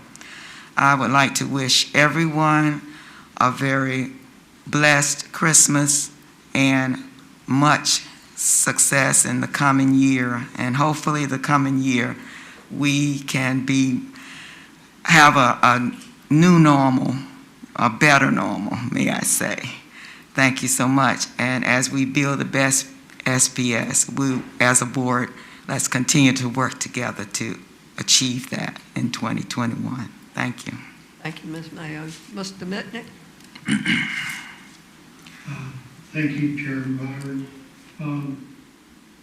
I'd just like to again thank the special ed department for the outstanding professional development session they did for board members. It was very informative, and I learned a whole lot, and just wanted to give the special ed department kudos for putting that together and answering a lot of questions that we had. I had a concern based on the report we received tonight that Suffolk Public Schools isn't being represented at the residential governor school programs. Mr. Jones stated that we didn't have any attendees or any students that were accepted into the programs this past summer. It's a lot of work, but for those students who are qualified, it's a very rewarding experience. I speak as a former director of one of the residential governor schools, and also as a staff member that worked hard to make sure that students completed their applications and had the information. So if anybody's out there and they still have time to complete their applications for the summer residential programs, both the foreign language academies and the residential governor schools, I would encourage them to consider completing it, and I can guarantee you you're in for a very rewarding experience. I'd like to say happy Hanukkah, Merry Christmas, Happy Kwanzaa to all of our family, Suffolk Public Schools family, and hopefully when break starts that you'll have a very restful time. Dr. Gordon, if I could clarify one thing. The COVID numbers as were presented tonight, where we're in the orange and the red, one high, one very high, does that change anything that will happen on January 4th for our teachers and our students? Or will that be coming out next Monday? That's a great question, Mr. Mitnick. That was actually part of the point I was trying to make. Because if we use the 14-day rule for making our decision based on health data, the decision date would be December 21st, which means that the board would have to call a special meeting since the board would prefer to make that decision. So we are kind of hamstrung a little bit here when it comes to how we're going to create a new date unless we wait till the next board meeting, which is after the announced dates of January 4th and January 11th. That was part of the timing and concern that we had from the staff side for putting that recommendation forward. So that will all depend on if the board would like to announce new dates tonight for the start of potential hybrid students returning to the building based on the same health metrics that we have in the chart. Madam Chair, I know we're out of order, but I would like the board to take this up tonight, if at all possible, so that Dr. Gordon and his team can plan accordingly and that individuals will know where we stand. Madam Chair, Yes, Mr. Riddick. But can we, I got something to say, and maybe Attorney Waller can clear it up, because I could be mistaken in my interpretation of it. In November, a recommendation was given. The board voted it down. We said we wasn't going to go, but a motion was made that school will not resume before January 4th. right, The board never issued a start date.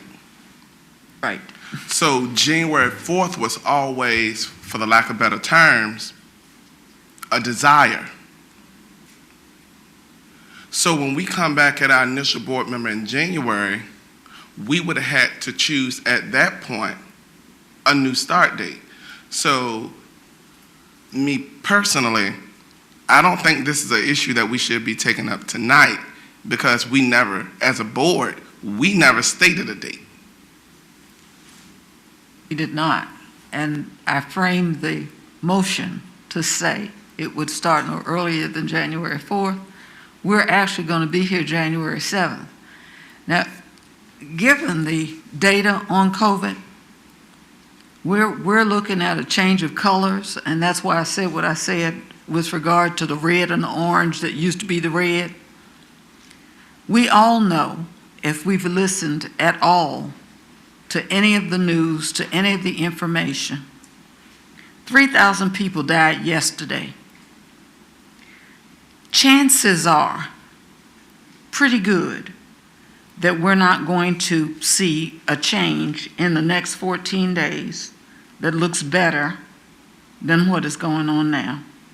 The governor came out today to restrict gatherings, which gives us an indication that there is no expectation that in the next couple of days things are going to change. So I don't think that there is a concern that we have to address immediately, but we will be back together on January 7th for our special meeting. So if indeed something miraculous happens, and I'm not trying to be funny or sarcastic, it would have to be miraculous. Something miraculous happens after Christmas, we will be back together on January 7th. So we have time to make a decision on January 7th about the next 2 weeks after that. But we've watched these matrices go up and down in a week. We've watched, and in the last 2 weeks, we've watched things go from not quite so bad to horrible after Thanksgiving. And we're looking at Christmas on top of Thanksgiving, or at Hanukkah, or at whatever holidays, whichever ways people celebrate the holidays, we've watched them. So I don't know that there's an urgency for right now, that if we don't make a decision tonight, we won't have January 7th to make it. But the initial motion was made, and I know because I made it. We couldn't start before January 4th. I didn't say we had to start on January 4th or January 11th or any of those days. I said not before January 4th. And I said it to give the superintendent and the staff some flexibility. So we'll be back here January 7th. If we have to make a decision, I would say that we could indeed make that decision at that time. Madam Chair? Yes, Dr. Gordon. And I agree with what Mr. Riddick and Dr. Buck have said.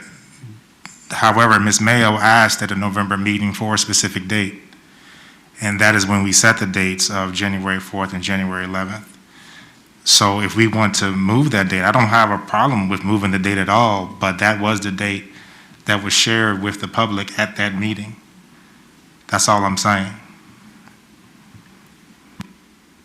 Madam Chair, Yes, Mr. Bentley. and I believe we also have our teachers coming back in the building 5 days a week beginning January 4th. That we can handle, can we not? Can we not tell teachers they don't have to come back? Right. That's Yes, ma'am. something the superintendent can indeed handle without our intervention. Yes, ma'am. That was part of the statement that we said that teachers wouldn't be expected to return on that 5-day work week until students were back in the building. So if we're delaying the start till whenever we discuss this again, then that would be the time that we would notify staff of a potential new start date for them to also start for the 5-day work week. Any other discussion? So at this point in time, teachers are to report Tuesdays and Wednesdays, the week of January 4th. Is that accurate? I think it's all going to depend on what the health metrics say, because if, like we said, if the assumption is on Monday that they are red, if the assumption is on December 21st that is red, then my recommendation would then be to restrict building hours, SAO hours, following the governor's guidance to telework as much as possible. Those would be some of the things that I would more than likely have to share with the board via email or through the chair or through polling to give you all some insight into what our recommendations are going to be. And these would have to take place over the winter break. This wouldn't be something that we would be able to wait on to January 4th because of that 14-day window. So just want to, I think, as Dr. Buck said, I'm almost 100% sure that we will not start on January 4th. So we would adjust that time. The question now is, okay, what do we do about building operational hours? I have some thoughts, and it's in the memo that I had drafted in preparation for a post-meeting. What do we do about school administrative office hours? What do we do about total number of days our students are in specialized programs? We're going to make the announcement tomorrow that we're going to shut down athletics for Virginia High School League because of our current metrics. And we will shut those down for 1 week at a time until those metrics return to an acceptable level for competition. So those are some of the things that were kind of tied into that request. So now we will make sure that we try to communicate as many of those layers to the board more than likely tomorrow, and still try to look at December 21st as the date, since that is 14 days away, to make any additional decisions, unless the board wants us to make them now for specialized program students and the reduction in operational hours of the school division. Madam Chair, Yes. I think the board has to be reminded of our scope of duties. The day-to-day operations, not us. That's the superintendent. The only thing that the board stipulated regarding to staff and reporting hours is that I think, and correct me if I'm wrong, that staff does not have to report to the school more than, no more than, I think it was 2 days a week. So if the superintendent desired to adjust hours or whatever, that's his prerogative. That's not our decision to make. Our only stake in the fight, for the lack of better terms, please don't crucify me or misquote me on it, but for the lack of better terms, our only stake in this whole ordeal It's the start date for students returning to school. That's it. Anything dealing with the staff of Suffolk Public Schools, that task and authority has been delegated to our superintendent. We've given him already the parameters in which the maximum of dates he can require staff to come. Anything within that, we don't got to have a special meeting for it, a polling on the board. That's his decision. But he just cannot exceed 2 days a week. So that way we're all in the same boat, on the same sheet music, so we don't got to get no emails requesting a special meeting about staff coming in 1 day a week. We don't need that. That's Dr. Gordon's decision, not us as a board.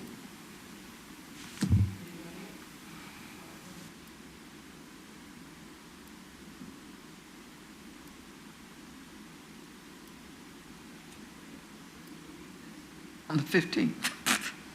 Right, and say that again, Dr. We're meeting next week on the 15th. Yeah, we're meeting on the 15th, correct? Yes. For a special meeting. Okay. Yep, we move on then. Ms. Story, comments? Oh, did I skip someone? Excuse me. My Mr. comments are very brief, if he's done, if Mr. Minnick is done. I'm done, thank you. Okay. Mr. Riddick? I just want to say happy holidays to everyone. This year has been a challenging year, but together we made it. 2020 is almost out, and I'm optimistic that 2021 will bring a fresh wind of new possibilities for Suffolk Public Schools. I also want to thank our superintendent and his staff for the great job you all are doing.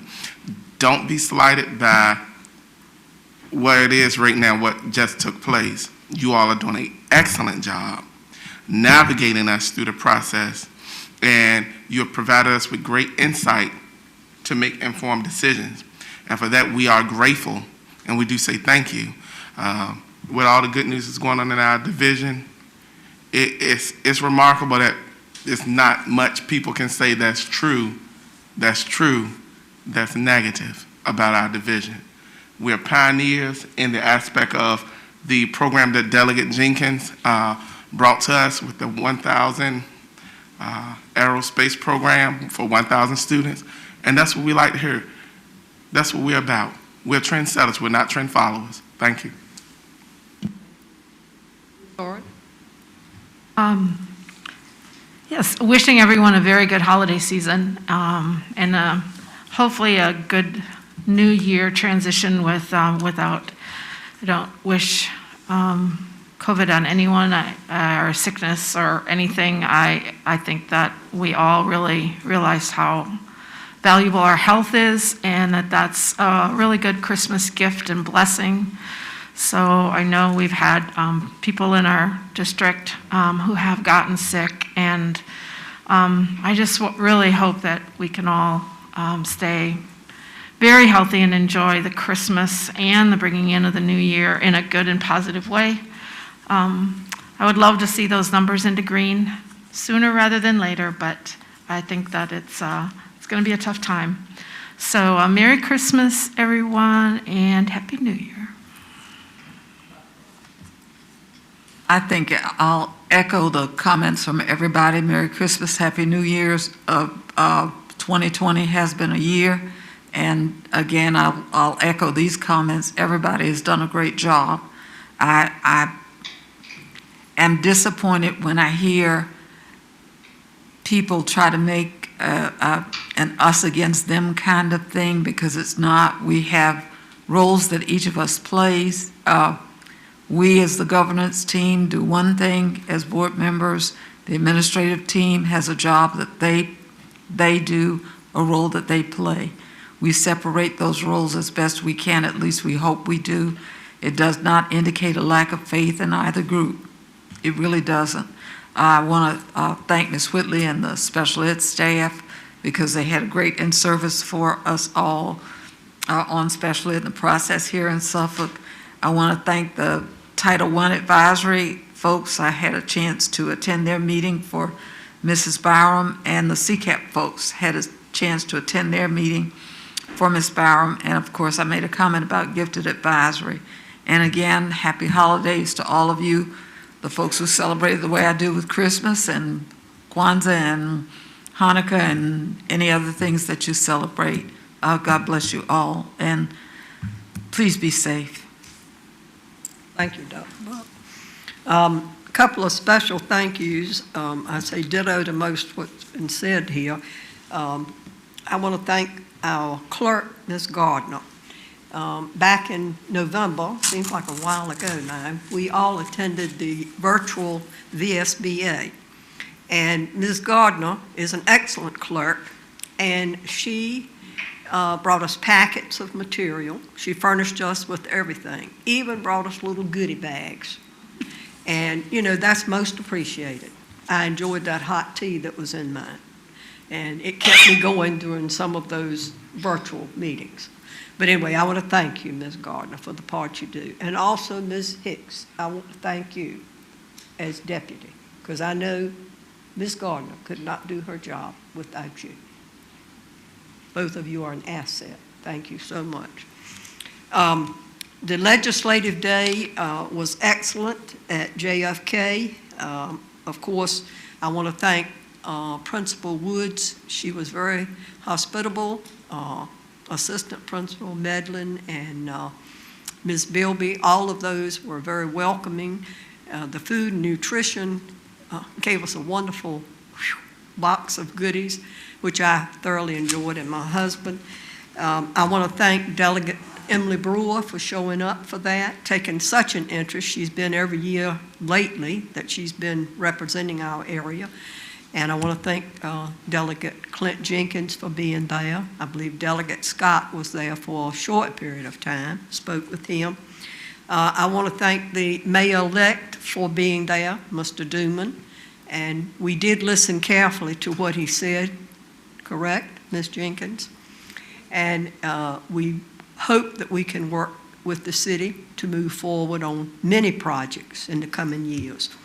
I thank Vice Mayor Leroy Bennett for being there.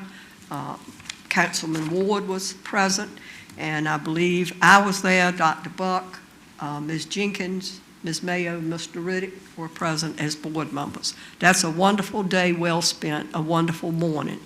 I thank Dr. Gordon, Dr. Branch, all of those that Dr. Brown was involved, Dr. Lee, all of you. If I missed anyone, I'm sorry. But it was a wonderful event, and I think it is moving us in the right direction. I think last year I mentioned to Dr. Gordon that it would be nice. We were at Colonel Fred Cherry the year before, and this year we were at JFK. I think it would be nice if we continue to have legislative day at some of these schools that are high on our list of priorities, if you know what I mean, because I think people who are involved both in the city and the legislature need to know that the infrastructure of our schools is severe, not only here in the city of Suffolk, but all over, you know. So we're all in this together. But that was a wonderful experience. I thoroughly enjoyed the virtual instruction. We got to go into classrooms, you know, where the teachers were actually dealing with their students virtually, and we saw some of the innovations that they were using. Quite interesting, wonderful. They are going above and beyond, trying to invent the wheel, so to speak, to come up with solutions to help their students, and that was very evident. We did, as I say, we did tour the building. We did examine some of these things that were mentioned tonight in the CIP report. We saw those firsthand, and I think that was good. And I'm glad that the mayor-elect was there to see that, and several of the councilmen. I think that will help us as we move forward. Ditto to Ms. Whitley on that presentation. I tuned in. Sometimes I can, you know, tune in. Sometimes I have volume, some I don't. I'm sorry, but I was there with Ms. Mayo yesterday for the special education segment that you did. It was very good, and I hope you can use it to enlighten many people. As I've stated, I have been an inclusion teacher when I was at Nansemond River in the early days when inclusion was just getting started. And I know it's come a long way. Special education has changed quite a bit, and the jargon and so forth, some of it remains the same. But I commend you and your staff for putting that together. I think it's a very good educational tool. I hope you will think of other ways to not only educate the board to help us. Many of us are former educators, some of us are not, and I think anybody can be refreshed on any of those topics. So please continue to come to us with others similar to that, maybe. We did 101, now let's do 102, and right, Ms. Whitley? Until we all understand, so that we will better understand what we are dealing with. I wish everyone a wonderful holiday, all the Suffolk Public School employees. You deserve a break, and I know you're going to get a winter break. I wish you Merry Christmas, Happy New Year, Happy Hanukkah, Happy Kwanzaa, all of those things, whatever your affiliation is. But please stay safe, and please get a welcomed rest. And I know the staff needs that.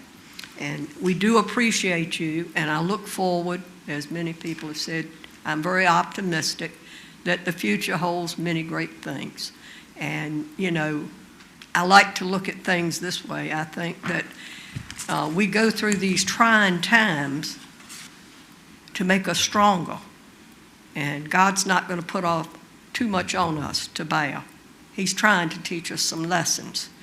And I think we're learning those lessons as we progress. And I hope, as we progress into 2021, we will use the things that we have learned this past year, which has been such an eventful year, to make us a much better school system and to respect our employees and the part that everyone in Suffolk Public Schools plays. Whether you're a custodian, a bus driver, a teacher assistant, an administrator, a director, or whatever, superintendent. We're all in this together. We all know that it takes everyone to make it work properly. Merry Christmas to everyone. Hope everybody has a wonderful new year. And now we need to look at informational items. Any questions on that? And if there are no questions, meeting is adjourned. Thank you.